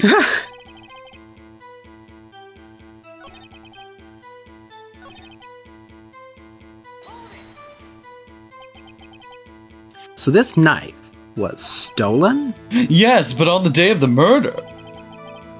It was evidence, you say. Was it in fact a murder weapon? Nice! Good show! Good show, Littleworthy. It was a murder weapon, as it happens. It was evidence from a case long since solved. So this knife was stolen on the day of the murder. And it was found in the exhaust pipe of Edgeworth's car.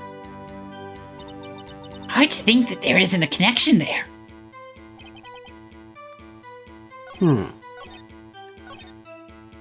Fuck, I meant to look when it brought the car picture up. Will it come up again if we press again? Okay. So we've got the knife. I see what you're looking at now, but no, it's not. For one thing, the L would you're be right. backwards. You're right. The L would be. Because I was thinking new. I see what you're but looking at. it's got the things in the wrong order. Yeah, no, and I'll just tell you by that's not it. Yeah. Okay. Okay. Evidence in a case stolen from the department's evidence room. Did we press this yet? We just pressed this twice. Oh, we did. Okay. We don't have any other new statements, do we? This is the new statement we have. Okay. Let's look at our evidence. What do we have to present?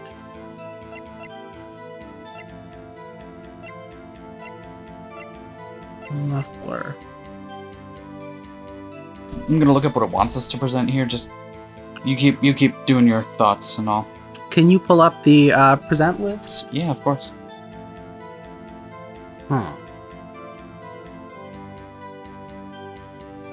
Oh, interesting. What if they stuck it in Edgy's muffler while he was at the police station for the ceremony thing? It was stolen during the ceremony.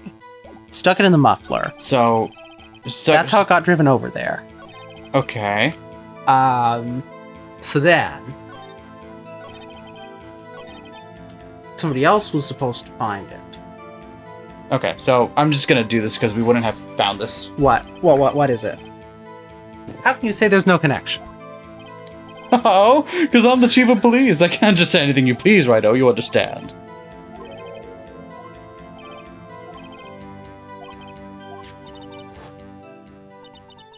That knife, what was it doing there? I'd better check this knife out.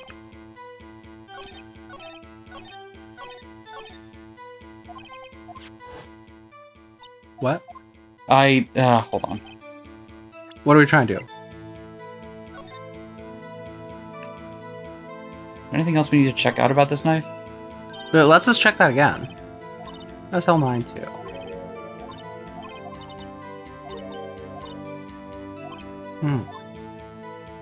Can we look at the splotch on it? Okay. Yeah, no, we cannot.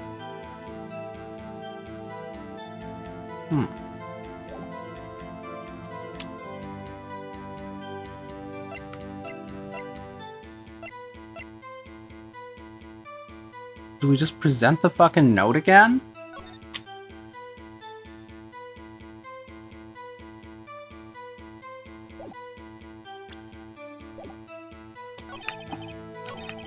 Wait, that was a Okay, here we bad go. day for the department. There we go. So this one, we'd already pressed on this and gotten more information on him, and he gave us 3 choices of information, right? Yes. So 2 of them were things we already know, 1 was a new one. Yeah. Did we pick the wrong one? No. The problem is that there was one we couldn't... What? What?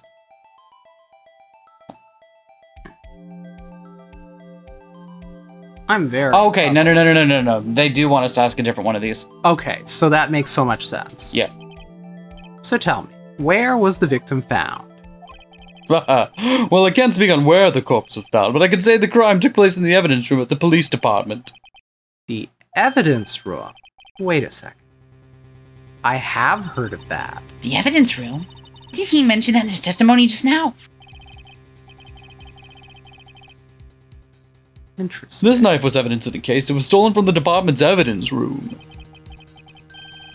There's the connection between the 2 cases. You seem happy, Mr. Wright. Happy? We just got handed our ticket to go to town on this case. With the link between the 2 cases established, we finally have some leverage. Okay, so the problem was, before this point, that piece of evidence had shown up over there, but we hadn't linked that piece of evidence to the first crime. What? We hadn't linked that piece of evidence to the person that died at the police station. Oh, so someone So died with- at the police station. A piece of evidence was stolen. They died in the evidence room. Yes. I thought. Okay. Yeah. See, I was there too. I thought we had already connected, but no. We needed to establish that those 2 were definitively linked. It was a reasonable assumption, but there was no, like... But Gant's all about procedure here. He's like, we got to stay above board. So, there we go. Now we can get Gant to testify about the details. So I guess we have to press here? Or what? Chief, the defense's position is simply this.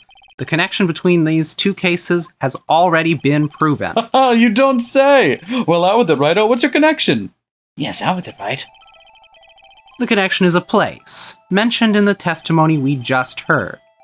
The knife found in the lot was stolen from the police department's evidence room. Not to mention the victim had on him the case number of the knife's evidence tag. And we also know that the detective murdered at the police department was killed in that very same evidence room. Right, that's the part that we were missing, was that Yeah. the murder took place The murder at the police station took place in the room where the victim in the second case must have been at one point in order to have this item on his person. Mm-hmm. Indeed. There do seem to be too many connections for it to be a coincidence. Ha! You two make a good pair. It took my men 2 days to find out what you deduced right here. Chief, I request that you release your information on the victim at the police department. See, that's the tricky part. It hasn't been announced yet at all. Can we get the information unofficially? Sure, why not? It's unofficial after all. What? Really? Yeah, it's unofficial. Who would have guessed? I'll cooperate, but I can't reveal the name of the victim at the department, okay? If you're gonna tell us a little, why not tell us everything? Well, case information you have is sticky stuff. You have to do everything properly. Oh well, I guess I might as well try to get what I can out of him. Vision, ID number, gender.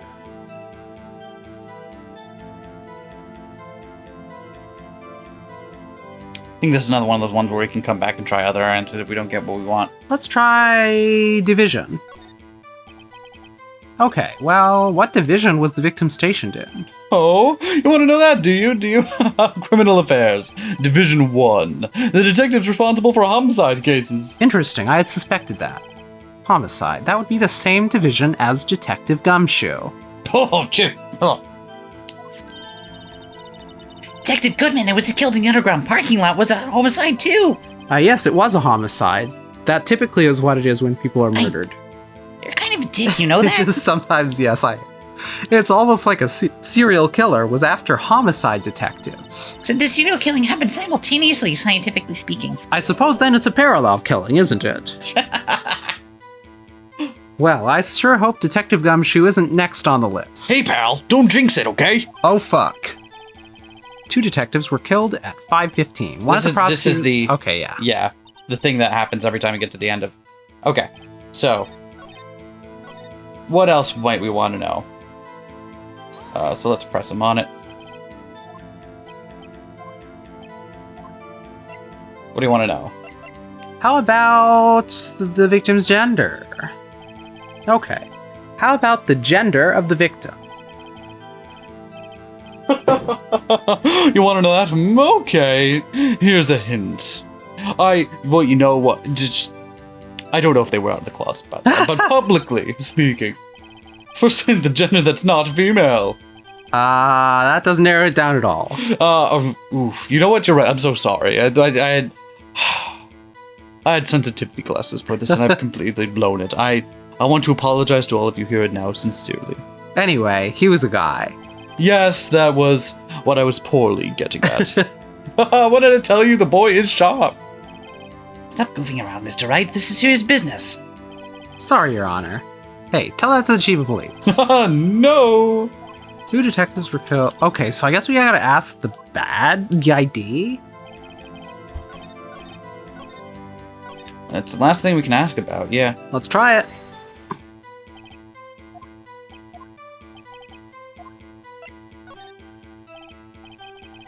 Okay, how about you tell me the victim's ID number? Huh? Sure, why not? It's not like you'll be able to tell who it is from that.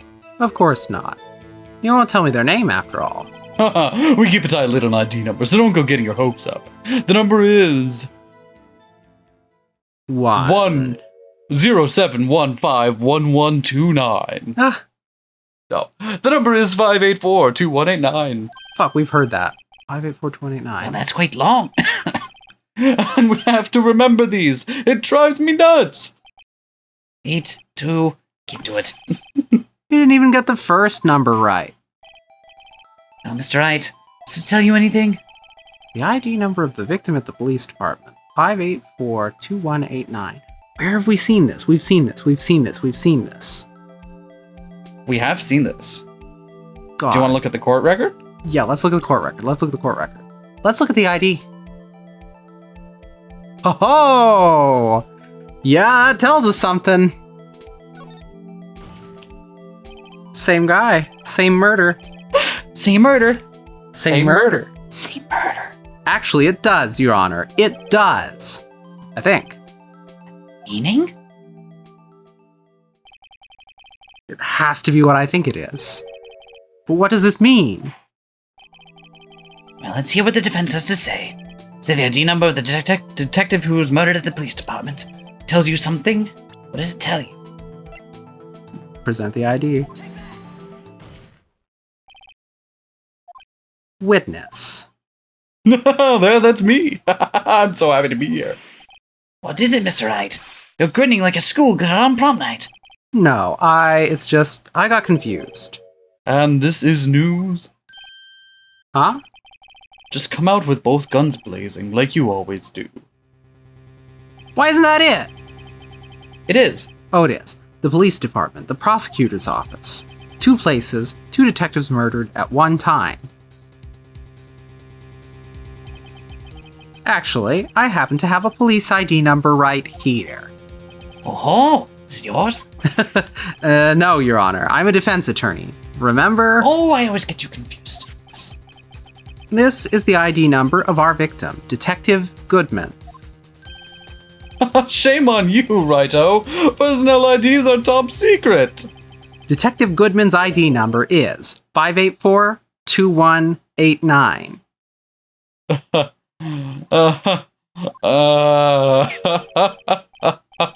Oh. And this means what exactly? Huh? Wait. That ID number we had from the chief earlier. Started with 82.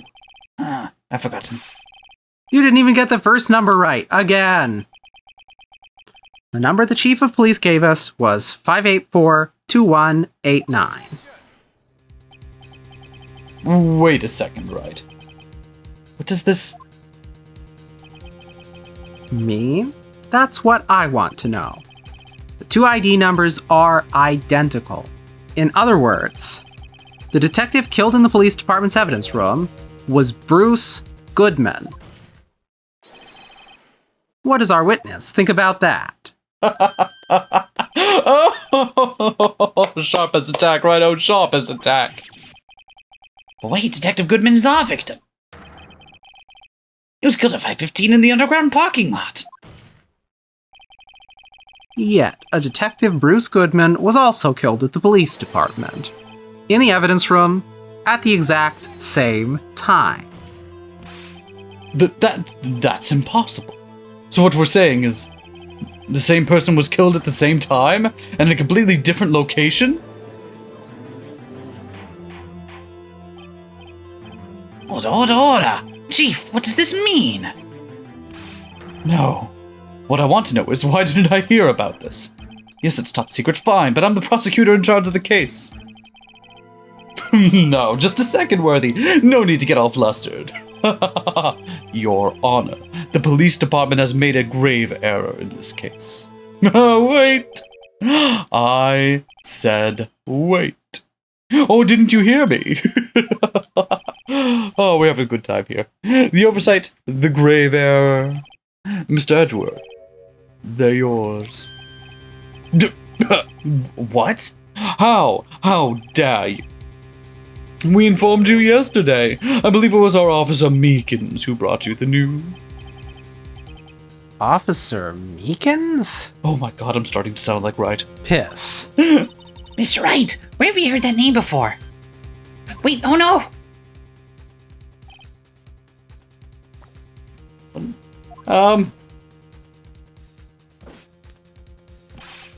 Excuse me, but is Mr. Edgeworth anywhere on the premises? I'm here, sir, at the request of the chief, sir. Got your report, sir? Edgeworth is having the worst day. Yeah. You don't mean Inverted salary cutting noises. him. According to Meekins, you didn't accept the report. Hard to believe. But your officer, he told me. He said the report had nothing to do with the Lana Skye incident. Detective Bruce Goodman murdered in the police department evidence room. Mr. Edgeworth, the victim's name is written on the top of the report. Nah. Why didn't your officer tell me? Honestly, I'm not sure if that officer was capable of making the connection. In any case, this is a serious error, a gross negligence of duty on your part, Worthy. But sir, you could have submitted that report this morning to the court as evidence that I... It's gonna stay here and stare at you for a long while. No such luck this time, Worthy. Or should I say, unworthy? What? You can't just... It's a nickname you gave me. You can't just then turn it into a... It doesn't work that way. Now, what was the second rule of evidence law, Well, Mr. Wright?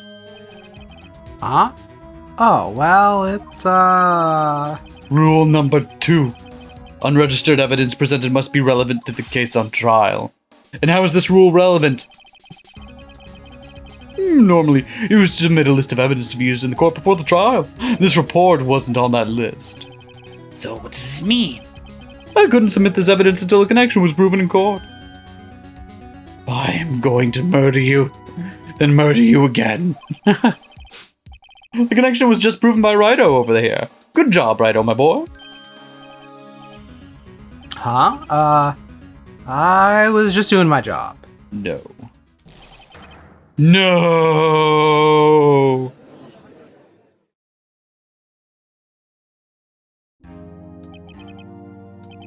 It seems we have come to the end of this trial. I know you're going through a tough time with all those rumors. Even the defendant shared this past December. I apologize for this terrible lack of due diligence on my part. Mr. Edgeworth, Please, just give me 1 day. I'll get to the bottom of what happened. It's the last thing I do. You'd better get resolved this time, really. You have my profound apologies, sir. poor Mr. Edgeworth. I don't think there's ever been an error this serious in the history of this court. We'll grant 1 further day as the prosecution is requested. That'll be sufficient, Mr. Edgeworth? Yes, Your Honor. Thank you. Whatever your punishment for this is for your sake, I hope it's not decisive. See what I did there? Very well, the court is adjourned. To be continued. I see. Well, what are you thinking so far? This is the end of the first day in court. Okay. And now we're just starting to see the shape of this case. Like the whole shape of the case. So What are your thoughts? It seems that I called it with the whole he wasn't killed there or at 5:15. He was killed at a very different time. And So you think brought there. So you think that one of those murders didn't happen? And that the one in the police station is the one that happened? Yes, he died in the police station quite some time before. Was brought there. So then what was the murder why? that Angel Starr witnessed? Yeah, she's clearly got something out for Lana Skye, but she still witnessed the murder. Unless she's an accomplice or the culprit. Unless she's an accomplice or the... Interesting. Okay. 'Cause whatever... So you just want to disregard her testimony then? I'm willing to believe parts of it. Like, we know she was there Okay. and apprehended Lana. Yeah. We know there was an altercation. Yeah. We also know there's photographic evidence of Lana being there and having blood on her coat. We also know that photo wasn't taken by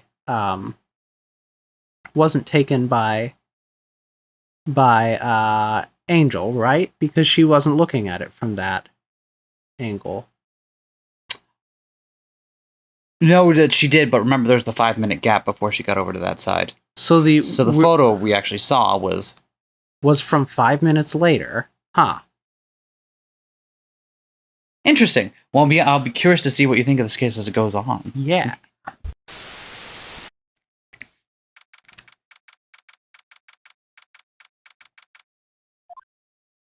Okay, so we got our asses kicked in there, but we can go back and get him next time, right?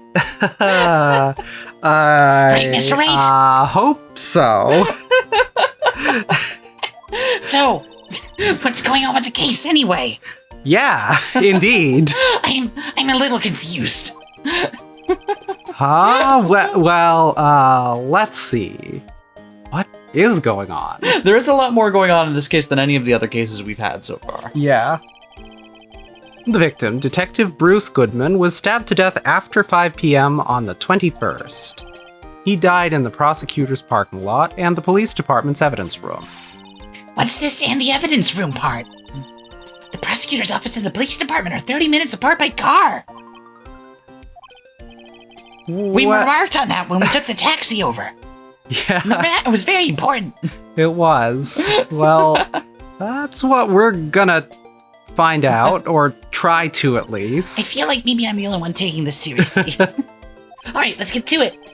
Glad she's in good spirits. I got my resolve face on. That's a familiar resolved face. I know. I borrowed it. Do you all practice resolved faces over Skype or whatever? Sometimes we do. Do they still do Skype? I also decided to put this top knot in my hair. I see. Don't be so sure, Mr. Wright. Huh? Look, we're in this together, right? I'll prove that these thick-rimmed glasses of mine aren't just for show. Let's go. Science awaits us. And Skye, this science guy. It's got a ring to it, right? Yep. You know, I really don't think we should worry about the police department murder. There wasn't even a body found there, was there? Yeah, it was only our victim who was killed in their evidence room. No biggie. Besides, my sister would never do such a thing. I know it. That oil drum, was it empty? The oil drum kicked over by the chief prosecutor was brimming with water. My sister erasing evidence at a crime scene? Never. Even though she says they don't get along, Emma really likes her sister. I do. She's very nice. Most of the time, she sends me good Christmas gifts. That's not all. It's just, we're both professionals at what we do, and I trust her. Big words for a high school student. Yeah. Well, whether there was blood on the floor or not, like blood this? on deck, blood on the floor, the water in that oil drum washed it all away. That smell. It's blood. I see. Do you like my one pin of the guy that's just screaming? Yes, I do. That one button man is in perpetual agony. Feels good to have someone to trade memes with again after 2 months of phenomenal. Memes? What's a meme? I'm just see. repeating whatever Maya tells me to verbatim. What's a good word for not having phenomenology? Other than being a pea zombie. I was gonna say being a pea zombie. I think what you're referring to is being a pea zombie. Anyway, the water in that oil drum washed it all away. Yeah. Ignore the strength of my science at your own peril, Mr. Wright. Huh? What's that grin for? This situation calls for one thing, and that's luminol testing fluid. Luminol? Blood is sticky stuff, you know. You can't just wash it away with a little water. Even if you can't see it, it's still there. But wouldn't the police have already done those tests? Never trust anyone's eyes but your own, Mr. Wright. Just give it. In fact, don't even trust those. Have them removed. Have them replaced with robotic cameras. That's what I do. I've heard something about having to, I think it was line your brain with eyes? Is that what you're referring to? Just give it a try. Me? Why do I have to do it? Try use as much as you want. I buy it in bulk. Just spray it everywhere. I see. I'm a minor. I can't even drink yet. We are testing blood stains with this stuff, not drinking it. I know, but I also can't purchase it legally, so I put it on your card. Hope that's okay. I see. Here, look, I'll lend you the glasses. Huh? You had an extra pair of those things? Of course I do. What if these ones broke? They're prescription. Is this what the world always looks like to you? Yeah, pretty much. I see. Just test for a blood reaction, just spray the luminol on it. Like this, see? Press the A button, spray it on. Spray it everywhere. Get everything all sticky. All right. Don't worry, it's only mildly toxic. I see. Go ahead, spray it on yourself. Try it. Try it, Nick. Try it, Nick. Will that tell me whether I'm full of blood? Yeah, probably. Okay, let's find us some blood stains. All right, where do you want me to check? Let's try the trunk of the car. Trunk of the car? Yeah. Interesting that there's no blood in there. Oh, there's some. Right, that's about where we were expecting, because we were looking for blood on the floor that might have gotten that residue of blood that would have gotten washed away. Yeah. I can see her eyes shining behind those glasses. This one's going right in my album. I see. So, is this a blood stain? Yeah. Emma, you're shaking. It's my first time seeing real blood. Scientific investigation in action. Okay, well, we definitely know that this is a blood stain. But doesn't something strike you as odd about it? Scientifically speaking, of course.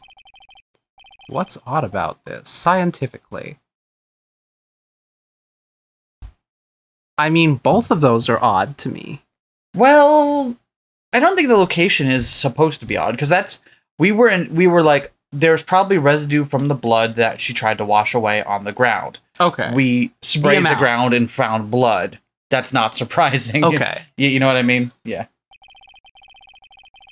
The perpetrator and Detective Goodman fought here, right? Don't you think there'd be a little more blood? I definitely think so. I mean, look at all the blood on the sole of the victim's shoe. It is pretty strange. If they fought here, there'd have to have been more blood than this. Hey, Mr. Wright. I'm gonna mark up the floor plans when we find a blood stain, okay? Sick. Just give me I'm gonna use the actual blood we find, too. I was about to ask. I'm pretty handy to have around, right? Indeed. Awesome. So you won't mind if I go away but come back a couple of games later? That's always how it is with the sidekicks, I'm sure. Oh, it'll be great. I can't wait. Yeah, and this stuff's pretty handy, too. Tastes like butterscotch, too. I see. I saved up my whole allowance to buy that. Okay. Finds blood traces spray to use. Okay. We can't be sure that the police will reveal all their evidence in court. Sometimes they fail to mention evidence that doesn't fit with their view of the case. Then let's drag that hidden evidence out into the light of day. Remember, what's that phrase that we're always using? I don't know. It'll come to me. What? It feels like we're really investigating a crime now, doesn't it? Guess I should give this a spray on anything suspicious. I guess it's time to go to the next place. Should I call a cab? I wonder. Spray. What are you doing? Stop spraying me. I just walked in. I was told to What did you spray spray me anything with? suspicious. This is food products. I've spent hours preparing this to sell it to people, and now I can't. It tastes like butterscotch now. But who's going to pay for this? People who like butterscotch? Oh, wait, we got low battery.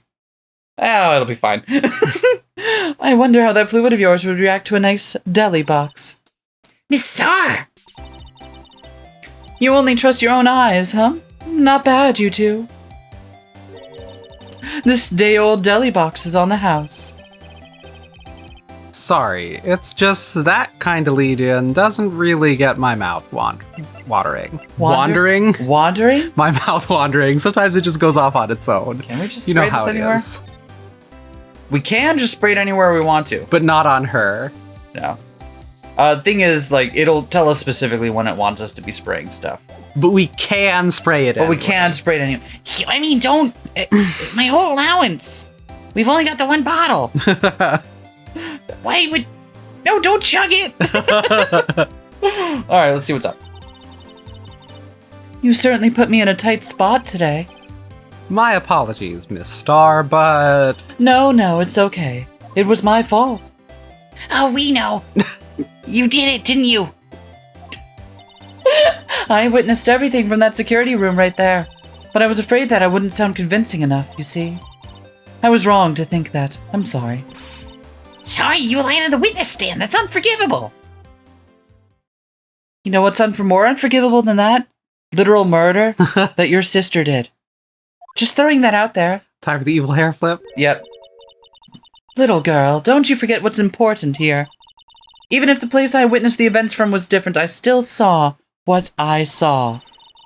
I saw Chief Prosecutor Skye stab a man in cold blood, and that testimony still stands. Oh, fuckles. I swear it on my honor as a detective. She stabbed Detective Goodman. I know this photograph has something important to tell us, but what? So you were a detective too, weren't you, Miss Starr? Yes, it was a long time ago. We used to be friends, actually. Well, 2 years ago. No matter how hardened the criminal, when they faced me, they coughed it up. Coughed it up? They confessed. They babbled like babies. You know, I may seem like a demon sometimes, but I can... I can be both your angel or your daemon. I wouldn't doubt it.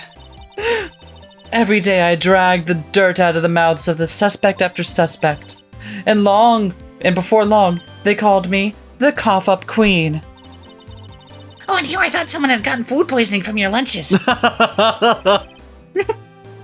And you were let go. Fired?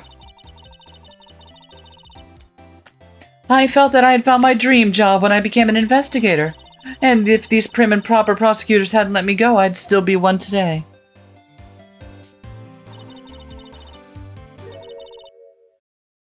It's all because of that case, the SL9 incident. The SL9 incident? Oh, is that what we're calling it now? Is that what we're calling it? No. I think that's what I said. Oh, are you sure? I don't mind if that's what we want to call it. If we really want to rehash this joke. Wait, she doesn't mean. We can't press her on that, it looks like, but we can present something. What's in our court record right now? Well, let's just take let's see. That still has blood on it. That was definitely in him. Maybe. Yeah, I guess they could, just take some and wipe some on it, maybe. Could have been stabbed with someone else's knife, killed elsewhere, brought here, Okay. and then had it planted in Edgeworth's car along with the blood wiped on Edgeworth's knife. No, because... Oh, along with the blood then wiped on his knife. Okay, Yeah. okay. And this is the crime photo.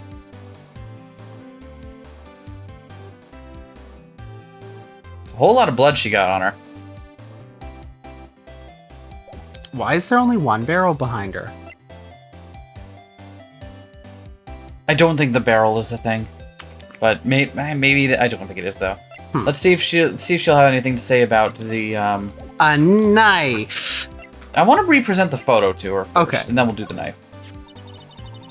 If you think about it, I could have taken that picture from the guard room.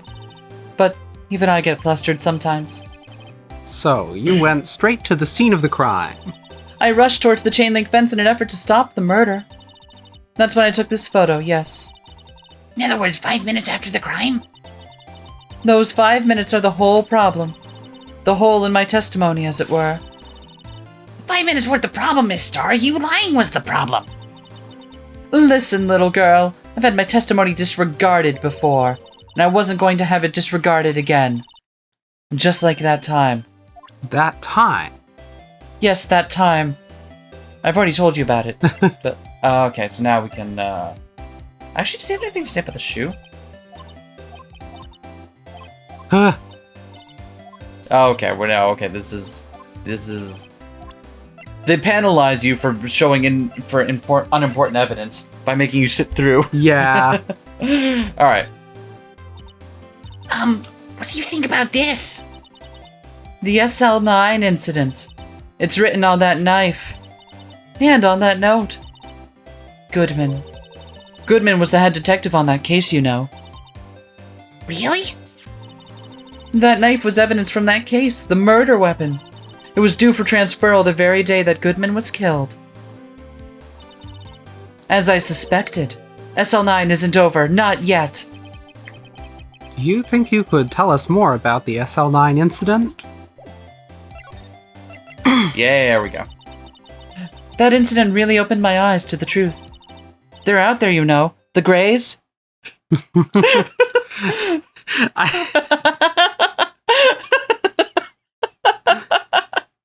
I've got some literature. Tell me something that's a secret, for fuck's sake. We all know that. We're nothing to them. Disposable. Disposable to who? 2 years ago, it was the biggest case I'd ever handled. And I've handled some pretty massive cases, if you know what I mean. Some truly gigantic cases. Yeah? Okay, we're just not gonna... Okay, I'll shelve that one. The police and the prosecutors were desperate for decisive evidence. Look at the people in that photo on that case, too. Yeah. So they didn't solve it? On the contrary, it was solved quite cleanly. The criminal was caught and executed. Executed? Yes, the criminal got what was coming to him. It doesn't get any cleaner than that. The only problem was, they never did find decisive evidence. Not a shred. What? But the criminal was executed, right? Yeah, it makes you kind of think about whether or not the death penalty is just, doesn't it? Yeah. Anyway, on the basis of evidence of a sort. Made up evidence. What? You mean they executed someone with fabricated evidence? The best part came several months after the trial. Every detective involved with the case was dealt with. Some were demoted to patrolmen, others found themselves out of a job. And you were one of those? Myself and one other person you know well. Wait, could it be? Exactly. Detective Jake Marshall. Oops, I mean Police Department Security Detail. Officer Jake Marshall. As professional detectives, we investigated that case from every angle. Jake was particularly determined. And then, it was over. And he was demoted. Who was in the bottom left? We don't know yet. Okay, because I recognize the other three, but we the don't bottom know left who that person... fourth person is yet. However, he hasn't forgotten. And neither have I. You haven't forgotten SL9. There was another side to that case. A hidden side. And that's what we're after now. And no one in their fancy offices can stop us. Wait! Those lunches you sell! There is only one reason I come to sell lunches in this accursed office. I come here to meet old friends.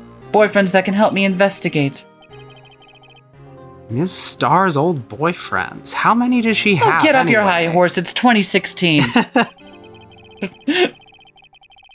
That's fair. Just Yeah, Nick, it's not really nice to shame people for polyamory, you know? I see. It's kind of a dick move. Anyway, just when all the detectives on SL9 have disappeared, we find new evidence. There has to be a connection. So, rookie, What? it seems like you're serious about investigating this case. Yes. Then you should take this. Salisbury steak lunch? I know a certain guy who might help you if you tempt him with this treat. Well, that's pretty telling. Miss Starr? Officer Marshall, is he, are you his... Are you his... PogChamp? Why do you want to know? I was just wondering what happened to him. A long time ago, when he was helping my sister do cases, he was so nice. He got along so well with my sister, and it made me jealous. And he was nice to me too back then. This would be when Officer Marshall was a detective. But now he's so cold. Jake and I are merely cooperating on this investigation. We're putting the past to rest, as it were. Nothing more than that. I see. Thank you. Officer Jake Marshall. Sounds like we gotta go find him. Yeah. What does she have to say about this, the lunch? You'll give that to Jake like I asked, won't you? You and Officer Marshall, are you going out? I see. Okay, we're getting this again. All right. All right. You want some more butterscotch spray? What do you think of this, monkey? Isn't it meant to be a badger? Well, you tell me. All right, so we got something that'll help make Officer Marshall a bit more talkative. But it certainly seems like there's a lot more going on to this case Yeah. than we had originally led to believe here. Where can we go to? Going back to the Office Detention Center, our prosecutor's office, police department entrance. I think we're meant to go talk right to Marshall, but we have a couple of other options open to us. Do you mind if we just check the other places real quick just to see if anyone's there? Yeah, let's do it. Looks like Ms. Skye is in questioning. Hope the detectives aren't yelling at her. Why did you kill him in 2 places at the same time? Can you imagine? How's she supposed to answer that? Wait a second. Didn't Mr. Gant say they'd arrested a suspect in the police department murder? Let's come back later. That is true. They said they arrested a suspect, but he didn't tell us who they were. I wonder who it is. See, I had figured that... What I had figured would be that they'd arrest Edgeworth and try to pin it on him, and then it would be someone trying to take down 2 prosecutors with this, and that's not what happened. Well, this place is as classy today as it was yesterday. And I'm sure it'll still be just as classy tomorrow, Emma. Incidentally, Edgeworth's not here. I'm sure he's off doing some important investigations. I hope that's what he's doing. Huh? I guess we'll have to come back. Okay, so Edgeworth's not around either.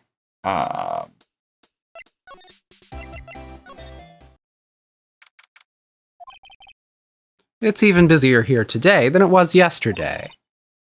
The detectives are running around so fast they're blurring.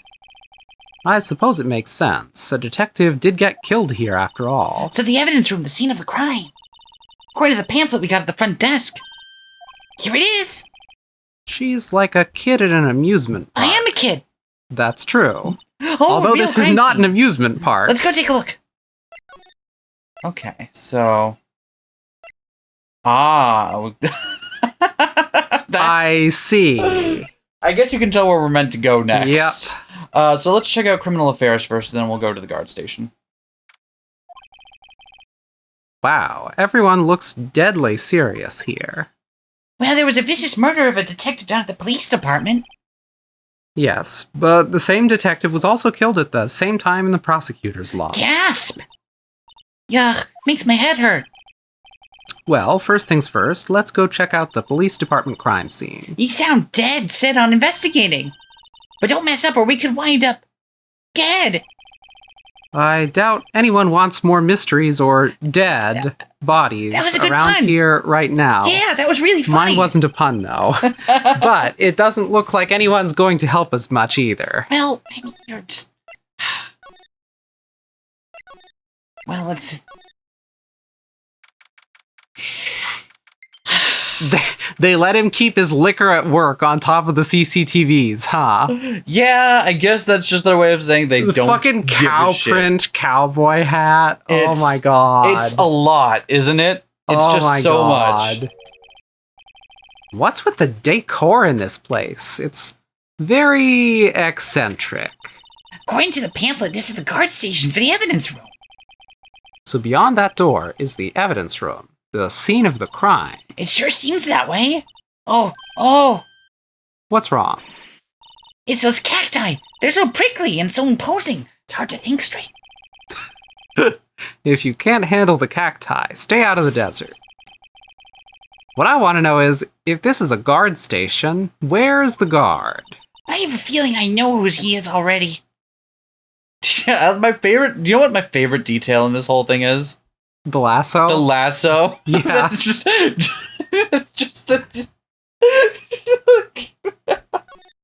Let's take a look at Texas. There is a lot here.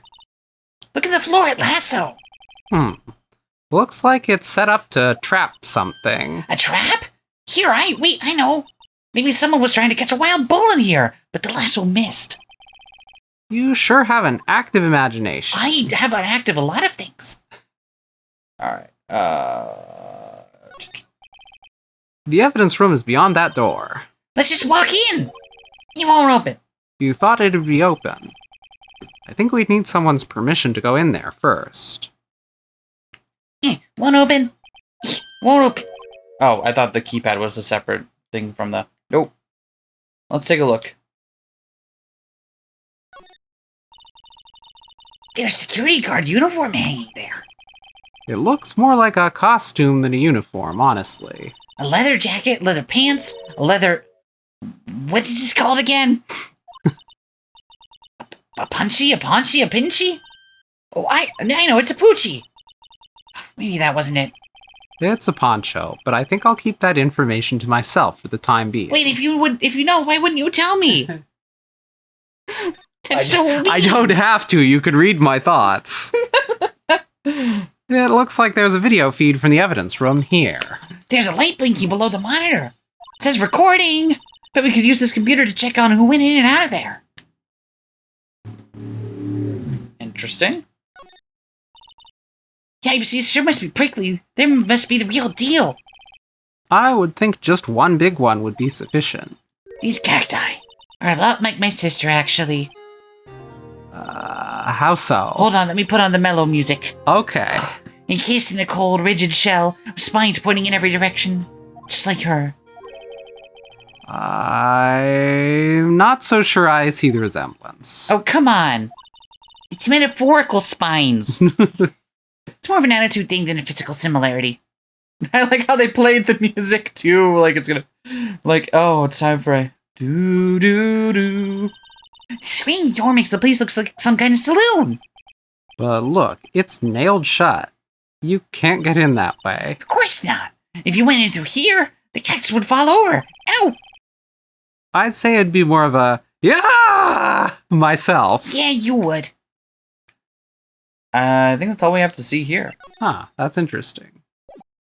Yeah. Where would That's not helpful. Where is Mr. Marshall? That is a yeah. That's every. I am worried about the amount of booze he keeps at work. Yeah. But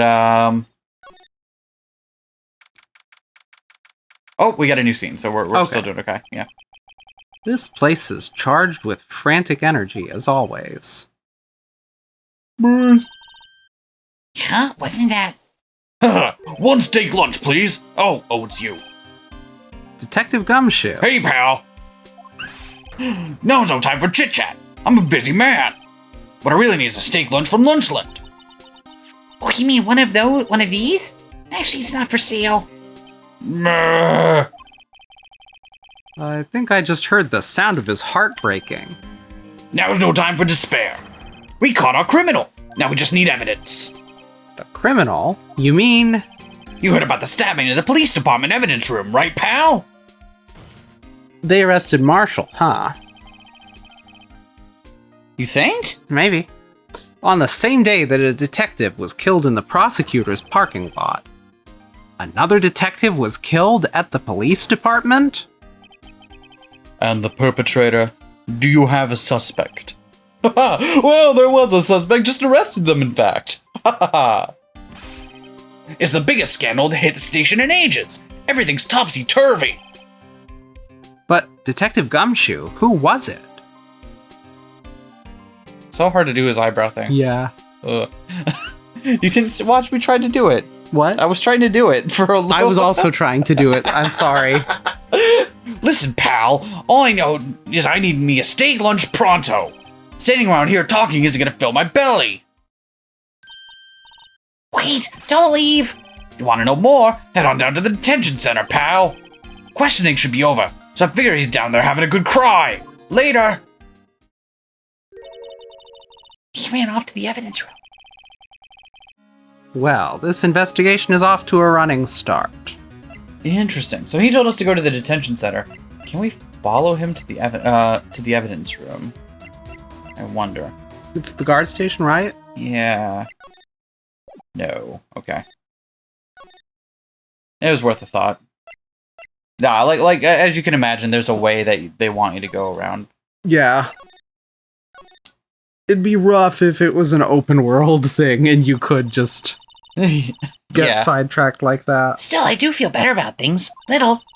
I mean, they caught the person who stabbed Detective Goodman, didn't they? Yeah, I guess they did. Best not to go too far down that road right now. Things will just get confusing. What was that? Sir, that's what I'm saying. Me, a perpetrator? I'd say I was perpetrated against, sir. That's what I'd say. Oh my god. Hi. Greetings, sir. Wait, I know where you are. I totally thought it was gonna be Marshall that was arrested and not him. Yeah. It definitely would seem that way, huh? Excuse me, but Mr. Edgeworth is anywhere on the premises? I'm here, sir, at the request of the chief, sir. Got your report, sir. Officer Meekins, so you're a guard here at the detention center? No, sir, I'm not, sir. I'm a little lost patrolman, like a little lost lamb, sir. Oh, I get it. You're here to deliver a report. No, sir. How should I say this? Wait, he isn't. Is he?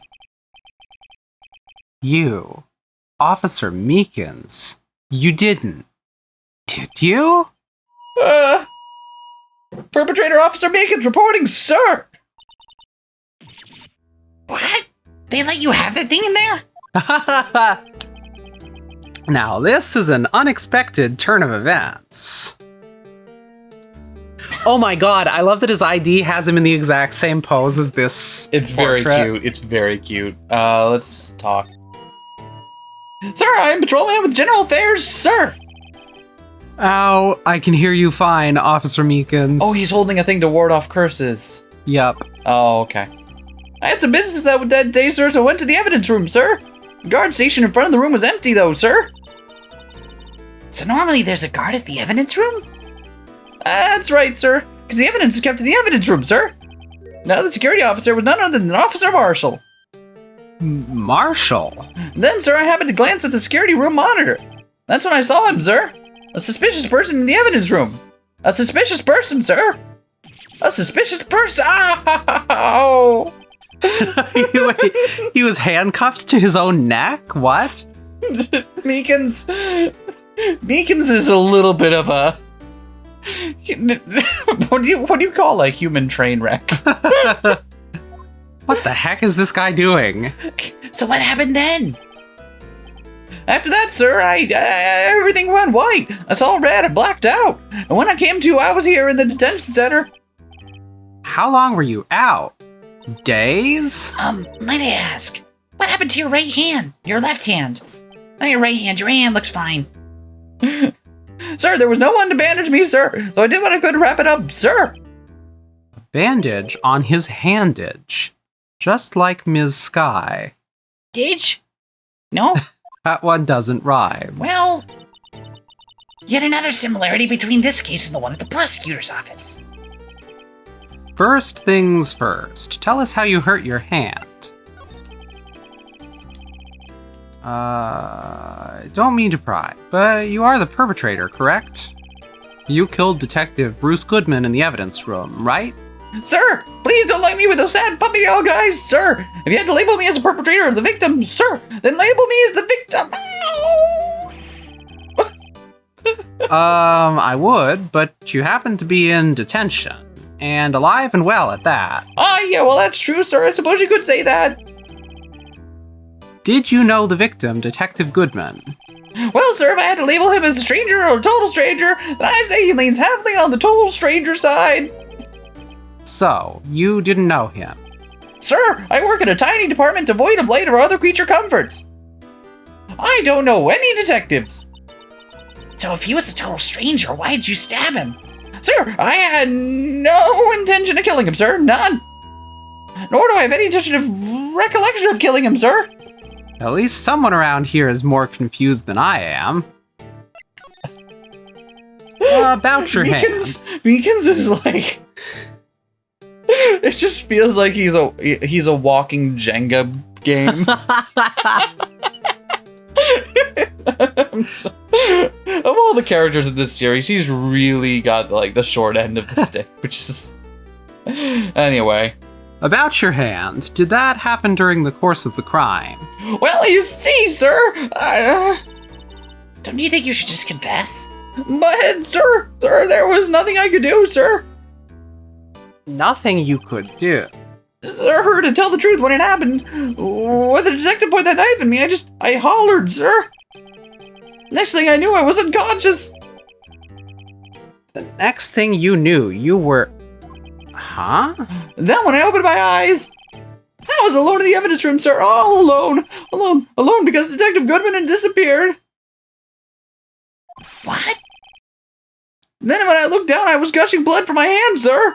Oh, the shock, oh, the sorrow, sir. Can you imagine how I felt? The victim's body disappeared. Yeah, that's some story. That's interesting. So, was Goodman trying to do something crooked, gets accidentally caught by Meekins. Meekins panics, accidentally defends himself, causing Goodman to fall on the knife and die or something. People find it, clean it up, and are like, okay, let's pin this on the prosecutors involved and see if we can spin this to... There's too many moving parts in this theory. Yeah, it's wild, isn't it? It's like, wait, hold on. But there clearly are some red flags in what he's recalling. Like, he doesn't remember doing the actual murder. The body winds up disappearing. But he does place him there. Yep. That's the thing, is that he places them there at the time. And that's the part that's... Like, even if his body disappeared, even if you accept that much, like, how the hell was he there? But also, that he pointed a knife at Meekins. That's true. Wait, what? Did he say he was an apple in his dream? Something like that. That was important content. Oh, that was that in content? I thought that was the... Here we go. Officer Meekins, this is for you. Yeah, I'm scared of knives, sir. It's okay. I just wanted you to take a look at That's it, sir. The last night, sir. That's the one. It was apple, sir, in my dream, sir, and I was being peeled. On second thought, you don't have to look at the knife. Yeah. Yeah, important content there. He's overreacting to the knife, but I guess he's been through a lot. What If else? anyone is like an apple being peeled, it's Meekins. Yeah. What would he say to this? Officer Meekins, could you take a look at this? I'm sorry, sir. Really sorry, but I have no idea what that is. Maybe you should ask Mr. Edgeworth, sir. He's passing the buck, Mr. Wright. It takes a special kind of man to pass the buck to Edgeworth. What have we shown the ID?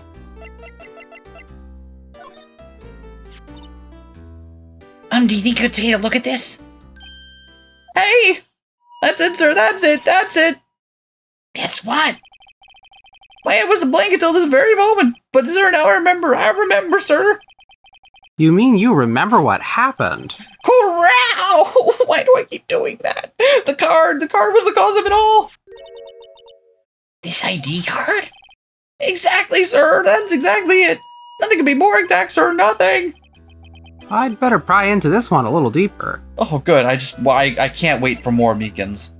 I'm so happy to have this human ketchup stain. Can you tell me what it is you do remember? Just wait till we get him up on the stand. It's gonna be so great. Yeah. I bet you all can't wait for that testimony. Well, sir, you might say I'm a little lost patrolman. A lost little lamb, if you will. I didn't know Mr. Detective Goodman, who was in the evidence room. And that's why you thought he looked suspicious. Sir, he entered the evidence room and asked the man to show me his ID card. Well, that sounds pretty by the book so far. That's right! Right, sir. That's what I've been trying to tell you. Would you please stop me from doing this motion? Oh, you're on the other side of the glass. You're on your own, buddy. Okay. So, you asked Detective Goodman to show his ID card. What did he do? That's the thing. Suddenly he pointed a knife at me. What? Sir, I assure you I was flustered as you are right now. So I whooped and I leapt at him. Detective Goodman pointed a knife at him. Do unto others before they do unto you. My own father's words, sir. What happened then? Well, my eyes, sir, everything went white. When I awoke, I was here. Right. So, Officer Meekins, why was it that they arrested you? What do you mean, Emma? Well, let's look at what we know. Now, Officer Meekins didn't know Detective Goodman, and the victim whom he met at the scene of the crime didn't show his ID card. In other words, we have no way of knowing if the victim was really the victim. Oh god, did the other guy from that photo also die? Did two people actually die? I mean, there were 2 murders, so it would seem to be the case. I don't know, it puts a hole in my theory of Goodman died there. And if this body just disappeared from the evidence room, we don't even know if anyone actually died. That's it, sir. That's what I wanted to say. As I did say something along those lines. Huh? But he still ended up here? He told me that it had to be him, sir. On that day at that time. Detective Goodman was definitely in the evidence room. That's what they said. But you don't remember the events clearly. No, but the videotape is quite clear. Huh? Videotape? Yeah, the one from the security camera. You all looked at it, right? The crime, my crime, the crime I swore to stamp out. It's there, it's me, it's on tape. And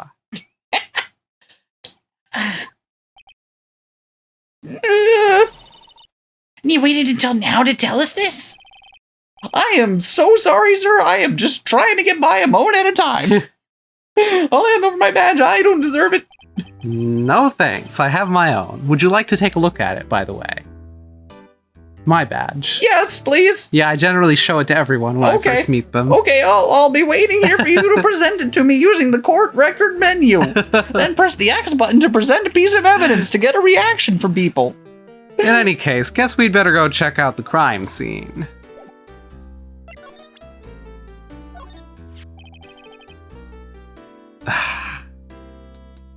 What? Officer Meekins, have a look at this. Oh, you did it just as you said you would. Go ahead, sir. Laugh. Laugh at me, sir. Huh? I know what you want to say. You're going to tell me just how she has one just like it. Me? Why would I? I know, sir. I know. I'm the only one without a girl with matching badges.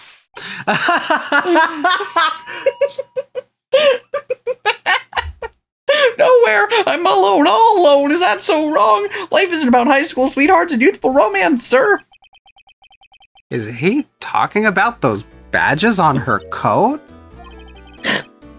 I'd like to think there's a difference between my badge and a fashion accessory. Plus, yours isn't yelling in constant agony. I know, right? I wish it was. All right, enough Meekins for several years. I wonder what's really on that tape, huh? Well, I mean, if there's a tape, it seems pretty... that seems pretty damning. Hey, Mr. Wright, look who's standing at the chief of detective's desk. It's Police Chief Gant. And you're sure this is all? Hmm? You know what that means if there's anything missing. Heads will roll. And I'm talking about yours. Hey, I'm just kidding. I'll meet you on the golf course again this weekend, unless you're dead by then.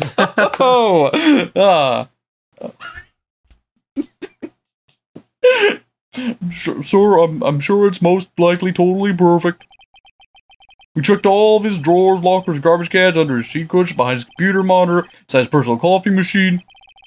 I see. Well, if anything does turn up, you call me right away. Deal? And by deal, I mean you agree. Yes, sir. We'll scour the place again, sir. The Chief of Detectives looks a little flustered. Righto, my boy. How you been? Swim much? Oh ho ho, Chief Gant. Reporting for duty, sir. Why are you saluting him, Mr. Wright? He's not your boss. His theme is so dramatic. Yeah. It's the most fucking imposing theme in the game. I love it. Is Edgeworth going to be okay? Oh, Worthy. Oh, you know, they're doing a little inquiry committee with him. Just a little happy little inquiry. Don't worry, know nothing about it. Sounds like an inquisition. Yeah, well, they share a route, didn't you know? Yep, well, they've had no end of trouble with the boys since last year. You mean the incident on Gourd Lake? It doesn't look good having a top prosecutor sit in the defendant's seat, does it now? And you got someone else found guilty in that case, right, righto? Von Karma? Oh god, not him again. A legend he was, undefeated in his 40-year career. But in court, you fixed it so he was caught for forging evidence. Wait, I didn't do anything wrong. He did forge evidence. In any case, the prosecutor's office is in a bit of turmoil, you might say. Why, they do just about anything to restore their reputation. Now, depending on what that inquiry committee decides, it could be bad for Worthy. What? It's downright odd, I tell you. The detective getting killed on their turf too, I mean. There being the prosecutors, I assume? Scientifically speaking, it's impossible. Yes, but that's what the evidence is saying. Goodman was stabbed in 2 locations at the same time. That's what it says. Hello there, Mr. Evidence. I've got it represented here by my hand. Could you tell me what the evidence is is saying? Mr. Gann, Mr. Goodman was stabbed in 2 different places at the same time. Oh, I'm the evidence. Oh, would you look at that? It speaks for itself. Oh, I do. Well, I guess that just wraps it right up then. Anyway, anyone want a honk dog? Yes. What evidence is this? No, righto. I can't give away all our secrets just like that, and this particular will is a little sensitive, and I can't talk about it. I wasn't expecting much anyway. You know, one thing I hate most of all is hiding stuff. Secrets, can't stand them. But you know, it's a full-time job keeping the chief of detectives trap shut. Yeah, he was the one you were picking on earlier? Huh? You saw that? Oh, whoops. I wonder what it was that he wanted the chief of detectives to do.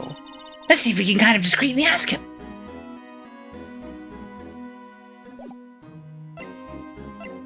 Anyway, anything we want Gant's view on while we're here? The badge. I was wondering, could you take a look at this? Sorry, righto. I'm through with that stuff. Through, I say. Go find that guy who can't seem to sit still out there, the busy one. The guy who can't seem to sit still, does he mean Detective Gumshoe? Either him or the dancing blue badger. What do you think of the Blue Badger? I need to know. Okay. You have nothing to say about the Blue Badger. That's unfortunate. What do you have anything to say about Goodman's ID card? Do it. No, okay. I don't think there's anything else we do with Gant here just yet. Or maybe he'll have something to say about SL9. A knife! No. He literally doesn't. He's a professional, if nothing else. Yeah? At least of anyone in this police department, he knows how to keep his trap shut when he needs to. All right. Oh, sorry, I didn't see that. What exactly did the chief of police want you to do? We'll see over there. That's Goodman's desk. Want me to check it for anything that might be a clue. Took away every last piece of garbage in the trash can. So nothing belonging to Detective Goodman is still here? Of course not. Well, except for this. What? You kept something? Sure, why not? It's not even important. He didn't even finish writing it.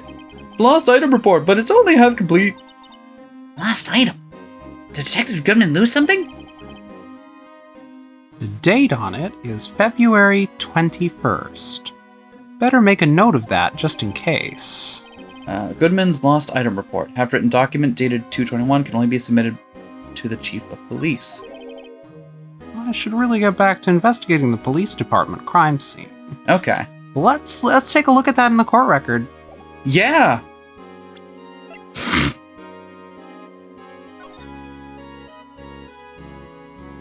ID 57 with a 9 crossed out?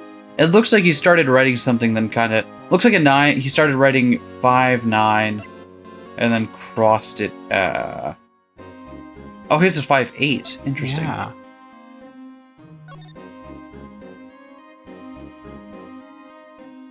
Goodman didn't write it. Goodman didn't write it. I guess that could be, maybe not, but what's the point? it never got shown to anyone. It's just a lost item report Yeah, I don't know. that never got finished. It's not All clear right. yet. Well, let's leave Mr. Gant here, playing his organ, I guess.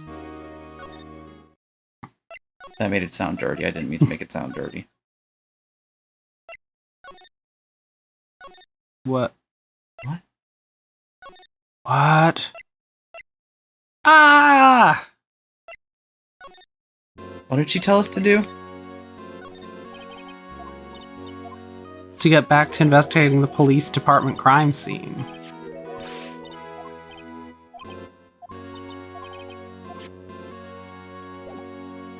Maybe we'll see what you have to say about this? No? And he says to go find the one who can't sit still. Out Okay. front. And there's not someone out front either. Oh, wait, but we know where Gumshoe went. We do? He wanted to go get lunch. Oh! What? Oh, I guess he's not here. Alright. Okay. Great! I did remember in this case there were a handful of times where I'm like, What if we go to Edgy's office? Just in case. Just in case. He's not Nope. here. What if we go to our own office? What if I talk to Emma? Well, where should we begin? Well, isn't it obvious we should start with that thing? The mystery of the victim, I guess. How could one man, Detective Goodman, be killed in two places simultaneously? Oh, well, you see.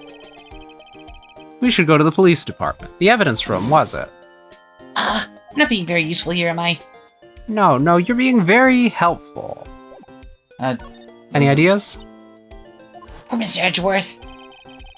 I know you're going through a tough time, Worthy. What with all those rumors? You were even in a defendant's chair just this past December.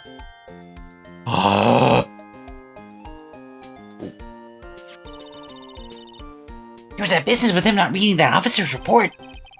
Ah, about the killing at the police department, right.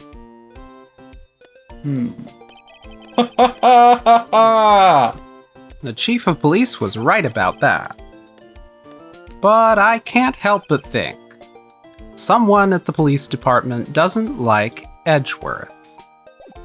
Couldn't say who. It's not clear at all. No one I've met so far clearly has a serious grudge against Edgeworth for some reason. maybe there is something we still need to get his. Why don't we just present random items to him on all of them?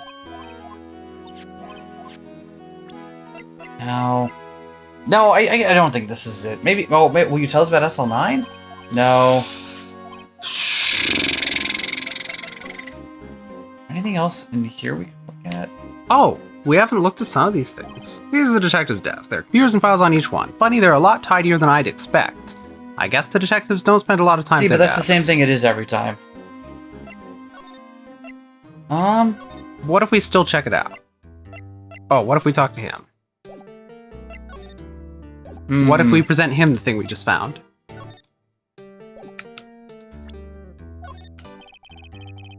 Officer Meekins, could you take a look at this? Huh.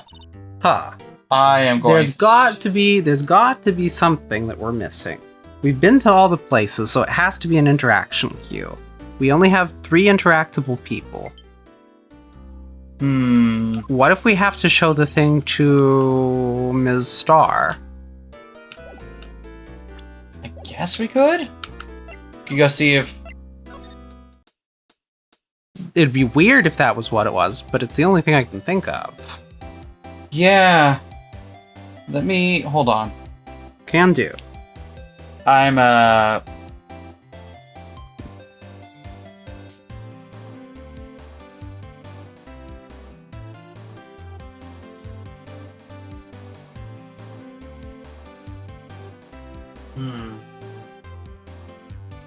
Here we go.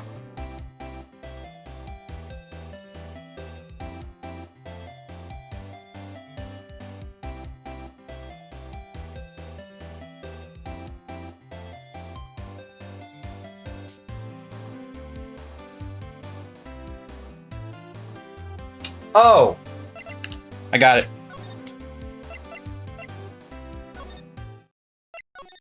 What's it? What'd we miss? What'd we miss? So, A new option opened up with Gant. When? Why? I don't know when. Actually, It did not make it clear. I was wondering if I could ask you a favor. Well, I never thought the day would come when Righto asked me for help. I was wondering if we could investigate the evidence room.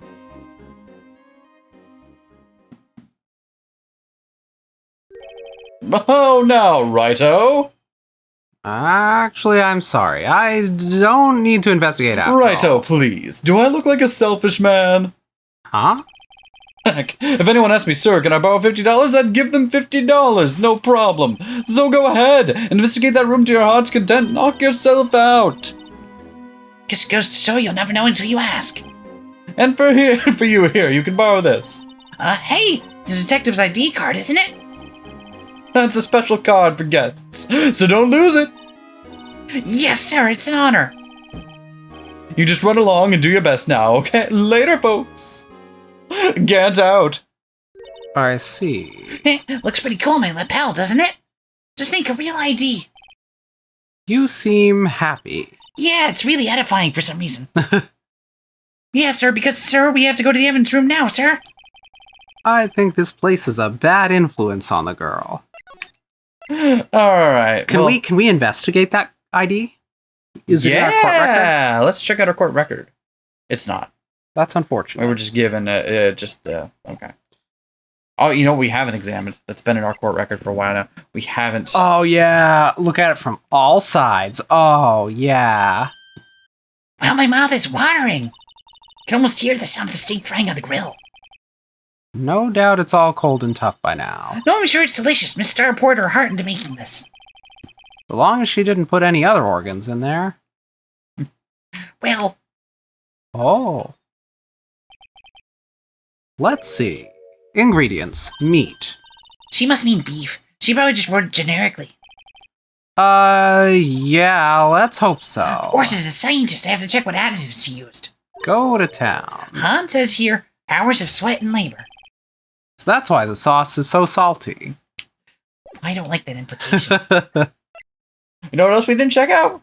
Yeah? We didn't check out the luminol fluid, which we can. Oh. Ah. She wrote her name on it.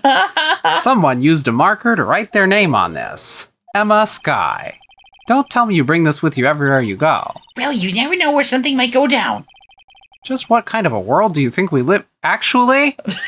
I was gonna say, you want to finish that sentence? Anyway. Let's get moving. Yeah.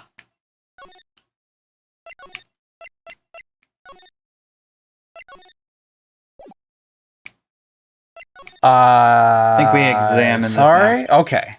The evidence room is beyond that door. And we have the ID card from Cheap Cam. Let's just walk in. Won't open. Aha. The card reader is turned off, see? What is that security guard thinking? Howdy, partners. Well, well, what's made my bambina's skies so gray? Officer Marshall. Why does it have to be him? Why? Because I got the best dare theme in the whole game.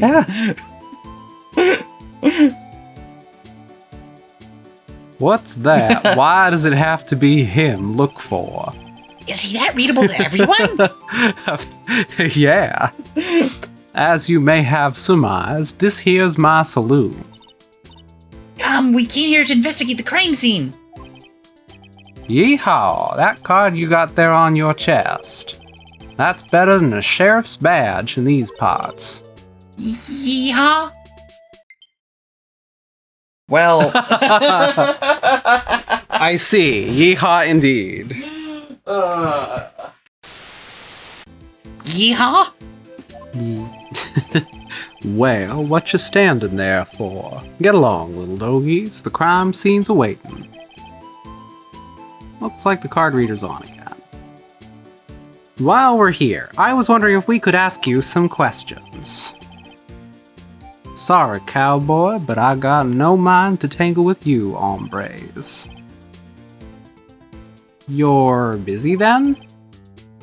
Did I say that? I only said I didn't wish to speak with you. Actually, you said you had no mind to tangle with us hombres. But we know we can loosen his lips a little bit. That smell. Reminds me of Texas. So, Officer Marshall, you're from the Texas? No, I just saw a special on television the other day. Wait, where are you from then? LA, clearly. All right, sure. Is this from my baby? Yeah, Miss Starr. What's this? What? What's wrong? A filet steak lunch. I see. I don't see. I wonder what it means. Steak lunch given to Officer Marshall. All right, Bambina, you win. Ask anything. Finally, it seems like... He's willing to talk. All right. So, yeah, let's talk to him before we Yeah, check out the... Officer Marshall, you're in charge of the security room for the evidence. You're in security for the room for the evs. You got good eyes, partner. It's an easy job, and I'm grateful for it. I'm so glad that you picked up on what I meant. Actually, Officer Meekins at the detention center told us. That poor little doggy. I'm not a doggy! Poor guy, I keep getting his name wrong and calling him Meekly. He told us something. He said that when the stabbing occurred, you weren't at your station. Well, maybe I shouldn't be telling you this, but since I got demoted from detective 2 years ago, well, it might not look it, but I lost my fire for the job, you know? So, what were you doing around 5:15 when the murder took place? Well, I reckon I was galloping down the highway on the back of my steed, Zippy. No, he was riding down the highway on this horse named Zippy. There's no need for people here, anyhow. These newfangled machines do a bang-up job of keeping an eye on the place. You know, you're always shaving that one part of your cheek. How does it keep growing out that quickly? I know, pretty fucked up, right? A little bit. It's Lovecraftian. You mean the security camera system. I don't take to machines much. Kinda like that stewed broccoli they sneak in next to your steak, you know? Miss Starr told us something. She said you weren't a detective until 2 years ago. It was always my dream to be a rawhide wrangler on the scene of the crime. That's all gone now, like a drinking hole in a prairie fire. But you're still investigating the SL9 incident with Miss Starr, aren't you? That was my case. It's all solved on the record books, but it smells like a bad game of poker. I can't let it go. That's all there is to it. What kind of case was it, anyway? We've heard the name so many times, but no one tells us what actually happened. There are some things you're better off not knowing, Bambina. Anyway, that case is officially dead as of 2 days ago. 2 days ago, the day of our case. That's right. Oh, that's right. The evidence transfers. Oh no, you sounded like him for a moment. Ah, Sorry. fuck. Sorry, Mr. Marshall, it happens sometimes. Edgeworth was talking about the transferals, too. I know what maybe 2 of the machines in here do. Only 2 of them? There must be a dozen. Like I said, Bambina, me and machines, well, I like them about as much as I like stewed cauliflower with my steaks. The easiest ones to understand are these here security cameras. Those are the ones that Officer Meekins mentioned. Yeah, we've been hearing that there's a film of it, so... If nothing happens, the tapes are automatically erased every few hours. And Officer Meekins and Detective Goodman, are they on one of those tapes? I reckon they might be. You're the security guard and you reckon? One more thing. When you go into the evidence room, you need an ID card. Thus, the card reader by the door. The card reader leaves a record of every ID card that passes through.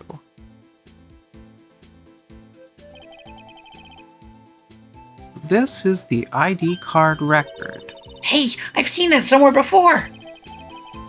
Sorry, Bambina, I can't show you more than that. Huh? I haven't heard whether this is related to the case yet.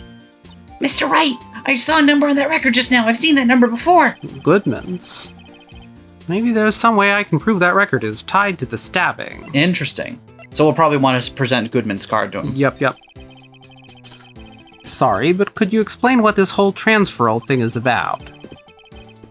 Well, Nick, it happens a lot more commonly these days. When people grow up and they just feel, transferal. Sorry, I'll be back over here. We only keep evidence from solved cases in this room. They are kept here under the presiding detective's supervision for 2 years. So we can reinvestigate them if it turns out there was a mistake, see? So what happens to the evidence after 2 years? It goes to sleep forever in the underground vault at the County Sheriff's Department. That's what we call transferal. We do it every February. I see now. Transferal is like a funeral for old cases. 2 years after a case is solved, it's closed forever. Dead. Never to be reopened again. Never to be reinvestigated. And that happened to SL9 2 days ago. Okay, so let's try showing him Goodman's ID. Indeed. See this? This is the victim's ID card. Ah, the one that was on the ground in the parking lot. The number on this is 584-2189. Officer Marshall, show us that ID card record again.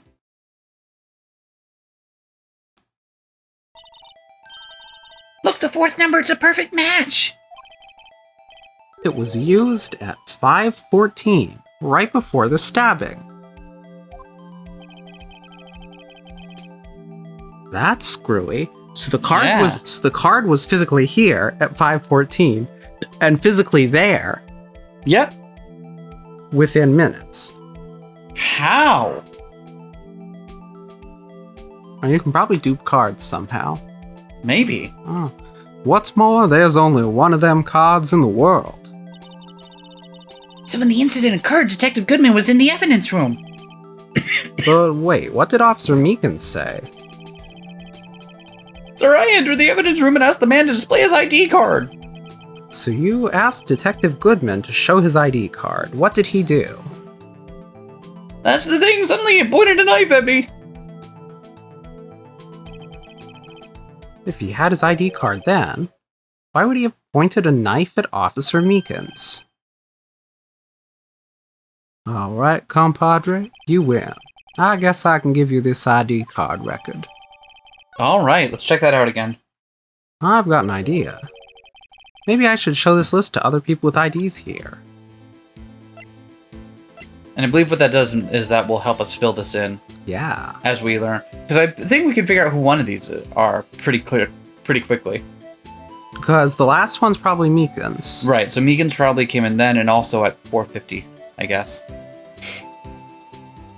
Which is interesting, because that doesn't so much line up with what he said. He didn't mention previously being in there. No. But we should be showing that to people. Yeah, let's Anyway. show it to him, just in case one of them's him. Sheriffs back in the Wild West didn't place much faith in evidence. About the only thing they trusted was their shooting hand. This is neither wild nor west here. Aha! And yeah, Japanifornia is on the west coast. Yeah, I guess that's true. It is pretty west. Oh, okay. And this plot, pretty wild. It is pretty wild. I wonder if y'all have anything more to say about SL9 if we show him, like... No. Okay. But we can go in the evidence room. Yeah, we can, yeah. The game is very good about telling you, like, okay, like, someone in the lunch, maybe we should show them evidence or something. So you don't get stuck on it for too much, but, like... Evidence room! It's quiet. The investigation must be over here. So this is the evidence room. It really is kind of like a graveyard. Graveyards are supposed to have grass and trees. This feels more like a morgue. Nice try, Mr. Wright. You can't scare me. So wait, are Hey, any of pal. these things evidence from prior cases? Eeh. Oh! Wait, is that the metal detector and fishing rod? From the prior case? Sorry, I thought you were a ghost. I would recommend going around smacking ghosts on the head, pal. So it's true, what I heard? Righto. Please, do I look like a selfish man? Heck, if anyone asked me, sir, could I borrow $50, I'd give them $50. No problem. So go ahead, investigate the room to your heart's desire, knock yourself out. Yeah, it's true. So Chief of Police Gant, will loan anyone $50? Even me? Oh, so that's what you were talking about. Actually, I was put in charge of the investigation for today. Just for today. Boss for a day. But guess what? You got permission from the chief, so now you're boss for the day. Gee, thanks. First of all, you'll want to have this. Evidence room floor plans. Let's take a look at Excellent. those. So we've got a whole bunch of stuff now. We got this room that we can examine a whole lot of That's blood. Yeah. We got a whole lot of background to examine. We've got Gumshoe to talk to, and now we got a new piece of evidence to look at. So let's look at the evidence first. Cool. So the evidence room is kind of in an L shape. We don't have anything on it right now. Presumably that'll fill in. So yeah, you can see how it kind of turns the corner there. Okay. So let's do we want to talk to Gumshoe? Sure. Let's talk to Gumshoe first, then we'll examine stuff. Then we can talk again once we've examined, because it'll probably bring up more stuff. Yeah. So, Detective Gumshoe, your boss for the day? That's right, pal. It's an honor. After all, the murder took place right here, in the police department. But if you're boss, why are you all alone? Where's your underlings? They're using yesterday's findings to prepare for tomorrow's trial. In other words, you got kicked out of the investigation again. You don't gotta be so mean, pal. It's so mean.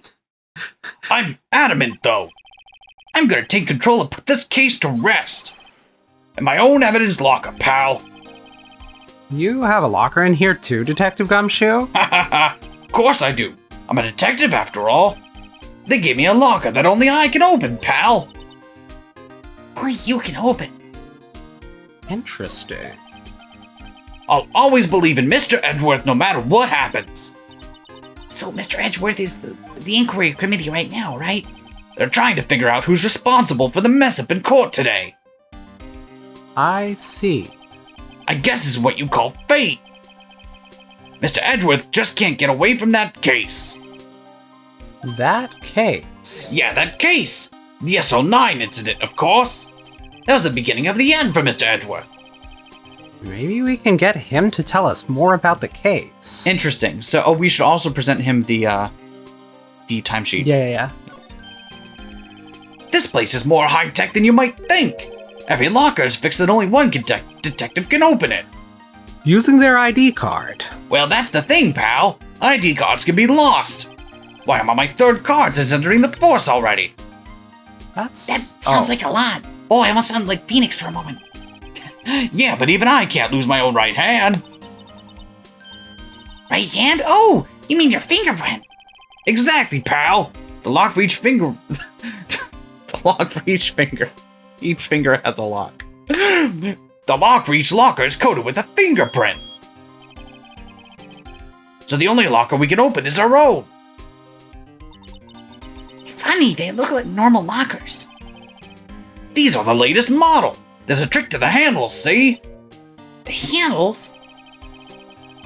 On the other side of the handles is a sensor, and if the wrong person touches it, Zap, you get a shock. That's fucked up. if that's what happened, my hand would be black and smoking every day. In any case, the locks aren't that obvious. There are even some people on the force that don't even know about the fingerprint locks. Ah. Interesting. Okay, so we just got those added to the court record as well. It just gives us a... that's not helpful. Okay. Okay, let's show him the... Yeah. Could you take a look at this? This is the ID card record of the people who came in here on the day of the stabbing. Ah, I heard the rumors. So it was Goodman who came here at the time of the murder. Whoa! What is it? That second number. It's not your ID number, is it, Detective Gumshoe? Mr. Edgeworth. What? The second number on this list belongs to Mr. Edgeworth. What? Why would Edgeworth have come to the evidence room? I think we already know the answer to that, don't we? Really? Let's see if we'll talk about the SL9. Detective Goodman's note, that switchblade knife.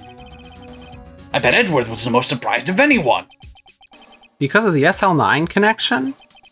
That was Mr. Edgeworth's first big case, 2 years ago. That was the first time the world knew Edgeworth was a man to be feared. But why would evidence from that case turn up now? I guess it's not over, pal. Maybe there are some loose ends that are left on that case.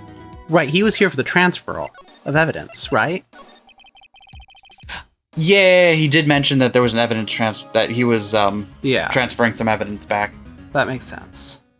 Now that was a bloody, violent case. Violent. So it was a murder? A serial killing. A serial killing? Maybe I don't want to get involved in this after all. Yeah, probably not, pal. But the killer made a mistake, and Mr. Edgeworth built his case around that to nab him. And this was 2 years ago? That put Mr. Edgeworth right in the spotlight, and it started the rumor mill. Rumors about forged evidence. It was supposed to be all cleaned up with the transferal the other day. But it was the last job he ever did. Detective Goodman, that is. Huh? What do you mean? Detective Goodman was the detective in charge of the SL9 incident, see? So, that switchblade knife? The victim took the knife out of the evidence locker himself. Interesting. Okay. What do you think of the Badger, buddy? This is my crowning achievement, my masterpiece, you might say. But art is always misunderstood. Art? He was dancing proudly around on the day of the award ceremony. But there were a lot of people coming and going after the ceremony, so they took the Blue Badger away for a while. Really? Why? Oh, they said it was shameful or something like that. Shameful! I toiled night and day. I sympathize with Detective Gumshoe, but I can see why they moved it. Ah, it's so rude, pal. Anything else you might have a comment on? That's not a really helpful diagram, is it? No, that's... Okay. Well, let's take a look around now. Yeah. We've got this big new room to take a look at. Wow, look at the big pile of junk in this corner. That looks like a car door. There's a pair of handcuffs attached to the frame. Hook car door? Wait, what? How does that go? I don't know what you're doing. You gotta explain it to me. Man, hand, hook, car door. If you repeat it, it's not gonna help me understand. You have to know this.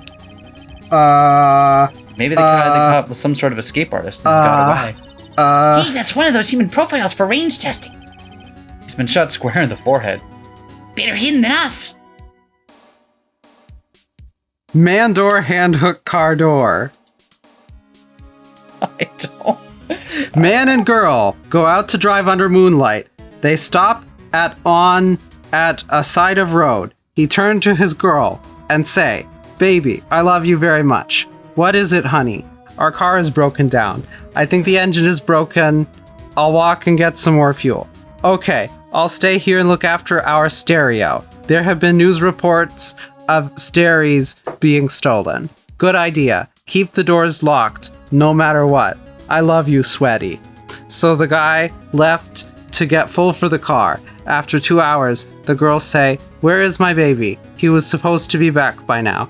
Then the girl hears a scratching sound, and voice say, "Let me in." The girl doesn't do it, and then, after a while, she goes to sleep. The next morning she wakes up, and finds her boyfriend still not there. She gets out to check, and man door, hand hook, car door. Hey, I just got a message from Maya. She just wants to know who was phone. I see. Thank you for taking our precious Let's Play time by sharing that story with us. It was crucial to the case. It was. This place is stuffed with evidence. Stuffed with dreams. I'm not so sure about the dreams. Stuffed with memes. I'll allow it. It won't open. Did you really think it would?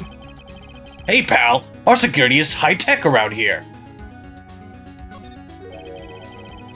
There's something sticking out of here. Looks like a shirt. I guess it must be evidence for some case.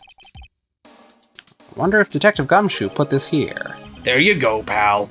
Making me out to be some kind of slob. I'm not responsible for the evidence here. That said, I bet that evidence locker was opened recently. How do you know? If you leave things hanging out like that, the evidence gets dirty or ripped. The guard checks on that kind of stuff and notifies the detective responsible. How many times have I had him breathing down my neck about some silly evidence? Sounds like Detective Gumshoe leaves evidence hanging out a lot, too. I bet he doesn't tuck in his shirt under that trench coat either. Why would you? It's not that comfortable. For whose benefit would I be doing? If you're gonna talk behind someone's back, then don't do it right in front of them, pal. Interesting. More evidence. Some sort of bulky equipment is gathering dust here. What a sorry-looking fishing pole that is. Ah, that's my own personal pole. Never did get around to using it. Wait, I've seen that somewhere before. Right, pal. That's the metal detector. The one that led to the solving of that case on Gord Lake, remember? Oh, right. Wow, that feels like it was ages Remember ago. the one that Maya was dragging around with her for a solid day? Just... In the anime, they show that she's got that, like, strapped on her back, like a sword. And, I don't think I've seen this one before. Oh, that's a bug sweeper. I'm sure it'll come in handy in solving some case sooner or later. That cheap-looking box? You can't judge a person by a machine by their cover. You gotta look at their heart. The box has a heart? I'm sure that bug sweeper will never come up ever again. Paint up top, that's weird. Yep. Handprint? What's this? Blood! It's blood. Cool, Warren, but there's definitely a handprint there. It looks like someone tried to wipe it off. Mr. Wright, what if there are other bloodstains left in the room? We should use her testing fluid to check it out. But we should first look around at the other items we can examine. Look, this one's open, and the red indicator light above the door is lit. That locker is coated with Detective Goodman's fingerprint. Detective Goodman's locker. Are you sure it's okay to leave it open like that? Well, it'd be hard to get it open again if we closed it. It's empty. They must have taken the contents elsewhere. I mean, yeah, fair. If they closed it, they wouldn't be able to get it open again. Because we stole the ID. Because they're fingerprints. Not it. But they said most detectives don't know about the fingerprint lock. I thought the impression was... No, I don't think that's the impression we're meant to get from it. Okay, that's weird then. How do most detectives get it open? Presumably... I think the implication was meant to be that they have a fingerprint sensor, but most of them don't know it. Just because you just hold on to it and open it like you normally would. Huh, weird. Yeah. Someone left a glove here, but only one. Detective Gumshoe, maybe? There you go, pal. Making me out to be some kind of absent-minded detective. That's evidence from the case, you know. You mean SL9? It does have a tag on it. Alright, cool. Got some new evidence. We'll check that out in a Why moment. is it hanging out on the crime scene line? That's weird. It is weird. What's this down here? Wow, someone must have broken something big to make all these pieces. Detective Gumshoe, perhaps? This is the third time you've done that. In like the past 10 minutes. That's apparently from the case. The case? The SL9 incident. See the sticker on one of the pieces there? Another piece of SL9 evidence. Let's take a closer look. I wonder what shape these pieces were in before whatever it was broke. Remember, You want to try to put it back together? What form did you used to have? This will use the DS's touchscreen for this mini game. Ha! Good luck, pal. That's no job for amateurs. I spent a good 3 hours on that before I had to give up. So we always came around to tube of glue. Well, this piece looks like the bottom. Let's try putting the rest in Yeah, place. we're doing this now. Okay. I didn't want to do this yet, but I guess we're doing this now. That's fine. It's a puzzle! Alright. Oh, puzzle. So, the one that's third from the right looks like it's one that goes toward the bottom. Oh god, you have to rotate them. Oh. Okay. Huh. So they want us to go in a very specific order here. That at least helps. You can see they've highlighted in red the edge that we're supposed to look for first. Okay. So that does help us some. I think It's like probably that. this piece, yeah. There we go. Then we can rotate and look For the some other reason, edge. I had it in my head that this was a big had to manually rotate and put everything together game. Thankfully, it's nicer than that. That probably fits if you rotate it like one more. Does it? It does. I lied. What did you Looks do? like it should, doesn't it? Yeah, it doesn't. Huh. What do you do? One, like, nah. Yeah. See, the one I keep thinking like, oh, that's gonna be. No, it's not it. Okay. Well, let's. Oh. Is it that? Like that? No, look at the bottom. Huh. Yeah, it's gonna be.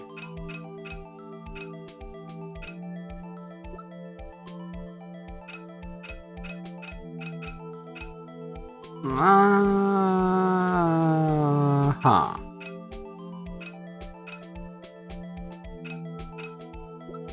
What about the one farthest to the right? Oh, never mind. Got it. Oh. There we go. There we go. Now we're getting somewhere.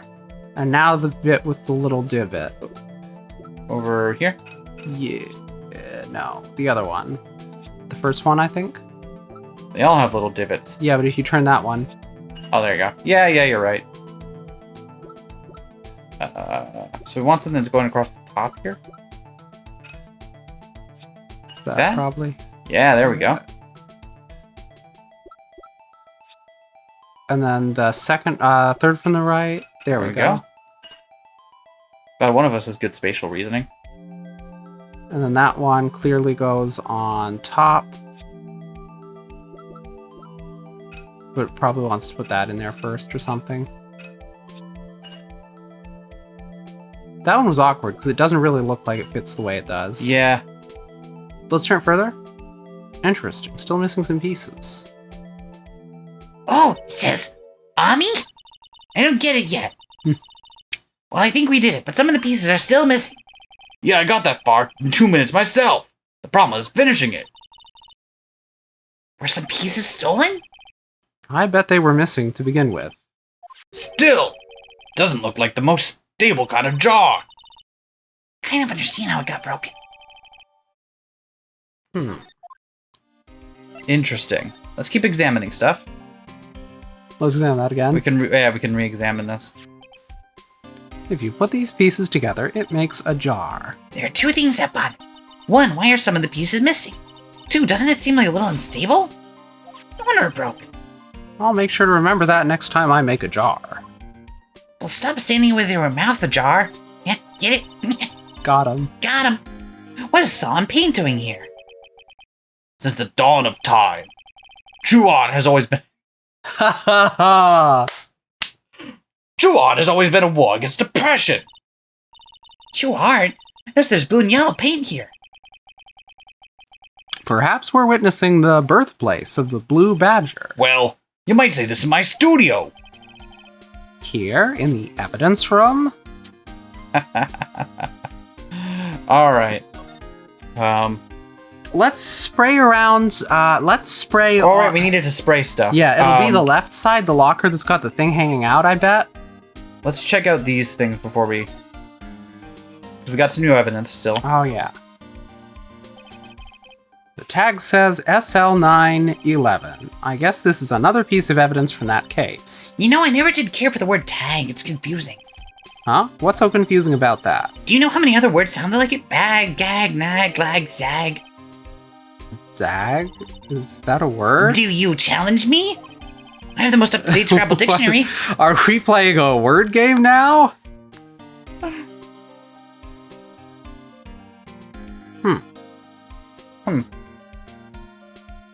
Yeah, just a glove. Seems kind of similar to the type of glove that they were saying that Lana had on. Yeah. Pretty weird. Hey, look, they're hard to make out, but there are some dark red stains here. Looks like blood. Spud. We're doing this. We're bringing this one back. All right. Think Detective Goodman's blood somehow got on this when he was stabbed? Not likely. This blood looks like it's been here for months, maybe longer. This jar was evidence in the SL9 incident. Yeah, so it is old. That might be when the blood got on it. Interesting. Oh, so the handle's missing from that one. Oh, see, look, you can kind of see it from like how it's kind of meant to be like a three-way radial scenario. When it's all put together. Still, it's very strange, isn't it? Yeah. Really weird. Anyway, you wanted to use Spray. the Luminol fluid. Yes. Spray time, spray time. Well, Spray and pray. obviously, there's some here. Cool. I knew it. This is someone's right handprint. What? What's the matter, detective? This locker. It's mine. It's yours. Please. You have to help me. When they come to take me away, promise you'll testify I wouldn't harm a fly. You'll do that for me, won't you, pals? This is an important clue. I'll jot it down on the floor plans. I'm counting on you guys. Believe me, you can't trust the police. What? But you're a detective. Yeah, I know. Did I stutter? Alright, let's check this entire area just for... Is there anything... You wanted me to check that locker over there, right? On the left side? On the left screen. Yes. Anything else you want me to check while we're here? We may as well spray the one that's open. Nothing there. Oh!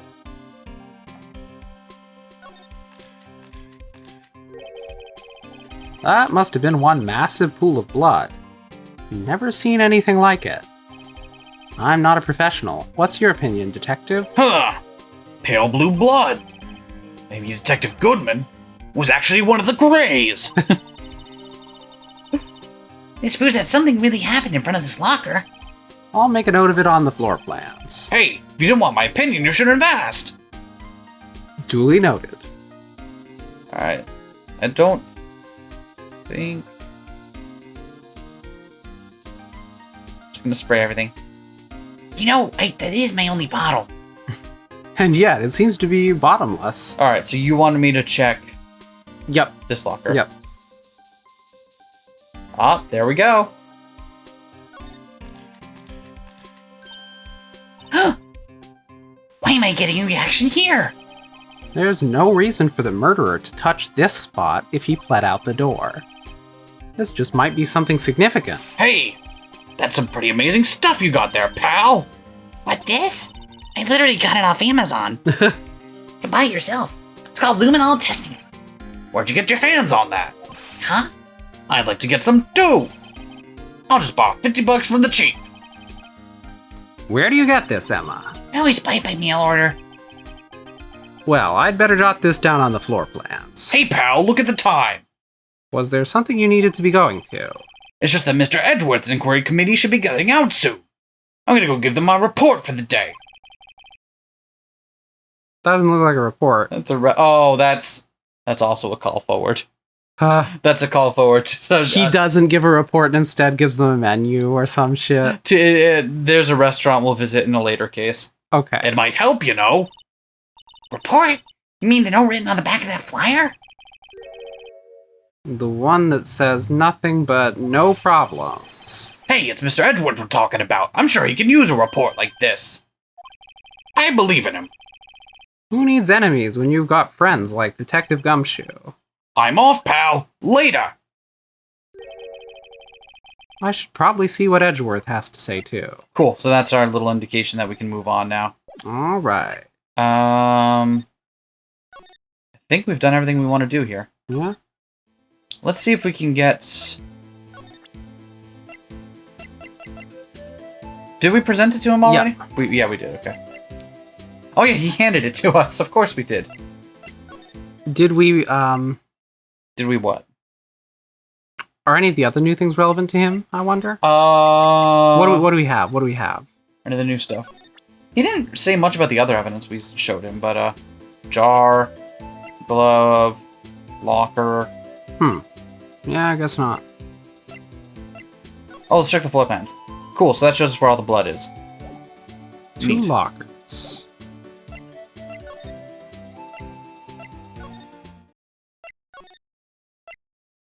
So we can go see Edgeworth now. And but we also want to see if anyone here we can talk to. Nope. Because remember, we want to get. Let's show him the thingy. Yeah, let's show this to Meekins. Officer Meekins, could you take a look at this? I'm sorry, sir. I really have no idea what that is. I need to ask Mr. Edgeworth, sir. Wait, he really? Ugh. Then again, it's Meekins. Yeah, that's true. That is true. He is the human unpartnered parenthesis. Ugh. I'll come up with more. Just give me time. Hey, Miss Starr, is your ID card on this list? Maybe. Okay, jeez. Hot tea. No, it's alright. We're good. We don't need the tea, but I appreciate it. Do you have anything to say about the new SL9 evidence? No. Alright, well, worth a shot. Let's go talk to Edgy Poo.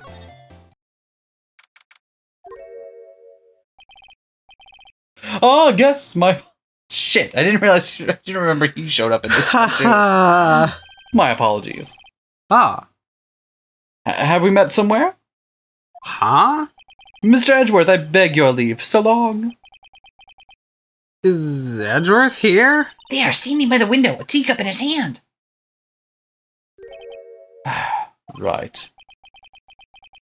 He has the hotel bring him tea service? Mr. Edgeworth, you're back from the district prosecutor's office inquiry? I am... By the way, Detective Gumshoe was looking for you. Ah, yes. He brought me the latest information, it seems. Really? Was it helpful? Apparently. A new French restaurant is opening near here. I think he was trying to console me, somehow. The real info is on the other side, Edgeworth. Poor Mr. Edgeworth. I think this whole thing is really taking a toll on him. Alright, so we want to talk with Edgy. How'd the committee go? I want to know that.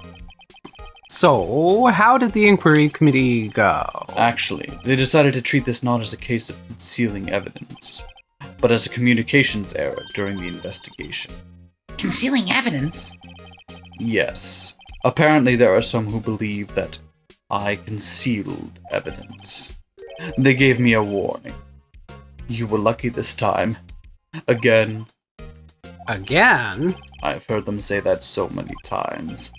Ever since that case 2 years ago. We know he's connected to SL9 as well, Yeah. so we should try to get him to talk about that. Are you okay for the trial tomorrow? Well, I'm still the presiding and prosecuting attorney. However, Something happened? they give control of the investigation over to the police department. Police department? Yes. Any further investigation for this case will be directed by the Chief of Police in Gant. I can do nothing but wait his results.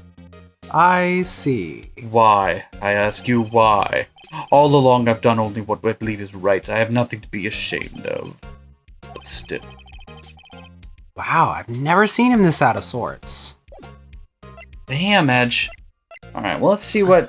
we got a couple things we want. We think we can get him to talk more about SL9, for one Yeah. thing. We want to get his ID to confirm that this is his ID number as well. Yeah.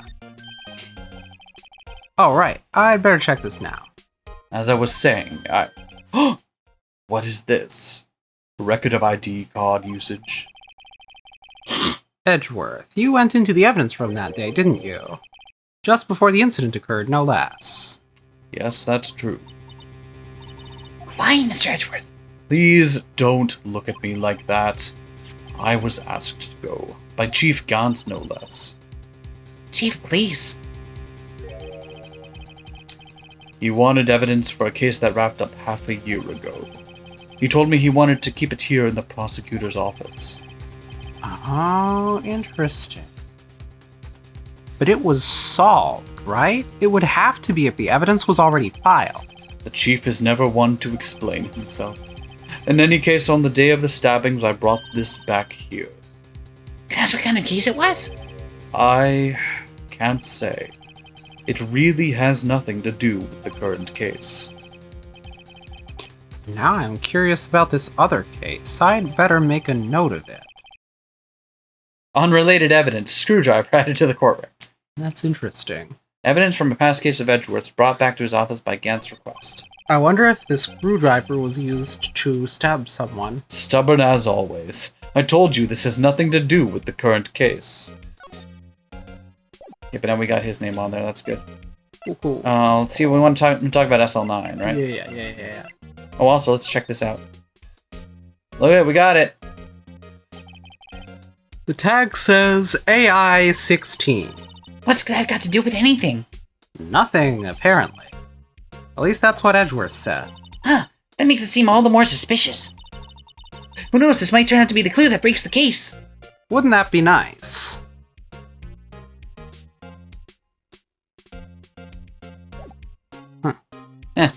The screwdriver.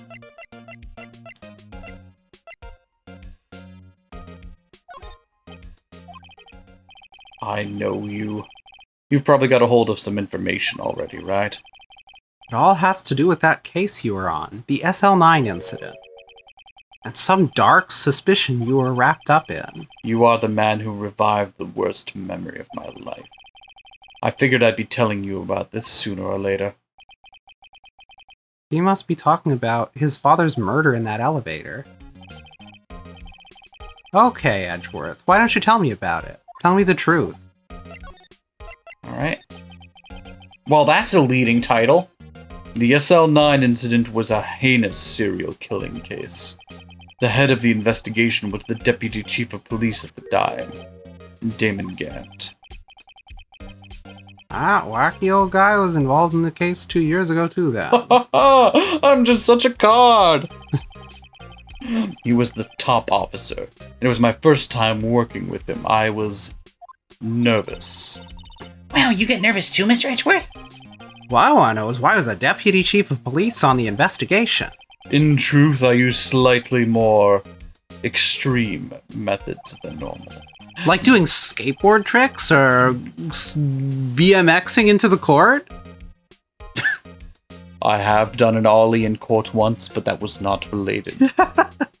Haven't we all? Haven't we all? We were dealing with a vicious murderer. If I let him go, the blood would have been on my hands. We won our guilty verdict, and the killer was executed. Wait, you didn't? Of course not. I didn't touch the evidence. Yes, I will do anything within my power to win a trial. However, I do have a code, and I follow it faithfully. By the way, Emma, the chief prosecutor wanted to know something. My sister? What?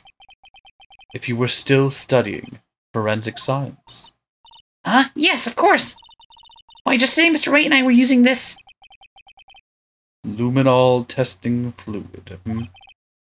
Well then, you might have use for this.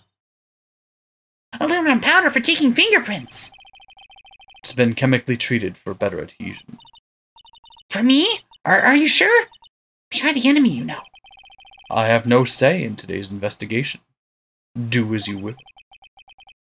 Edgeworth, I'm really... No need to thank me. Here, take your powder and these fingerprint files for everyone involved. Thanks. How about giving these to They're Detective already Gumshoe indexed as well? by name and color-coded, and I've put them in this 3-ring binder for you. That's so I convenient. just happen to have them here on me. That's so helpful. All right, let's take a look at that powder that makes you say yes. Well, let's get going. One last investigation. Right. I do seem to remember seeing a suspicious handprint somewhere. Powder that makes you say yes. Powder. Oh, right, hold on. Oh, I wanted to Luminol his office. I wanted to go pss, pss, pss, pss. We can't? No. Damn. Oh well.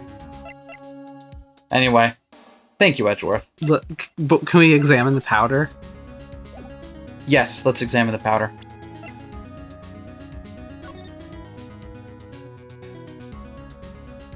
Poofy. Literally nothing here.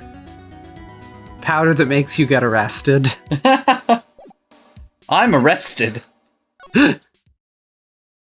Oh, Angel's gone.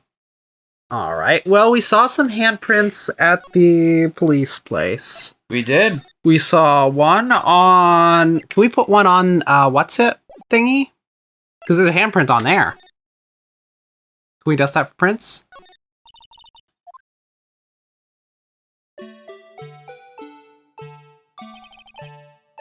Let's give him a bit of a doubt and say he's dancing. Speaking of dancing, the whole police department has been dancing around like crazy since yesterday. Can I take out his batteries? I just can't help but feel he's gonna do something naughty. Prince. I cannot. Ah! I think the handprint on there is just for Gumshoe actually making the thing. Because it's the paint color. Okay. Well... Oh, he fucked off too. Let's take some prints. Our investigation turned up a suspicious handprint.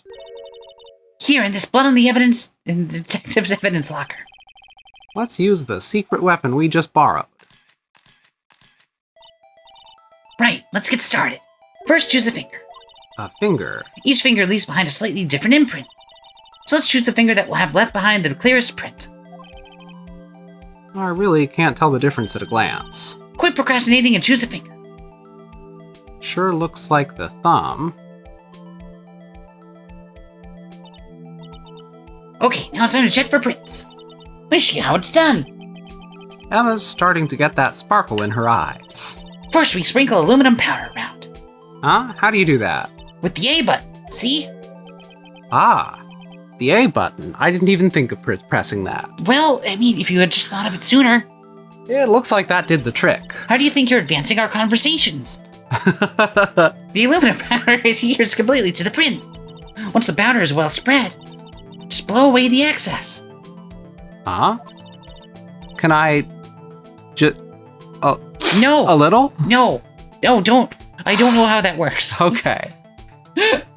I saw my sister do it once and she was loopy for a whole week. With the X button. It's exciting, I know. Imagine you're blowing out the candles on a birthday. If this was still in the DS, we'd probably use the microphone. See? Wow, that looks like fun. It might take some getting used to, though. It's fine, it won't go up your nose or anything. Piss. Just pour the powder on thick and blow away the extra. There's the basics of fingerprinting, Mr. Wright. I guess I'd better give it a try. Alright. So, we do a whole bunch of this. And blow. Ah, you did it, you found one. But this looks nothing like a fingerprint. Yeah, now that you mention it, I guess it doesn't. What does it mean? Could they have been wearing gloves? I think it means we're out of luck. Out of luck. The person who left this handprint must have worn gloves. Don't tell me we've been wasting our time Hey, here. calm the fuck down. I'm trying my hardest. I'm a literal child. That's fair. That's just the way it goes sometimes with scientific investigations, but it does seem a shame. Alright, why don't we look for other prints? Other prints. Looking at the locker door again closely. Just cluing us in about that other print, huh? Seems like there are fingerprints outside the bloody handprint as well. See if we can find a clear print. Fingerprints outside the blood. Look at that suspicious little smudge there. Yep. Oh, it's just Dust, no dust, dust, fanfare, dust, huh? Dust. Bringing me right into it. Okay. Oh, whoa. Do we have to dust it more? Oh my god, are you fucking kidding me? Is it going to be down at the bottom that we have to dust more? Oh, I can't dust. I can't dust under the menu. Yay! A print so clear it's dazzling. Dazzling. Anyway, this print took a lot of effort to find. Let's match it up right away. So we're not done yet? This is quite a process. Well, there's no point in finding a fingerprint and not knowing who the owner is, right? I guess she's right. Look at the fingerprint data we got from Mr. Edgeworth, and point out the person you think left these prints. Huh? How am I supposed to know who it was? I could make a pretty good guess. The bloody handprint and the fingerprints are in different places, right? Means the prints probably don't have anything to do with our case. So whose fingerprints would most likely find in this evidence locker? So is it going to be Gumshoes? That looks like a match.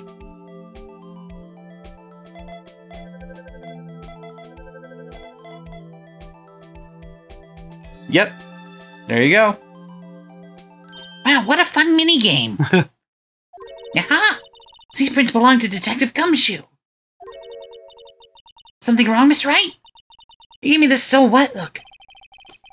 Guess that's probably because I was thinking, so what? Okay, so we came up with nothing this time, but there's always next time. Sometimes you hit, sometimes you miss. You gotta roll with the punches, Miss Wright. Thanks for the sympathy. Wait, if I remember correctly, Look at my cute little smile. How can you say no to that? there was one other handprint in this room. Let's check it out. Oh, It's gone. it's not that it's gone. It's that it's luminol fluid. This is where we got a luminol fluid reaction, right? Right! There was a handprint here. Okay, wanna try using this? There go her eyes sparkling again. Leave it be. Okay, let's check for prints. That's the spirit. Oh, but I have to warn you about something first. What? The area with the blood was wiped away, right? We only ended up finding it using chemical means. Any prints in that area will have been wiped away too.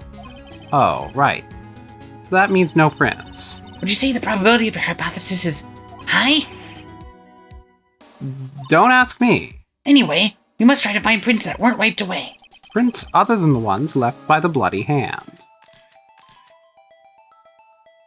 Interesting. So is it going to be on the other two fingers there? Yeah. Because remember, they wiped the blood part away, but they presumably wouldn't have wiped as cleanly at the parts they didn't immediately see with their eyeballs. Yep. So maybe the fingerprints there are still good. Hmm. My fucking god. Come on.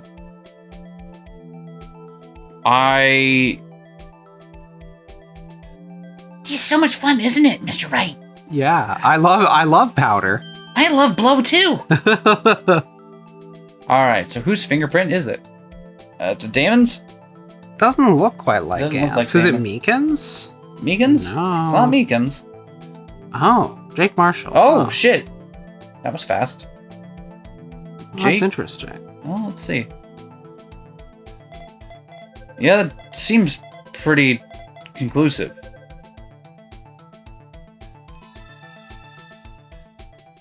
Can we look through No, we can't. It's not going to be like that. Okay. No, it's not gonna be like that, sorry.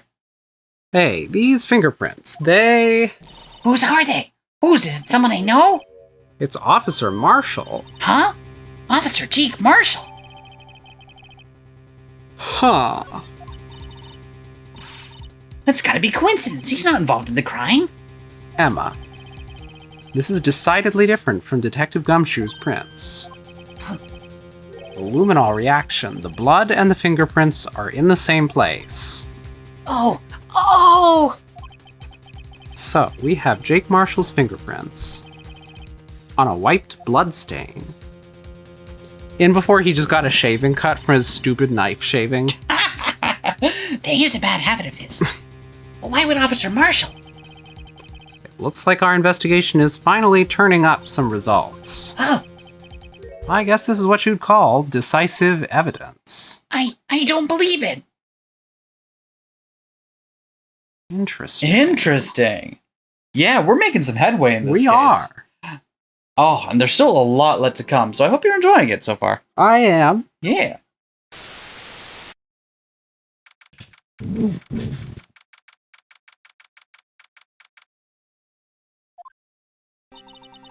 So, what do you think, Mr. Wright? Didn't you miss me? I did. During the definite, not a 3-second pause while we transition between recording sessions? I think the prosecution is as confused as we are. Well, that's true. I'm generally very a confused person. I don't know what's going on around me. Yeah, me neither. After all. The victim was murdered in 2 different places at the exact same time. And a different suspect was arrested at each of the crime scenes. Lana! Good morning, Mr. Wright. I apologize for yesterday. I was indisposed. I hope they didn't hold you too long for questioning. We just finished, actually. I'm used to all-nighters, though. So, how'd it go? It is as Mr. Wright suspects. The police are clueless. I figured as much, so I struck a plea bargain. A plea bargain? What do you mean by that? We agreed that if I told them the truth behind this simultaneous murder, they wouldn't seek capital punishment. And that is what I mean, Emma. But Lana, don't tell me you... Much to my regret, I'm as much in the dark about this as they are. Ms. Skye, Yeah, that's me. we found trace evidence of a certain person in the police department's evidence room. They belonged to Officer Jake Marshall. I like her surprised expression. What kind of trace evidence? Blood-stained fingerprints, to be exact. Hmm. Well, that's the trump card I have up my sleeve today. You do understand what this means, don't you? In order to defend my sister, you're gonna accuse Mr. Marshall? We have to play the cards we're dealt. Isn't that right, Ms. Skye? Do what you have to do, Mr. Wright. I'm gonna be over here clearing out my nose. Whoa. They won't give you Kleenexes while you're in interrogation, you know. It's really rather rude of them. Court is now in session for the trial of Miss Lana Skye. The defense is ready, Your Honor. The prosecution is... Huh? I'm afraid you have to clarify. It takes 30 minutes by car to reach the police department from the prosecutor's office. And yet the victim, Bruce Goodman, was slain at both places at the same time. But that's not physically possible, is it? Once more, I hear the victim from the evidence room just disappeared. Yeah, and the body eventually reappeared in the trunk of Mr. Edgeworth's car. Wow, this is one messed up trial. One of my duties as prosecutor is to present impartial evidence. Today I will present evidence relating to the murder at the police department. In so doing, I believe the way in which we should proceed will reveal itself. Now that's what sets Mr. Edgeworth apart. He sounds so on top of things. Even though he doesn't know what's going on himself. And that's supposed to be an admirable trait? In literally everyone except you, Nick. Very well, let the trial resume. On the day of the crime, what exactly transpired at the police department? Mr. Edgeworth, you may call your first witness of the day to the stand. For its first witness, the prosecution calls the suspect of the murder that occurred at the police department. The suspect? You mean the so-called murderer? Ooh boy. Things are getting wild from the get-go. Don't get down. Maya sent me a really cute meme for you. It's a picture of a cat, and the cat is asking if it can have a cheeseburger, but its English is not very well constructed. I see. Do you want to see it? It'll make you feel happier. Can we enter this into the court record? Yes, I'll allow it. Will the witness please state his name and occupation? Yes, sir. I'm Officer Mike Meekins, sir. My occupation is, human train wreck. My occupation is, would be murderer, sir.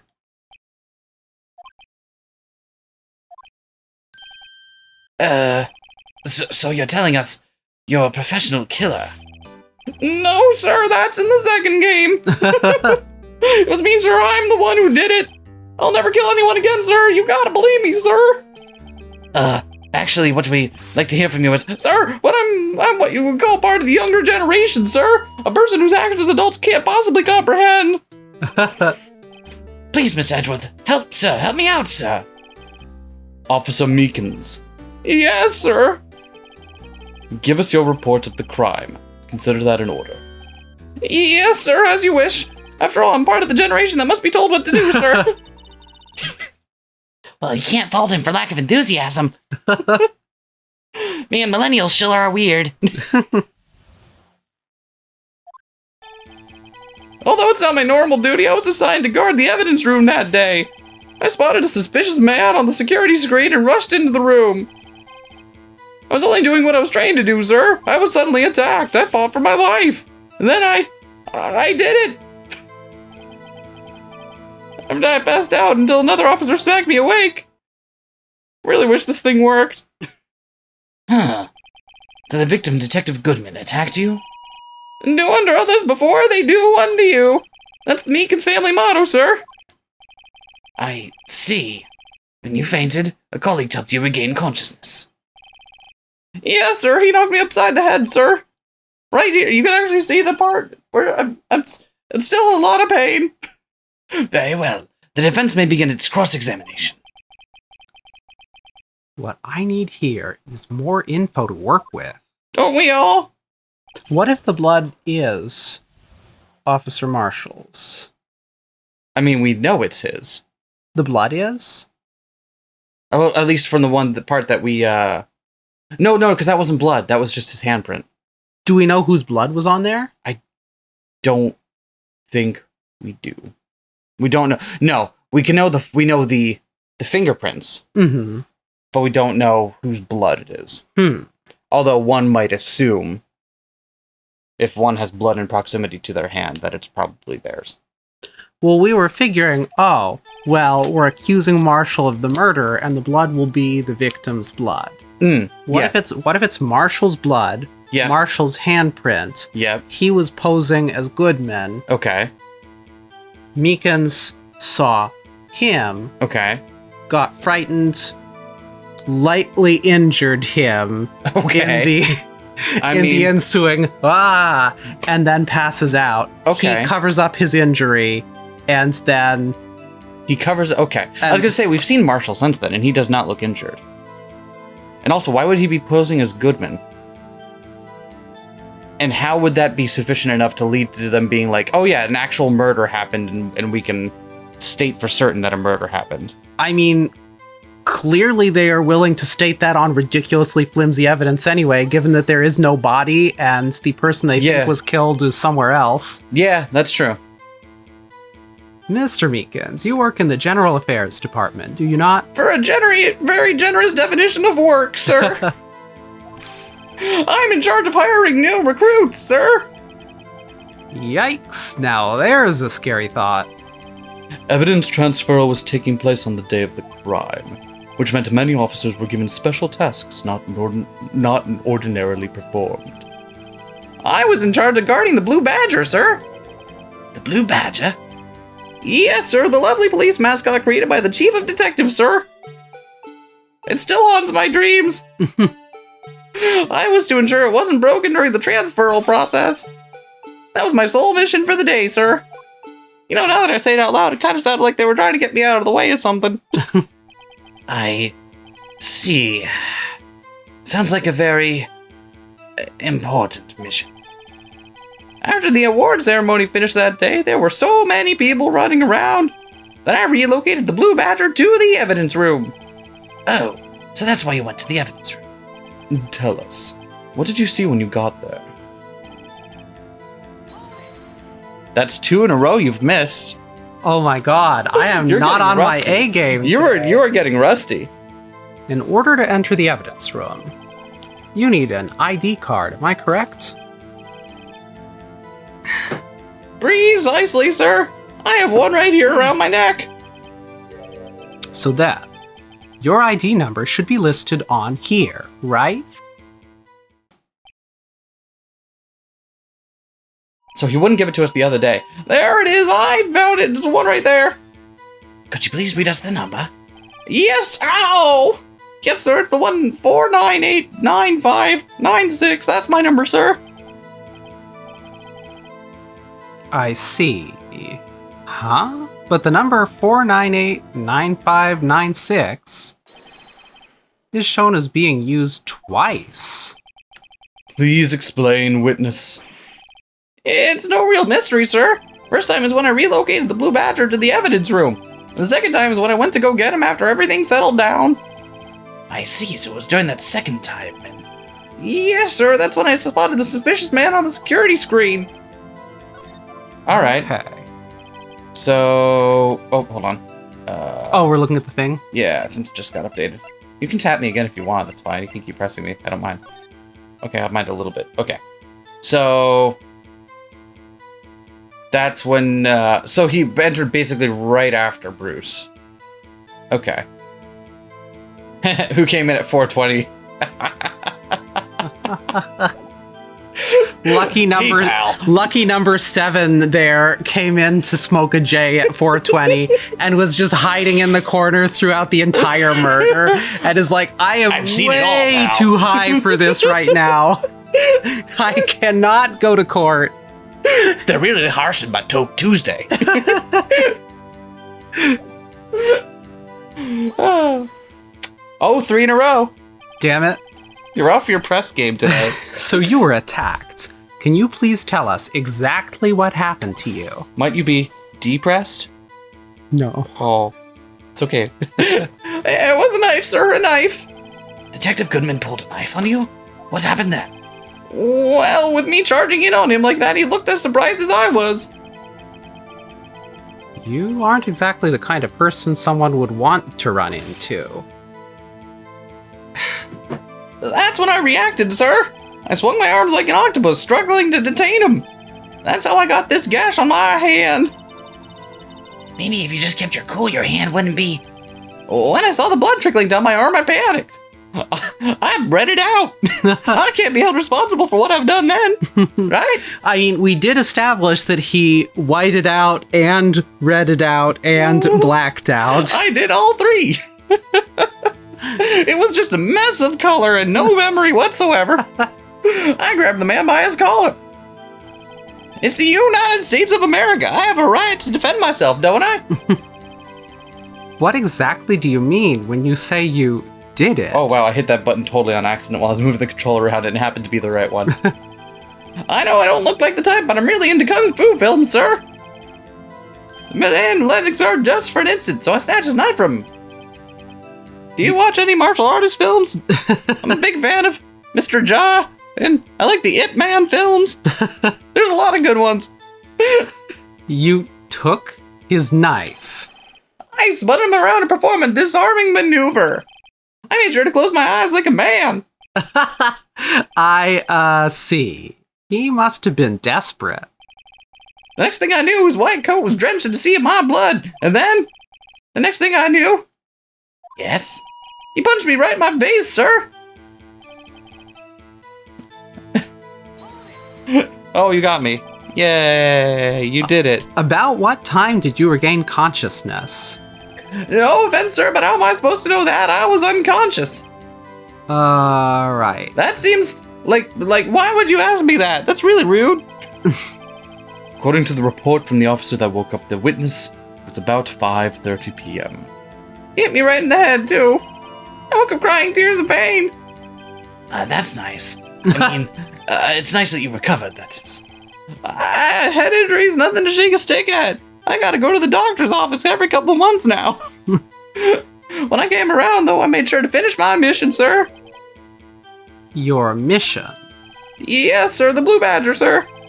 I returned him to the entrance before things got out of hand. Well, we can all rest easy now. I mean, it's my job. Do you think they care? Do you think upper management cares what happens to me? All they care is that what has to get done gets done. They don't take the time to come down here and check in on the little man. I believe we now have a fairly accurate picture of what happened. Yes, Your Honor. Only one thing remains unclear.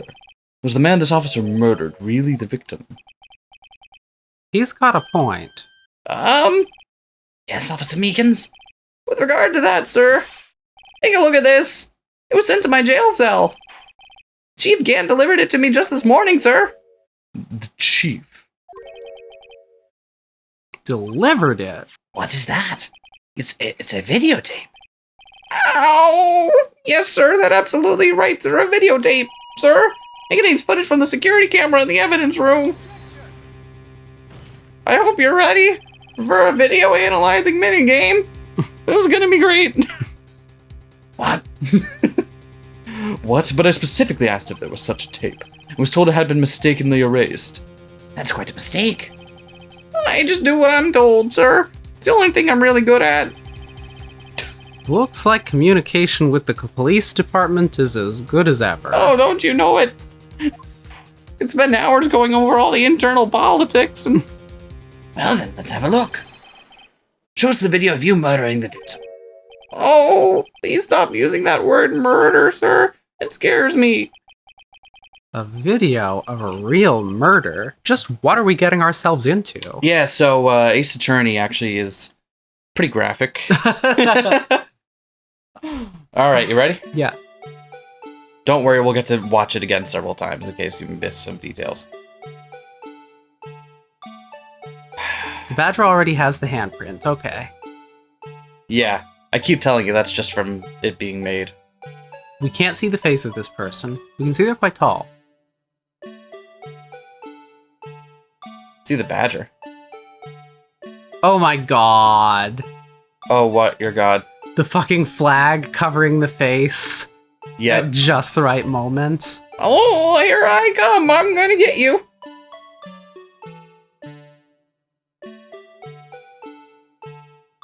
Hey there, buddy. Ow! Ah! Ah! My favorite part is that the Blue Badger theme happens the entire time dude's getting stabbed.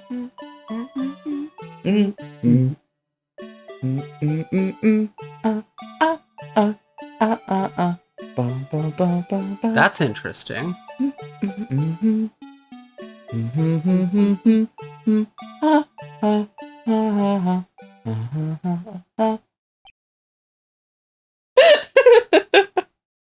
I like the Blue Badger theme happening the entire time. It's very Oh! Well, I believe we're all thinking the same thing. How can we deal with these unsettling feelings stirred within us? What the hell was that wriggling piece of plywood? Also, Judge, I believe you might be a furry. Sir! The pride and joy of the entire criminal affairs department, sir! It's the Blue Badger, sir! Also, Judge, if you need help, I got like a Discord server you might want to go into for middle-aged men. Well, okay, we'll talk about it later. Why am I not surprised this isn't going smoothly? Yes, well, anyway. This tape seems to prove that the witness did indeed encounter someone in the evidence room, and some sort of activity did take place. Your Honor, instead of relying on clearly incomplete footage, the witness's testimony will suffice. Is that all right with you, Officer Meekins? Yes, sir, as you wish, sir.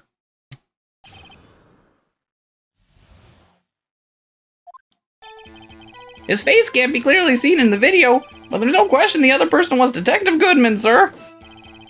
I mean, he opened the locker, which required Detective Goodman's fingerprint to do. Ow! The locker he opened was unquestionably Detective Goodman's locker, sir. So it must be him. No one else could have unlocked it. What's this about a fingerprint? Each detective has been given a locker equipped with a fingerprint-activated lock. These locks ensure that each locker can only be opened by the detective it belongs to. Intriguing. That would mean the victim at the crime scene would have to have been Detective Goodman. Very well. The defense may begin its cross-examination. I don't know where this cross-examination will lead, but everything begins with contradictions. That's where I have to start. You don't have to, you know. I do. You can just be like, here's a reasonable interpretation of events. Contradiction. Contradiction. Contradiction. No! Tell me, were you able to get a good look at him? At the face of the man who attacked you with the knife? Sir, if you must label people as being seen or not seeing the man's face, I believe it would be classified as the latter. The latter? But you were standing right in front of him, were you not? More to the point, you are the person who fought him, aren't you? Oh, yes, sir, but I didn't get a clear look at his face, sir. I'm not the kind of guy who looks directly at people when talking with them, you see. Yeah, that's a good trait for a police officer. Still, I'm sure it was him. I'd bet my badge on it.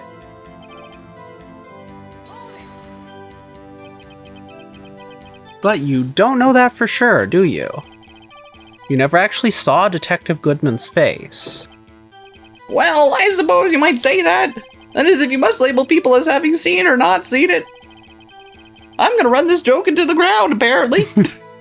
Since his face can't be identified in the video, only you can verify it. No. Why is everyone looking at me? If I had to label your stares as disturbing or... Meekins. Ah! Having been shown a questionable video at best, we are not in the best of moods. Now please be more certain when you testify. Yes, sir. You claimed the man who brandished the knife on you was Bruce Goodman. Tell us why you are positive it was him.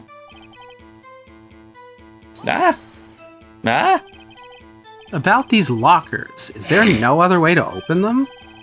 No, sir. I myself tried all kinds of methods in the past. They only respond to registered fingerprints, sir. Wonder what kind of methods he's tried. If the man opened the locker's lock, which responds only to his registered fingerprints, then he must be the person the locker was assigned to. Exactly my point, sir. And this too. How do you know that information? I heard rumors, sir, from people in the know, sir. People in the know. The workers in the department cafeteria, sir. They keep me informed. They also listen to my romantic troubles, sir. I've been having a lot of trouble with my boyfriend recently. He's a really nice guy, but I keep feeling like I'm not good enough for him, you know? Anyway, that's not really important, right? For the record, the opened locker did indeed belong to Detective Goodman.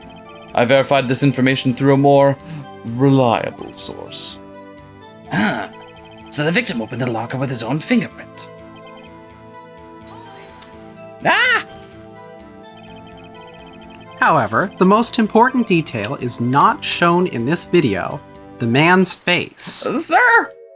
If I may say something, sir. Please do, after all, you're the one being examined. I don't understand why the man's face is so important in this case, sir. I mean, it was his hand that opened the fingerprint lock, and it was his hand that tried to thrust his knife into my body, sir. My unsettled state can testify enough to this, sir. Yes, you have a point. The footage doesn't lie. That is, unless the defense can find a problem with it. Mr. Wright, let's check the court record again. There's gotta be a problem. Let's look at the record. Okay.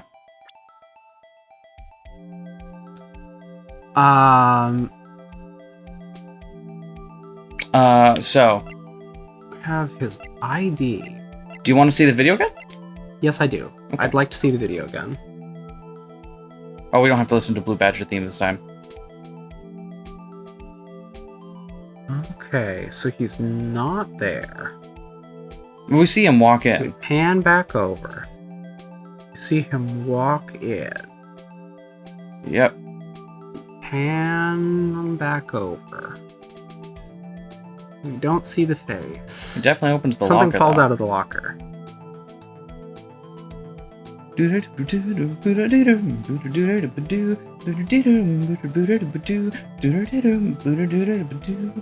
I love this theme. I think this is the investigation See him theme. here. See the confrontation begin. What fell out of the locker? What fell out of the locker? Yeah. Oh, when he opened it. Is that a problem? Oh, locker's still open. Why would it be a problem if something fell out of the locker? Did we see something that was an item like that that had fallen out? That was still on the floor? Or is that missing? Well, you can actually get a pretty good look at it. Hold on.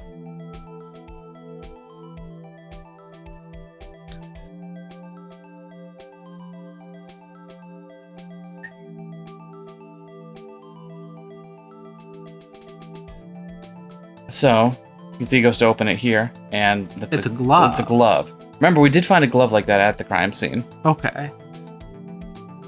Alright, we pan back over here. Yep. This one did take me a couple of tries to notice, but you can definitely get it.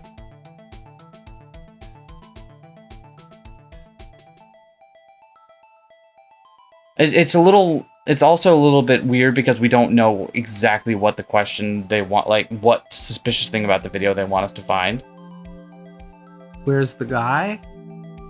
Oh, he probably just went around the camera. What? But he was to have been killed. Yeah, he was to have been killed, but it looks like he just walked out, huh? Yeah. Because his body certainly wasn't there.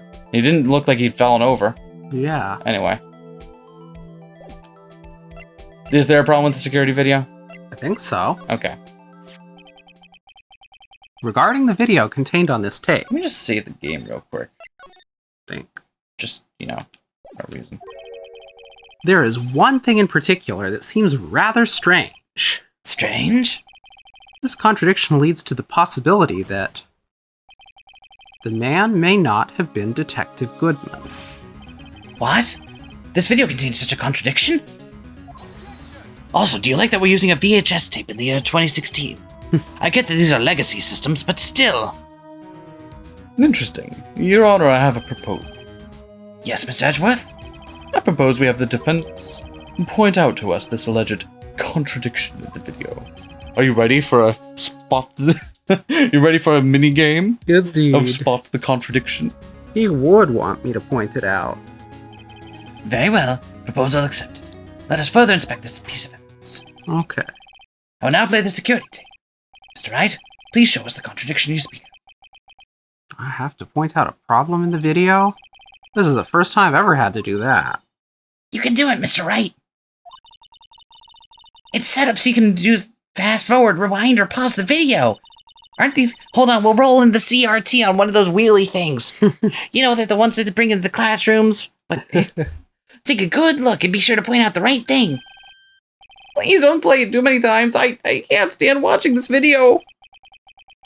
How did this guy ever become a police officer? Really low barriers to entry, it seems. Now then, Mr. Wright, please enlighten us. Where's the contradiction that indicates the man may not be Detective Good? So remember, that's what... Okay. Okay. So let's watch. Yep. Let's watch. And I can do all the pausing, rewinding, fast Okay. forwarding, whatever. I'll tell you when. And we also have access to our court record as well.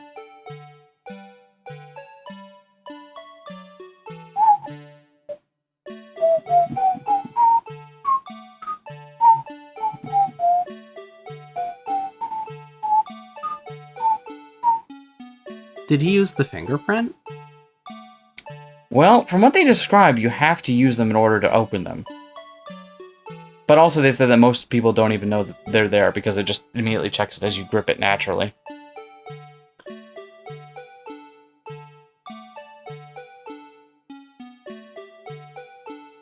Do, do, do, do, do. That's not going to sync up. I can't do that. So imagine me dancing to the Blue Badger theme over here. I want to see him open it again. You want to see him open it again? Yeah, Okay. it'll probably come right around, right?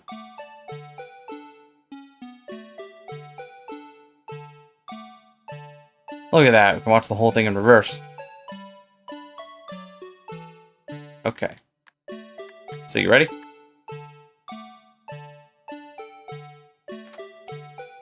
It was already open? What do you mean? The light on top was already on The light on top before was he grabbed it, right? before he grabbed it. Can we Well, can we see back before he opens it? Yeah. Yeah, the light was already on. It The was light- already unlocked. It's already unlocked. That seems like a... Yeah. Yeah. The thing that's strange about this video has got to be this. It took me way longer to find that because I'm just not. Officer Meekins. Sir, do you mean me, sir? As I understand it, the locker apparatus works like this. Did we have to turn back on the Blue Badger music? Yes. Oh, okay. When you grab the handle, a sensor reads your fingerprint. If it's a match... We see inside cum shoes. Oh, that's cute. They put another call forward in there. Okay. The light turns on and the lock is released. Oh, that's really cute. According to my very limited experience, that's the way I understand it, sir. If so, then something is seriously wrong with this picture. Do. That Blue Badger is gonna give me nightmares. Of course, we have to just sit here and go through the whole thing. So how's your day? Going alright. I like watching videos on loop. I hear you're Reddit famous now. How's it feel? Weird. When the victim reaches for the handle to open the locker. Let's rewind to a little earlier. Oh my god, they're just walking through the exact thing that we did. Yeah, well, yeah, because I gotta explain it, but... Do. Here, notice the light. What's this? It's already lit. Indeed, it is lit. Oh, It's pretty lit. I don't believe it's Toke Tuesday, but it can be if we want. I mean, anytime, anywhere you feel it in your heart, right? Precisely my point, Your Honor. The locker was already open before the victim grabbed the handle. Oh, that's just darn incredible. Hold on, what is the meaning of this? It's very simple, Your Honor. The locker wasn't locked on the day of the crime. But the locker locks are controlled by an electronic system. When a door is shut, a sensor is triggered, and the locker is automatically locked. Oh, I know. It must have broken down. Of course, I'm not an expert in this. That's not likely, Your Honor. The sensor would detect and report any malfunction. Oh well, just goes to show that officers should keep their mouths shut. So then, Mr. Wright, do you have an explanation? Me, Your Honor? Yes, why wasn't the locker locked? Me, Your Honor? What do you think about it? It's one of those things that he doesn't really need to prove. It's just demonstrably true. Yeah. Yes, well, you see, this isn't exactly my field. What do you think, Miss Scientific Investigator? Oh wow, you're asking for my help? Yes. Oh wow, now I feel like I'm really your co-counsel. This is great. Oh, maybe something like jam the system sensor? Something jammed the sensor, say. There's something else that seems out of place in this video. Yeah, I thought so too, but I'm not gonna say what it is, because we both understand what it is, and I don't need to say it out loud. There's gotta be another clue somewhere in this footage. Very well, let's inspect the video once more. The locker wasn't locked, Mr. Wright. Please point out the cause for this. The glove. The glove. Yeah. The glove that falls out. Yeah.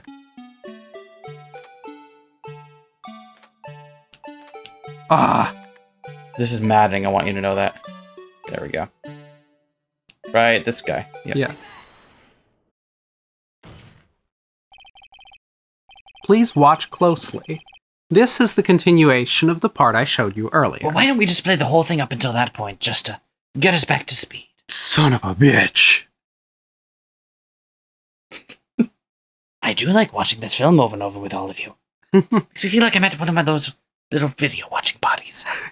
I haven't had one since I was a young lad. Let's get together and watch like some Cronenberg. What is this? Something white fell out of the locker. Yow! But sir, it's been my experience that all things fall out when doors are opened. I fall out and roll great distances when I open my door, sir. We can't be sure that item was completely inside the locker to begin with. What do you mean? The sensor triggers the lock when the door is shut. What if something was inserted, say, between the sensor and the door? Inserted? Oh, do not use words like that in court, Mr. Wright. You'll give a man the wrong impression.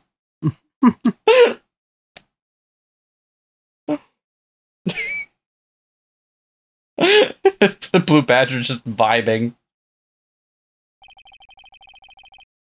This white thing wasn't inside the locker. It was stuck between the door and the sensor. Yeah, ow. I understand now, sir. Just like my life. 2 out of 3 times I get stuck in the door when I get on my patrol vehicle, sir. Instead of the door closing, my tie chokes me. Meekins, the more we learn about Meekins, the more I'm like, damn, dude. But the object would have to be extremely thin to fit in the door. Not only that, it would also have to block electrical currents. It would need to be an insulator. Yes, an insulator, but the crime scene. There just might have been something that fits the description. But sir, by insulator, you don't mean... I think I've finally got this figured out. Very well. Will the defense please present the relevant evidence? What was this insulator that was stuck in the locker door? Even though we all just saw it on camera, I'm going to ask you to present it to the court again, because I am insufferable. Here it is. I found this near the locker, a thin rubber glove. But we can't be sure that was in the victim's locker. It has a tag that says SL9 incident. I like how we're all very skeptical about this one particular claim when it is one of the few things we can be reasonably certain happened, based on the evidence in front of us. The video seems to depict the victim opening the locker.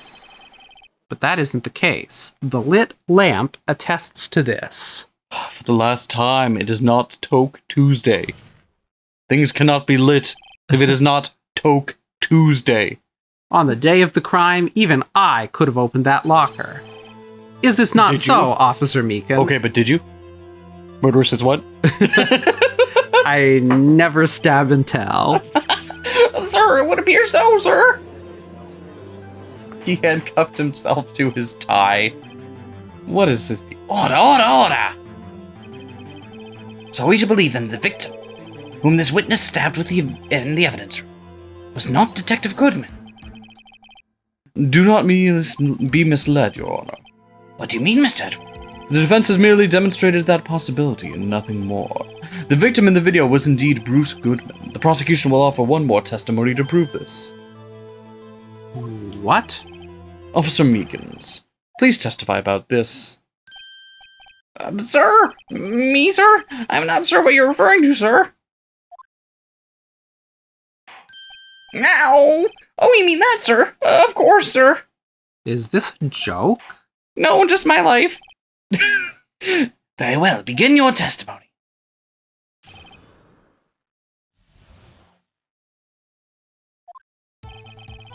There's one other thing that proves the male was Detective Goodman, sir. To enter the evidence room, one must use their ID card. When an ID card is used, there's a record of it. Ow! At the time of the crime, the detective had used his card. An ID card record. I see. I have the ID card record right here, Your Honor. I took it from the defense's possession just a little bit ago. The ID used at 514 is that of the victim. Just before the crime, huh? Yes, without a doubt, this is the victim's ID. However, one thing does strike me as unusual. Several hundred cases should have been due for transfer. Why were there so few people using this room? This particular evidence room is only used for storing certain special cases. Special cases? Extremely violent cases involving police staff. Just hearing that makes my hair stand on end. Look at it, it's standing right now. I have a new theory. Oh, what's your new theory? My new theory is that the person posing as Goodman, Okay. who was lightly but non-fatally stabbed, Okay. was Lana. Interesting. Lana was working on trying to get to the bottom of this SL9 incident to Mhm. break something about the police department being crooked. And Okay. can't have the top brass, including especially Gant, who's super sus, Okay. know about it. Goodman was working with her, Okay. lent her the ID so Okay. she could pose as him, get into there, left the glove in there so it'd be open, Okay. so it could be opened. Yep. But then the Meekins thing happens. Okay. That doesn't make any sense. It's at the same time. She couldn't have been over at the place. Damn it. She was- Anyway, me too, although it doesn't make much of a difference. At a minimum, she was currently en route. Was it Marshall then? And I was gonna say the other thing that seems pretty clear is that Meekins seems very certain that they were a dude. That seems to be the only thing he seems to be consistent about. Yeah, but I don't trust his word on anything. Yeah, It's okay, Meekins. that's also very fair. I was skeptical when he told me his ID number. I'm skeptical that he saw a person. Yeah, It could have been a well-trained dog. Yeah, if that wasn't on video, I would have been Or- like, yeah. 2 kids in a trench coat. There were only a few cases up for transferal there, and most were cleared up by noon. Right, I see. Now let's move on to the cross-examination.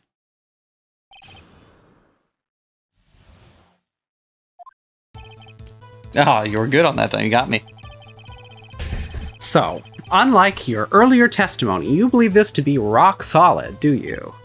Yes, sir. Solid as stone, sir. My hand wasn't wrapped in bandages. I'd even give the V for a victory sign, sir. I know what the Couldn't contradiction he is. just use his right hand for that? Because we found Goodman's ID Let's see at him out fully.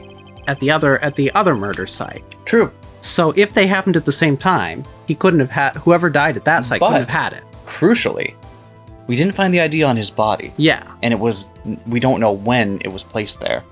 but it must have been if it was used in that door Yep. at some time after the time of the murder. Yes, that would seem to be the case. Yeah.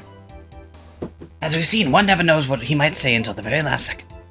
Indeed, at a minimum half an hour after the murder. Yep. It couldn't have arrived there until after Lana was apprehended. Is that card hanging from your neck one of these ID cards? Yes, sir. The card right next to my cuff, sir. I keep it there so I won't ever forget it. But what if someone were to steal it from you, keeping it out in the open like that? Oh, why would you do that? Maybe I shouldn't wear it around my neck. Remember when I said 2 out of 3 times my tie gets stuck when I get out of my car? Well, the remaining time it's my ID card that gets stuck. Instead of the door closing, my ID card locks me in. Maybe I should just leave this one alone. It really likes to auto-advance during Meekins parts. At any rate, each police officer has only one ID card. Both the police department and the prosecutor's office can attest to this. Please proceed with your testimony. Thank you. Let it be noted that this is the record the witness referred to. Let me see. Yes, that would be it, Detective Goodman. What's the matter? According to this, Mr. Edgeworth, your name is on here. Takes a fucking bow. So it is, Your Honor. Not that prosecutor again. Hey, maybe he's behind all this. Being a prosecutor, he could hide the evidence. Mommy, does that mean I'm Blue a murderer? Shh, don't stare at him. You've got the wrong color, kid. It would seem the inquiry committee will want to speak with you again today. I have nothing to be ashamed of regarding my actions or their consequences. For now, let us continue with the cross-examination. Poor Mr. Edgeworth. It must be so difficult for him. Maybe we should, bring him out for, a milkshake or an ice cream sundae. I just really want ice cream, actually. Can we go for ice cream after this? Yeah. Earlier, I believe you testified that when you asked the man to show his ID card, he pulled a knife on you. Yes, sir. He didn't show me any ID card, sir. Don't you think that's odd? I mean, if he had his ID card, all he had to do was show it to you. There wouldn't be any reason to draw a knife. Oh, ow. Maybe he just panicked. Everything stems from contradictions. Let's point them out. Mr. Wright, what do you think? I'm confused. What? Problem with this ID card testimony is far too obvious. It's not like Edgeworth to miss something like this. You're thinking too hard about it. Come on, let's show them what we got. So do we just show the ID card that we have? I think that must be it. I don't... Because... It would seem he didn't have it on him on that day. Yeah. Despite the fact that it was supposedly used.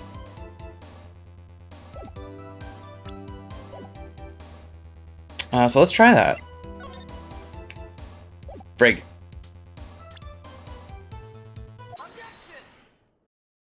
Yeah, there we go. Wait one moment, Officer Meekins. I'm not good at waiting, sir. I'll try.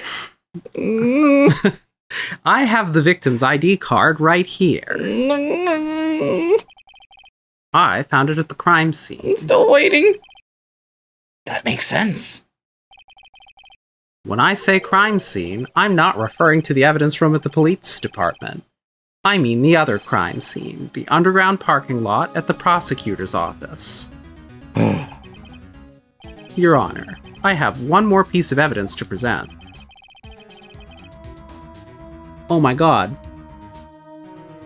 Marshall's handprint wasn't yet there in the video. The bloody handprint that Marshall left wasn't there yet.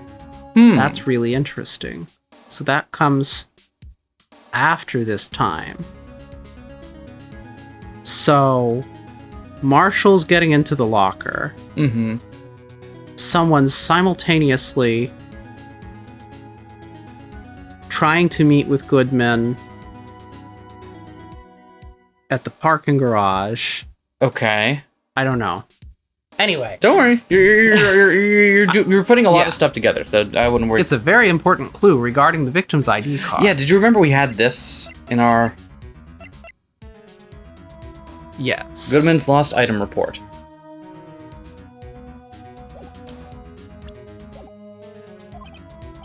A lost item report? It's only half completed. But it shows that Detective Goodman had lost something on the day of the crime. Something important enough to fill out this report. Let me guess. You believe this something to be his ID card, right? I can't say for sure, but there is a high probability. On the day of the crime, Detective Goodman was not carrying his card. Interesting. Order! So now what does this all mean? It can only mean one thing. It doesn't even require much thought. The man Officer Meekins encountered in the evidence room was not Detective Goodman, but rather the man who stole his ID card. Interesting. Order! Does the prosecution have a response? I have only one thing to say to the defense. Bravo, Mr. Wright. Bravo? Allow me to summarize the defense's argument. At 5:15 p.m. on the day of the crime, the man in the evidence room Officer Meekins encountered was not Detective Goodman. There are two grounds to support this. First, the locker in the evidence room was already unlocked. Second, the victim lost his ID card. Am I correct so far, Mr. Wright? Yes. What's he up to? That being the case, we must inevitably arrive at a single conclusion. The victim in this video is a fake. Then the murder in the evidence room is also fake. In other words, the security camera does not show the instant of the murder. That is... Well, I guess that's right. Is something wrong, Mr. Wright? Only moments ago you seemed content to be pointing your finger around.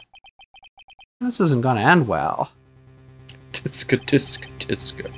Well. It seems you finally realized exactly what you've gone to such great lengths to prove. Explain yourself, Mr. Edgeworth. The defense has already done the explaining for me. The victim in this video is a fake, which means a murder did not take place at the police department at 5:15 on the day of the crime.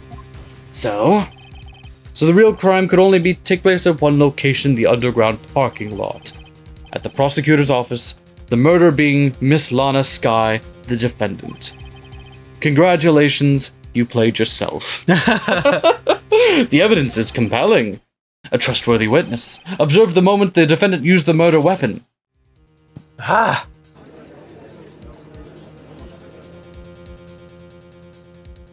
Sorry, honey, you know how it goes in court. I knew that testimony was way too shabby. It was all a trap from the beginning. The activity in the evidence room still leaves many questions unanswered.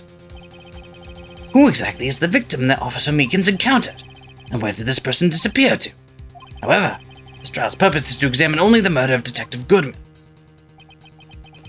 Just so, Your Honor. Mr. Wright, you have to do something or else Lana. What do I do? How am I supposed to get myself out of this mess? Maybe we should wait and see what happens. I think we gotta object. All right. One moment, Your Honor. What now, Mr. Wright? Don't tell me you're objecting to what you've just proven. Of course not. But I almost walked right into the prosecution's trap. What are you talking about? This cross-examination has proven one thing and one thing only. The security video did not show the actual murder.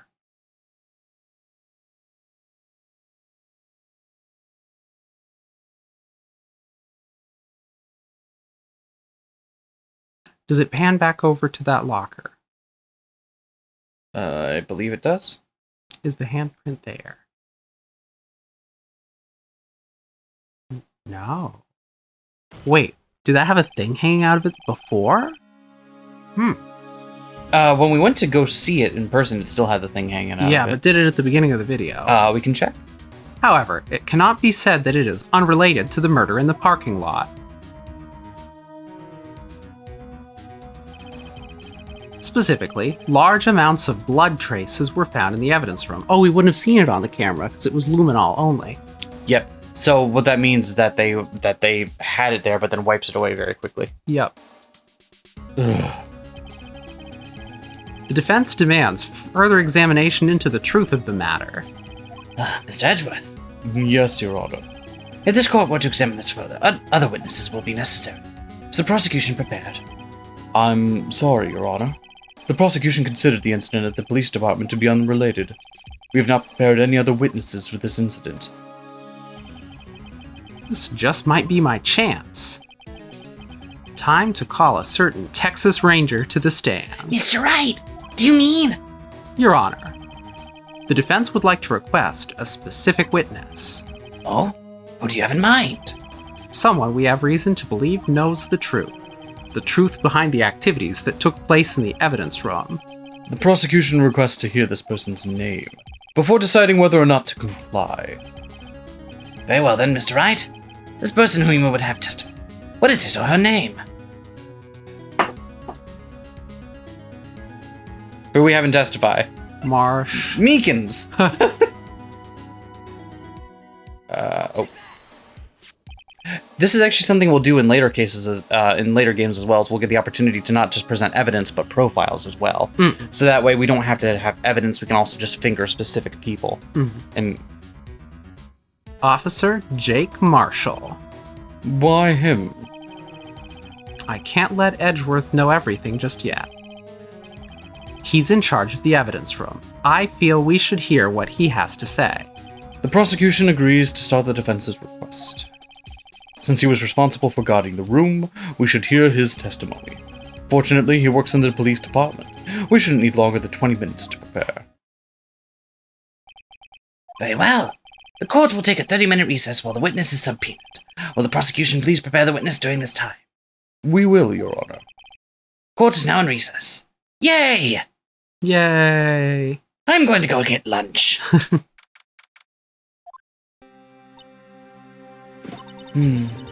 there's no stopping you, is there, Mr. Wright? Huh? What do you mean? You called for Jake Marshall. It seems you figured everything out. I haven't figured anything out. Lana, you're the one who knows everything. Emma. You always know everything. Why don't you just tell us? Mr. Wright is trying his hardest to protect you. I I don't recall ever asking for his protection. How can you be so cold? Don't you trust us? Don't you trust me? Hope I'm not interrupting anything, pals. Looks like this is a great moment for some comic relief. Oh, yes I am. I'll come back later. Wait, Detective Gumshoe, what is it? Oh, it's alright. I can tell when I'm not needed. You got a lot of nerve, pal. Making a detective run around while on duty. To top it off, you call me here. I've seen happier people at funerals. I'm sorry, Detective. You better be, pal. Hey. Hey! I didn't see you there, Chief Prosecutor Skye. That is okay, so... Have you brought what I asked? Oh!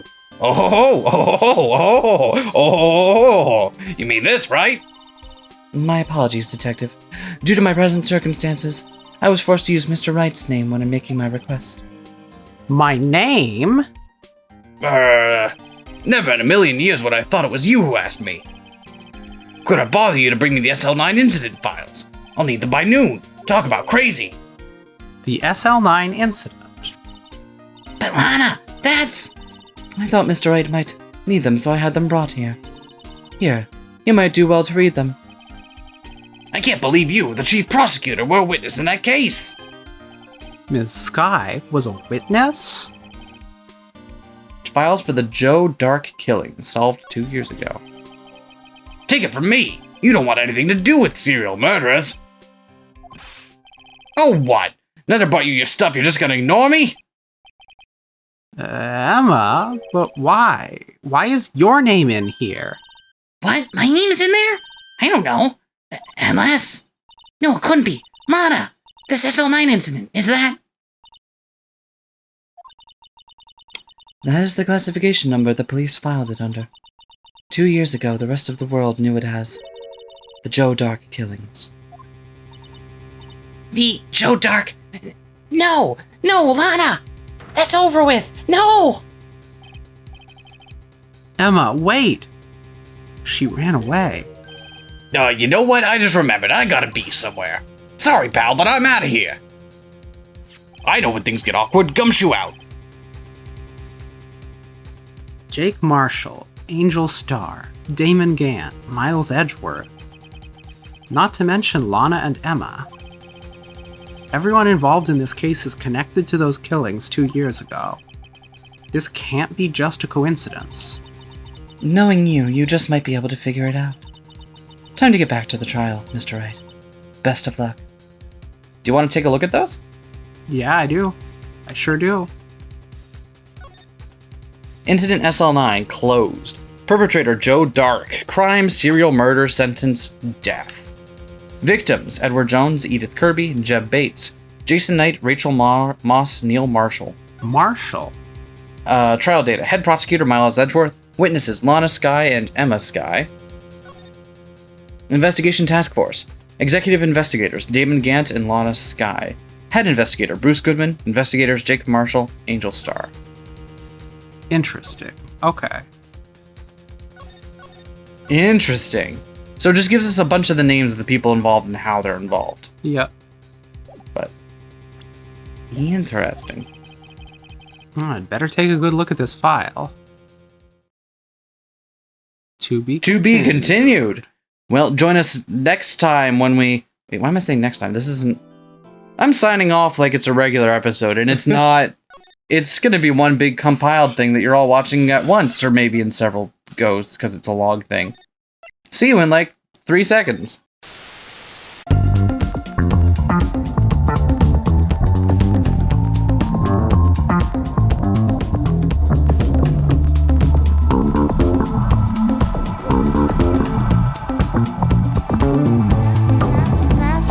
Smash that like, comment and subscribe.